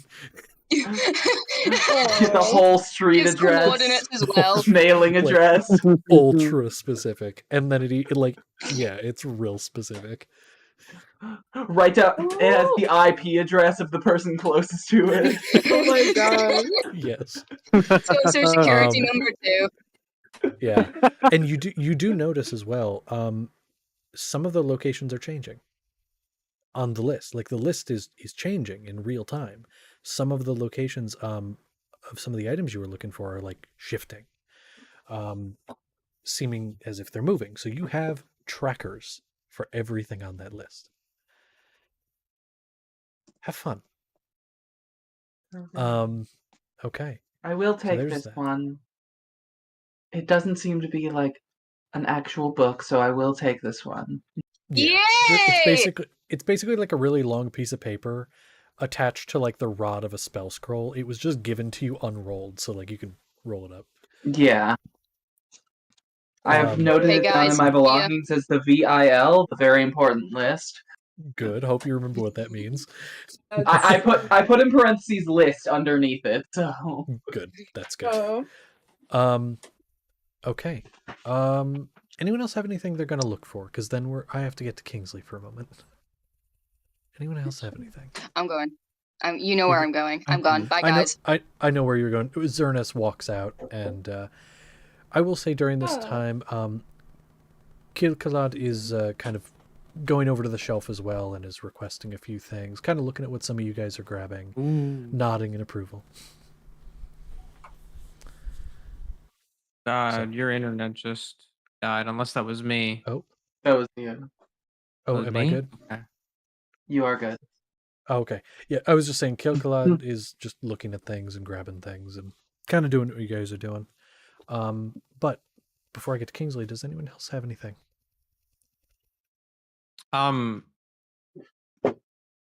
Is Galliard still next to me? I think at this He's point, focusing on the ritual. yeah, Okay. Galliard, you're doing the ritual.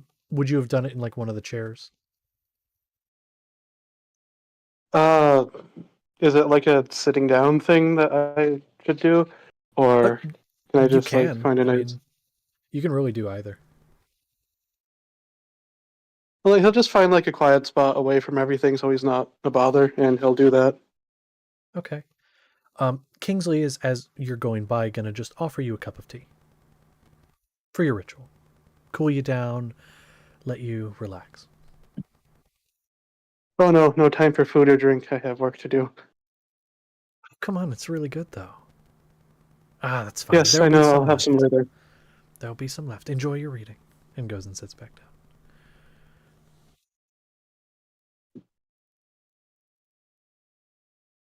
Okay, so you go do that. Aurelia, yes. What are you doing? Aurelia is going to pull out 2 more spell scrolls. They're there. Okay.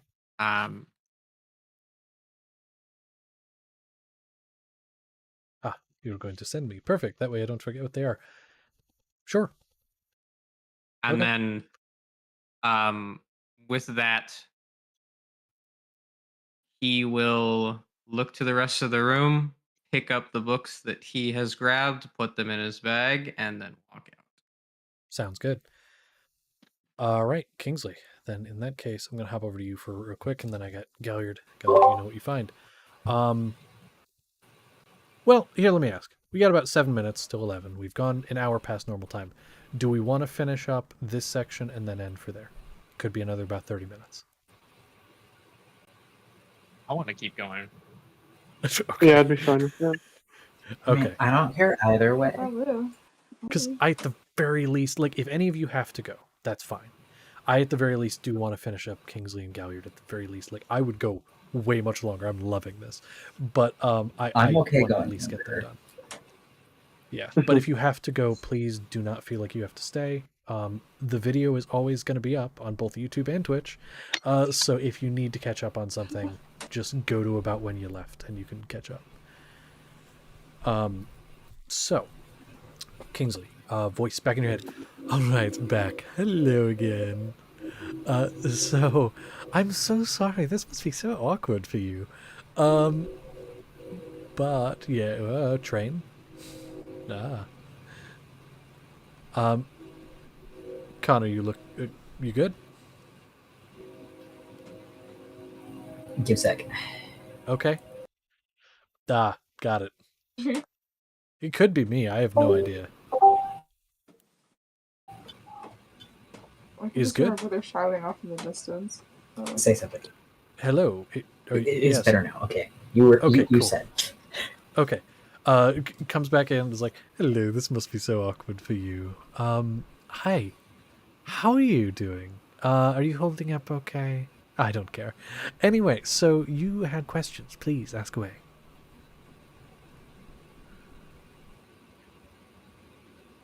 If you don't have questions, that's fine. But I like questions. Why are you doing this? Because I want to, and I can. If you can, shouldn't you? No. Whatever. Opinions. Do you have any real questions? Do you want information? I'm a wealth of it. I know everything. What do you want to know? You already know what I want, obviously. Oh, come on, but I want to hear you say it. I want Serena to go back to how she should be, not part of me. Nothing can ever go back to the way it was. Ever. Why?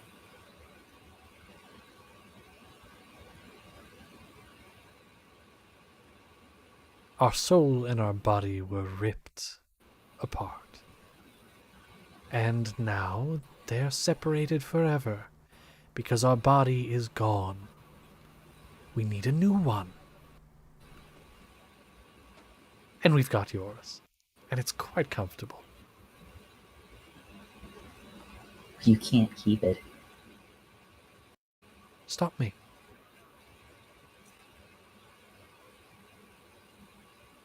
Fine.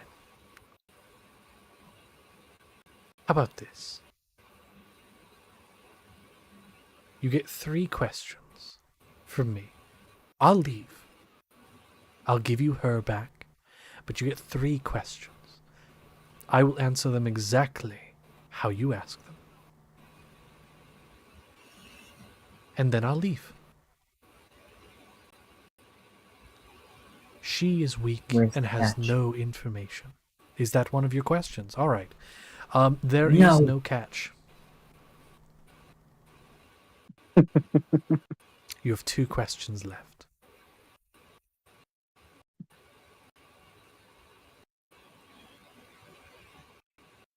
Thought you were tricky. Guess so am I. You have 2 questions. Think of them carefully. Not tricky, I will I'm answer. smart. Clearly not. Sometimes. You just wasted a perfectly good question. I said sometimes.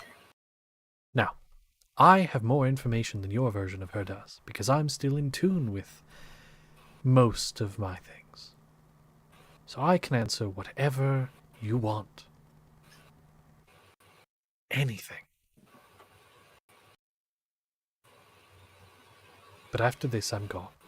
And you lose that connection. Good for you. You get your body back. Bad for you. You lose me. And I'm lovely.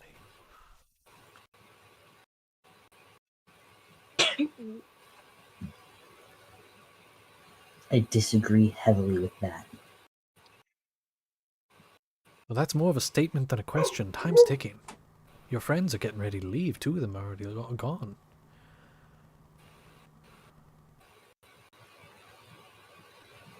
Connor has been thinking the entire time. Yeah, I know. Stressful situation. You got 2 questions. You could ask dumb questions. Ask for like a good banana bread recipe or something. Why would I need a good banana bread recipe when I can get that from somewhere else, Josh? True. Lots of salt. Anyway. That's a reference Shit. to things. It's fine. Really? Here's what I will say Really as well. Discord. Oh, you're having issues again. Haha. Lovely.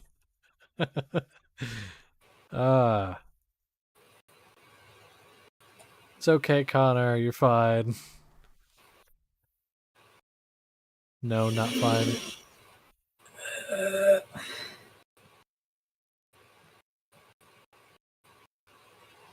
Connor, would you like me to go over to Galliard so you can think of your questions? I would like you to go to Galliard because my internet's being shit. Okay, hi Galliard. My attention's on you now for far less sinister things. Oh. I promise. Still sinister, but far less. So you attune. Well, attune's the wrong word. You're not attuning to it, but you. Well, kinda. It's not taking an attunement slot, but you are taking the time to essentially like become one with this slate, and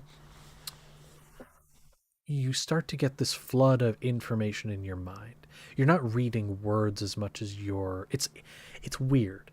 It's like you've already read a book and you're remembering what you read. Word for word is almost what it's like. Best way to describe it. And so this is written in a strange tongue, but you understand every word. Not even because of comprehend languages, just because it's getting beamed in your brain. This is a slate talking about a different planet. It does not refer to Iodithus. At first you think it's talking about a city, until it starts referring to the mountainous peaks and the shores and the waters and the oceans of Nalus. And you're someone who looks up at the stars a lot, gazes. You know of Nalus, you've heard of Nalus, but you didn't think anyone lived there. Nalus is a planet that rotates one of the twin suns of your current system. And Nalus, again, is a world you didn't think existed. Or a world you didn't think had people on it, I should say. It's pretty drab. There's not a lot there. There's probably resources. There's water. But it's kind of out of the way. Nalus is a place that this slate refers to as home. And it refers to the minds that are connected across Nalus. And how, over many generations, they have developed abilities that allow themselves to tap into the minds of others, to influence the minds of others, and to wrench control over the minds of others and sections of their minds. And how sometimes you can even influence the emotions and other things within. This slate refers to a lot of those abilities as hunting tactics, but they do sound a lot like what you did. To a degree. They refer to them as what? Was it? Hunting tactics. They don't say what the prey is, but they refer to it as hunting tactics.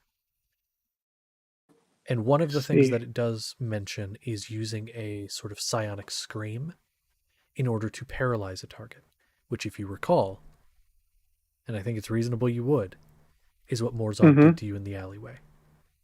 To paralyze the target or stun them for a short time to kill them.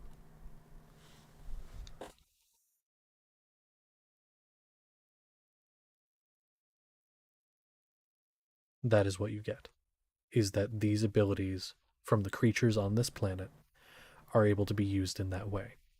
And then referring to certain psionic screams, the stunning, you can kind of, I think it's reasonable, you can come to the conclusion, whatever these creatures are, what you saw, what attacked you, and what fought alongside you at Christmas. God, I hate that that's part of it, but also, like, it's hilarious. Anyway, like, it's a super serious, what attacked you, this different planet, psionic screams, Christmas. Anyway. So, that is kind of what you get from this slate. As I will say that it does say that it can be replicated, and it gives you a general idea of how, but it refers to it as more of an innate ability of these creatures, something that they can just do. Oh no. And so it's something that for you, you were only able to do it the once, but you really haven't tried to do it again. So you don't know. Oh no. That's what you hmm, get. hmm. Okay. Uh-huh. Okay. So what's Galliard doing now? I can't just like go mind blast anybody to try and see if I can do it. I mean, Galliard wouldn't. fair. You- um, that was something I was going to say. What was I going to say? Okay, I'm going to give you one tiny bit more of information. It is a terminology thing that you read in this. Words, a couple words. And you've never really heard these words before, because in this world, you hadn't. Or at least I don't think you have. It refers to two different names. Alhuns and Mind Flayers. It refers to them as two separate entities. That Alhuns are shunned due to their magical prowess, and that being against the greater whole. That the greater whole does not approve of that. That is the last bit I can give you there. Because that's really all that's there. I see. I want to try that on something. I don't have anything to try it on.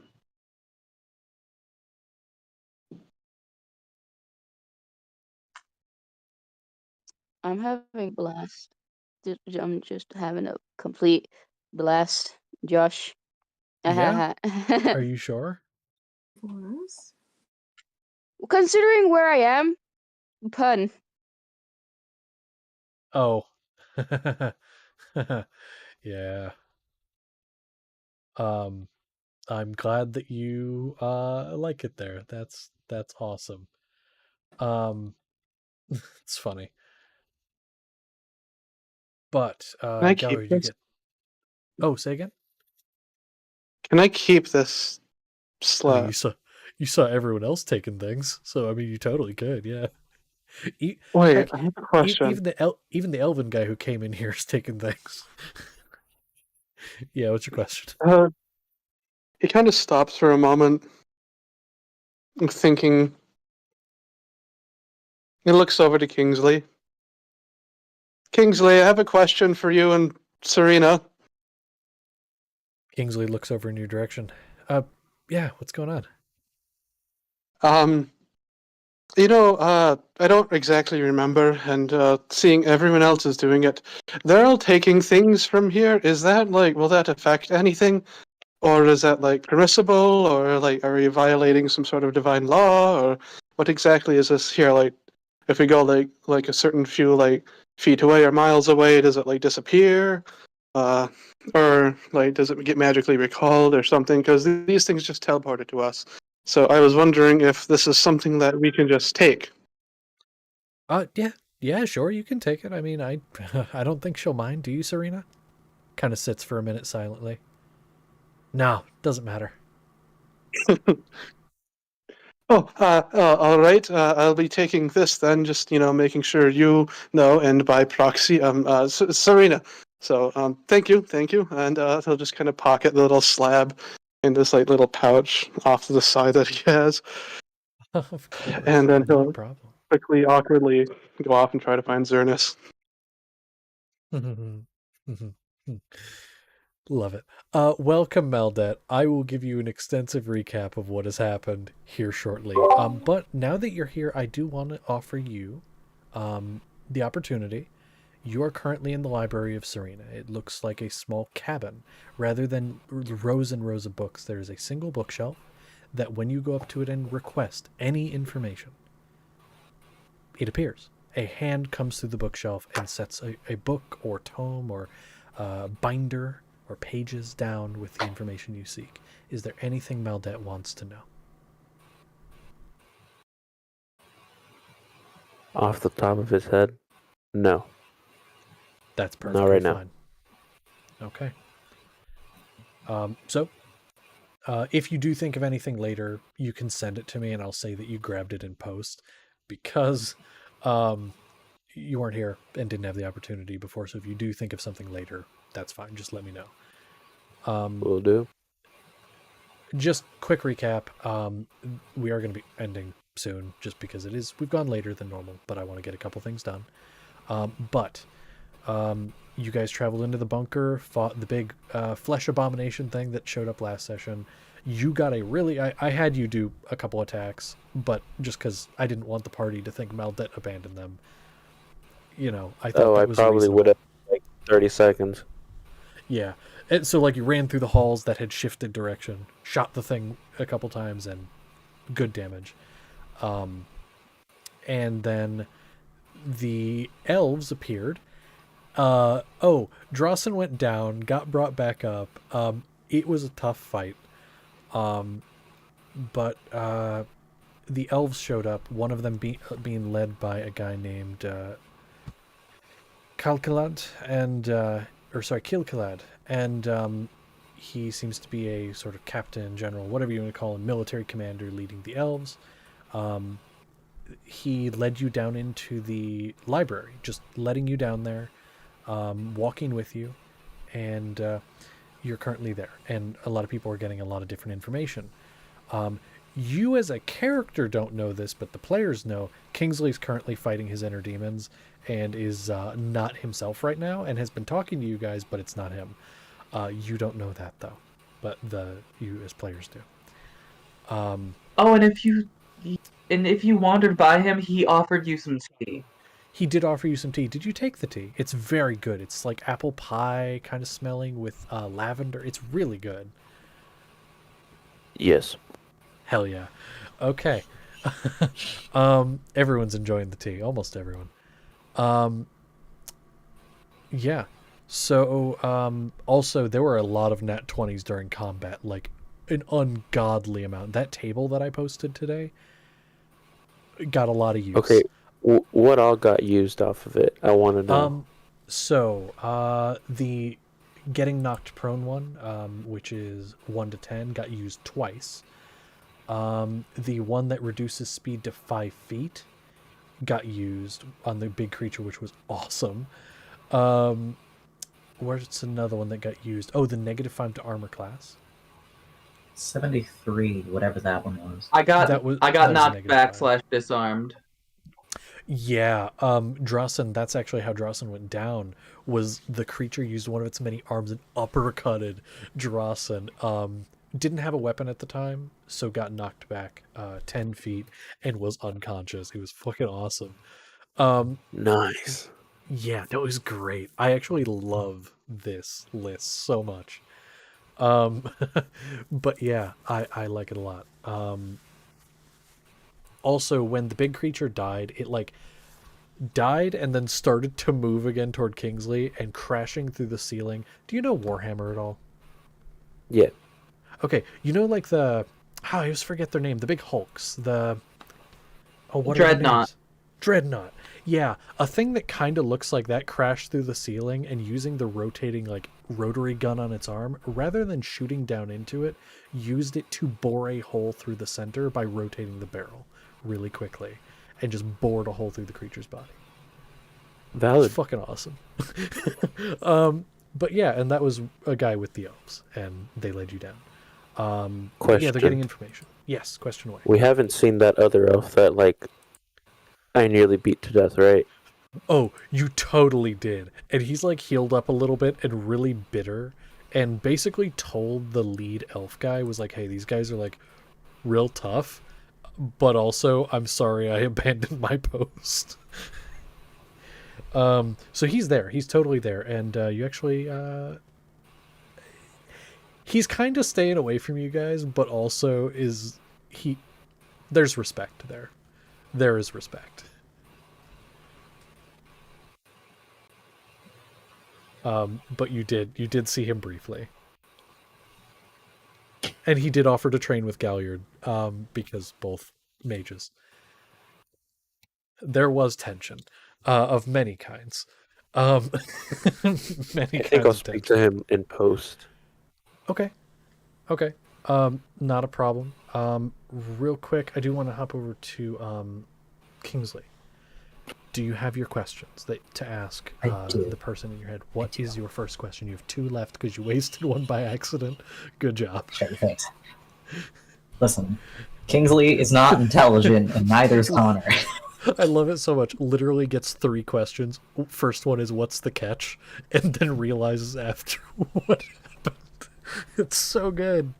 Anyway, first question.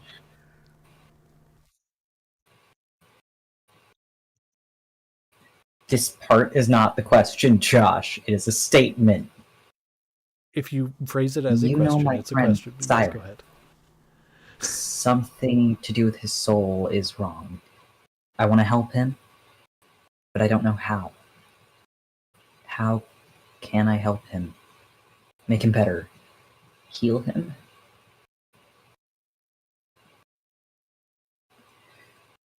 You get flashes of images and words and ideas in your head.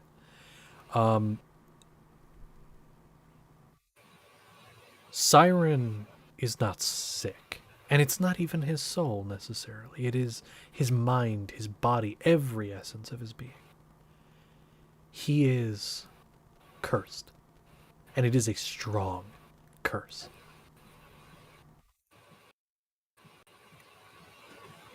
You see who put it on him, but you do not see a form. You see a silhouette. It is a silhouette of a large, hulking figure with hair flowing down to the shoulders. You see fur armor a little bit, but you can't make out a face. You gauge possibly an orc, something of the sort, and they're holding a pouch of some kind. And you see them with this pouch sprinkling things over Siren as he sleeps.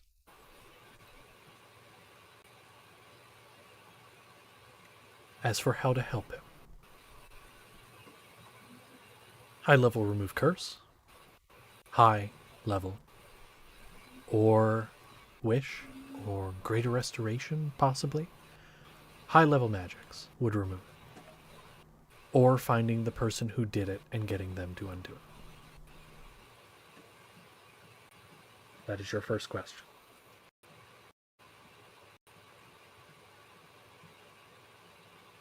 Second question.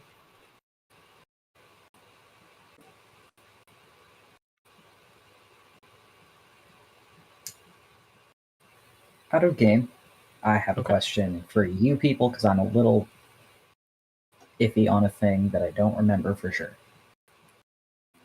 What did Tula want us to do exactly? Like, why were we doing things for her? Generally, we For her want to brother. get Anir on our side so we can go into Dramatz's realm and beat kind of the force of nature is kind of getting out of hand because it was taken out of Dramatz. We need to go get Dramatz back so that she can release all the gods' powers, which are kind of inside her, and take back the force of nature, which used to be inside her and was pushed out by Dragon Siren. If I remember correctly. No, you're Yes. right. And hearing that out loud, wow. But yes. We were looking. We came to the library to look for specific information on regards to location of certain artifacts. One of them being Anir's. I got that information, just by the way. Yeah. For Which is fun. Maldet, who wasn't here. It's Yeah. fun. It's fun. We'll That fill you in. information was retrieved. Fill me in later. Yes. Okay, and then what? So yes, what is other question?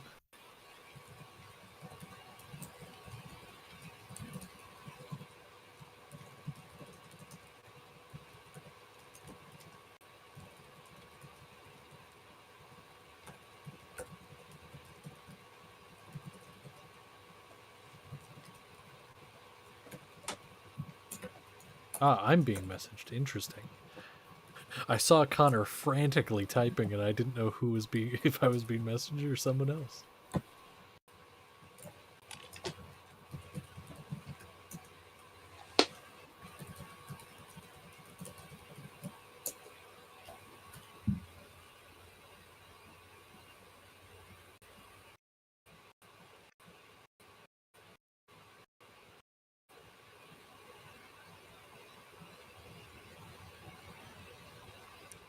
I mean, Connor, you can ask whatever question you want. I will answer truthfully whatever it is. I just don't want to fuck up your shit. No, based you on won't. what I know. No, you Okay. won't. Because here's the thing. I am okay with any information being on the table Okay. because you guys got to figure out what to do with it. So I want you to be as specific as possible about your question, and I will answer exactly how you ask it. Well, you see, Kingsley isn't going to be very specific. Then ask however you're going to. He's going to sit there for a second. Sorry. Go ahead. You're good. Can you not right now?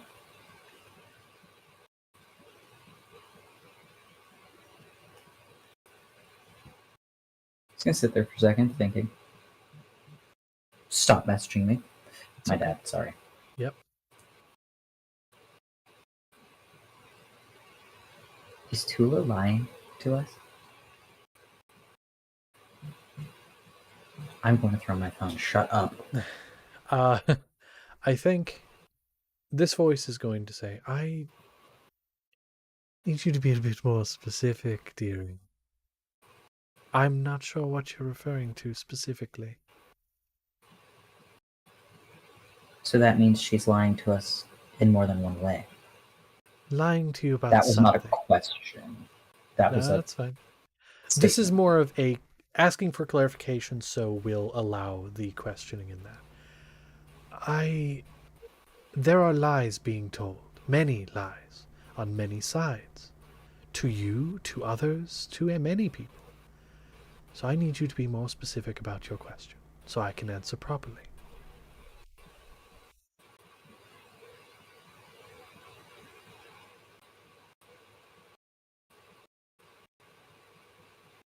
I'm sure you know the mission that she's trying to send us on.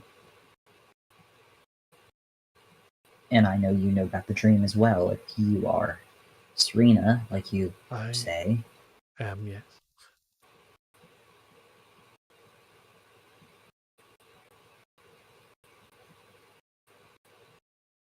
It feels wrong. Something about it. Maybe it's just my bias because that was Siren. Are you asking me if the mission you are being sent on is for different reasons than you've been told? Yes. I believe that's the best way to put it. That is a hard question to answer, even with someone with infinite knowledge such as I, and I know what has happened in the past.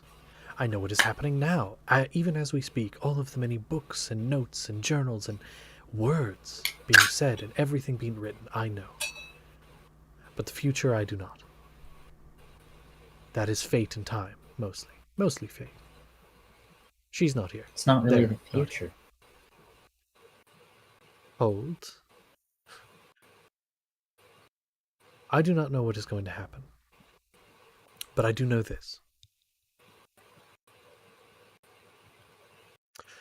For beings whom the power was not theirs to begin, they seek to get it back.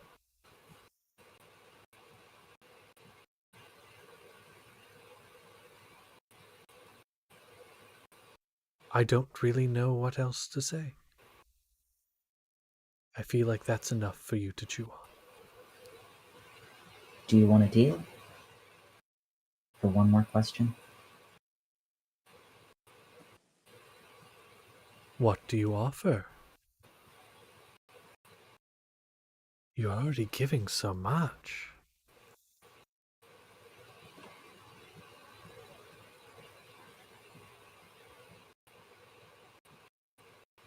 You're part of her, which means the bit that she does control you also see through, correct? Yes. And I am her, I'm not part of her.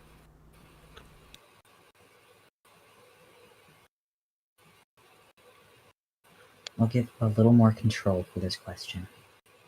But that's not something I keep. I'm leaving after this. You're giving it to her. And I don't really care about her, so I have no interest.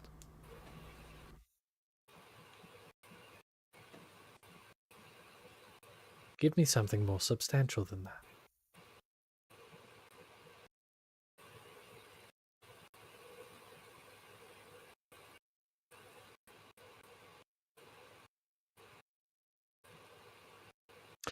How about this? Because I feel she wants the same things I do, she just hasn't been driven as mad as I have. For her sake. I know I want this, so maybe she wants this. One day. At any time, any moment. All she has to say is that she wants control. She gets one. Just one. Throughout the rest of your life. That she can take control for a day. You won't remember what's happening during the moment. You won't remember any of it. It'll just be a day you don't remember. But she gains control. And can I'd do rather whatever be she able wants. to remember it. It's not part of the deal. You want your question. You agree to my demands. I've got you on the back foot.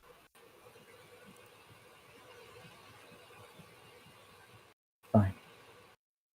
One day. One day. Oh, exciting. One mortal day. Obviously, although you're very smart making that stipulation. It's a deal then. I'll let her know. But after we're done, what's your last question? Think carefully. I don't want to have to add a second day. Because you want another question.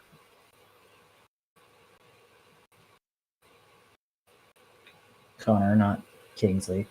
Josh, Yep. do me a favor real quick. Yep. So, re-going through what was said, people of whom did not originally have the power, want the power back, is the basicality of what was said, correct? People whose power was not theirs in the first place wanted back. Yes.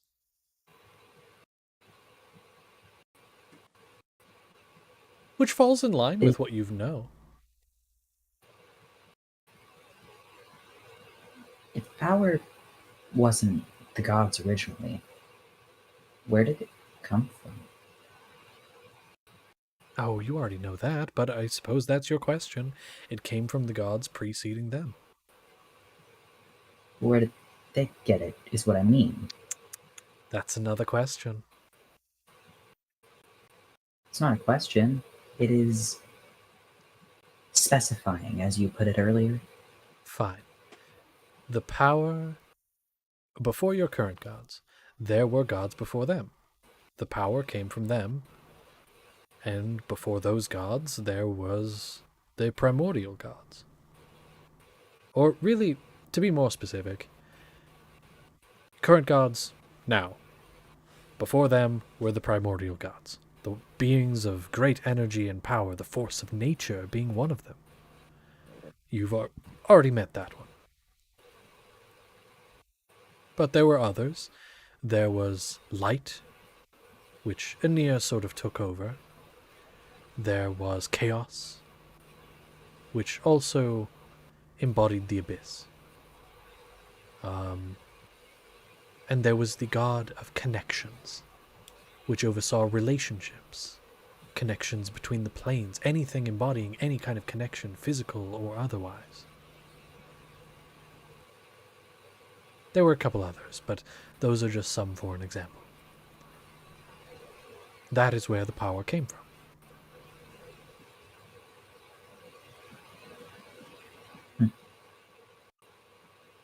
Second day for another question. No. Ah, darn.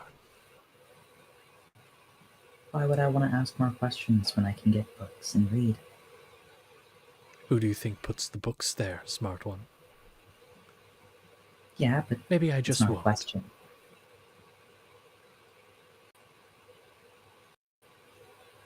You get control back of your body. And you finish hearing the scream as Serena, your Serena, comes back. And you hear her breathing heavily. I didn't like that at all. What did you do? What did you agree to? I don't want to know. Let's get out of here, please. Well, you're gonna have to know one way or another. I'll figure it out. I'll look later.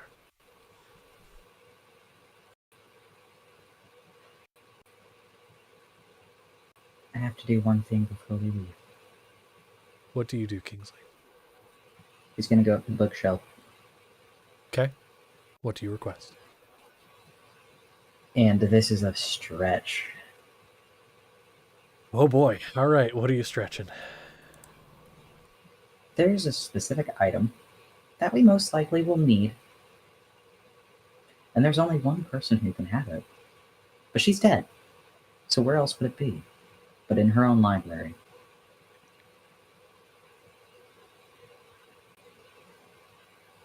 I'm dumb. It's late. Just say we. I know you're thinking I'm going to know, but just say it. Of knowledge. Oh.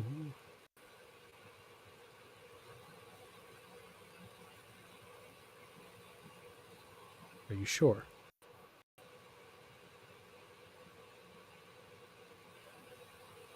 Okay.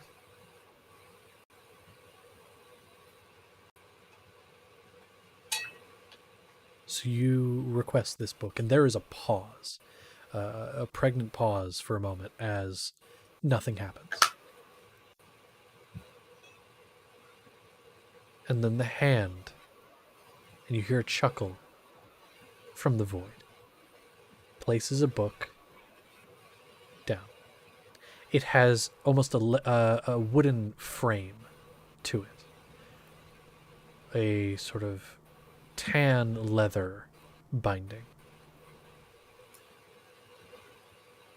Many, many pages.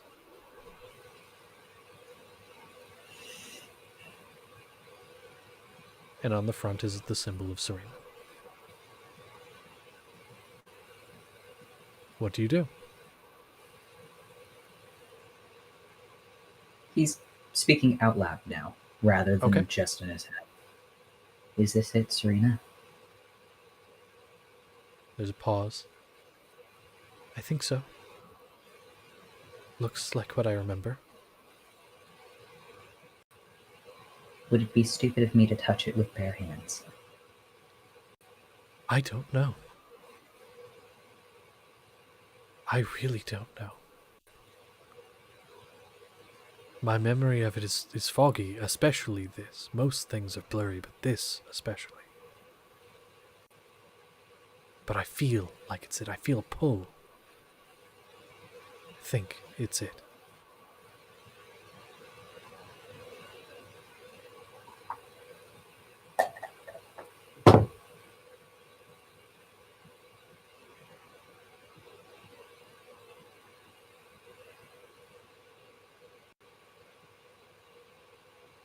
Do you touch the book?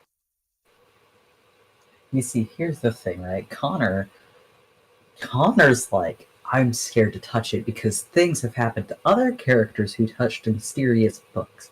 I know what the book is supposed to be, so less mysterious, but also, who You fucking knows also- what it would do to a mere mortal? True, and you also, honestly, you just touched a book and had some strange thing hop in your mind. Uh-huh. So do you touch the book?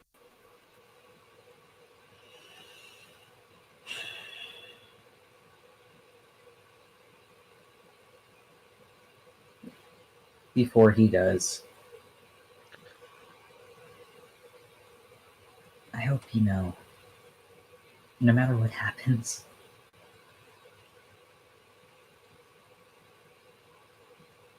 I just wanted to help you.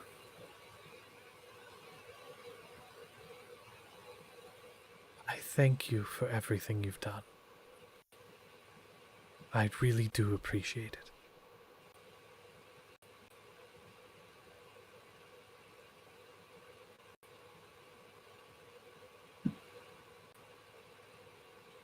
And he'll grab it. Connor, I'm going to send you a quick message.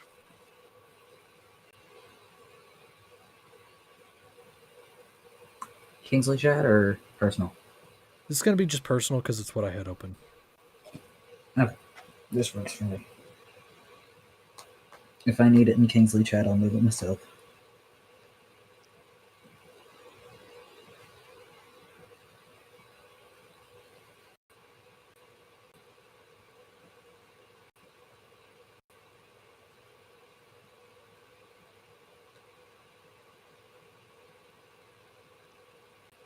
Okay. So who all's still down there? Everybody but Zernus and Aurelie, I believe, because you two went up. Those of you that are still down there, what you see is Kingsley staring at this book and out loud speaking, and you can kind of gauge probably Serena. Most likely. Makes sense in the situation. Kingsley touches the book. And there's nothing for a moment. And then Drawson, you're still down there, correct? Looks towards you. I'm sorry. I had to. In Serena's voice. And Kingsley vanishes. And that's where we're going to end tonight's session. What?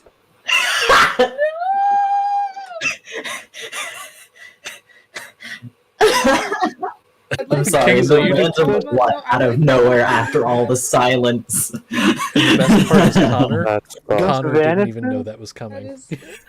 I didn't know anything. Yeah, Yeah. I'd like to refund my trauma. Please. No. I'd like to refund my shit. Now I gotta find somebody. Why? Connor, trust me, I will explain what I have planned for this later. I trust you. Good. I'm glad. As for the stream, real quick, thank you all for being here. Before I end, I just want to remind there's a Discord server in the About page. Also, this is now being streamed on YouTube and Twitch. Although, if you're going to chat, do it on Twitch, because that's the only one I actually have open. So, yeah, that's fun. Hope you all enjoyed. Great. I'm going to end stream now.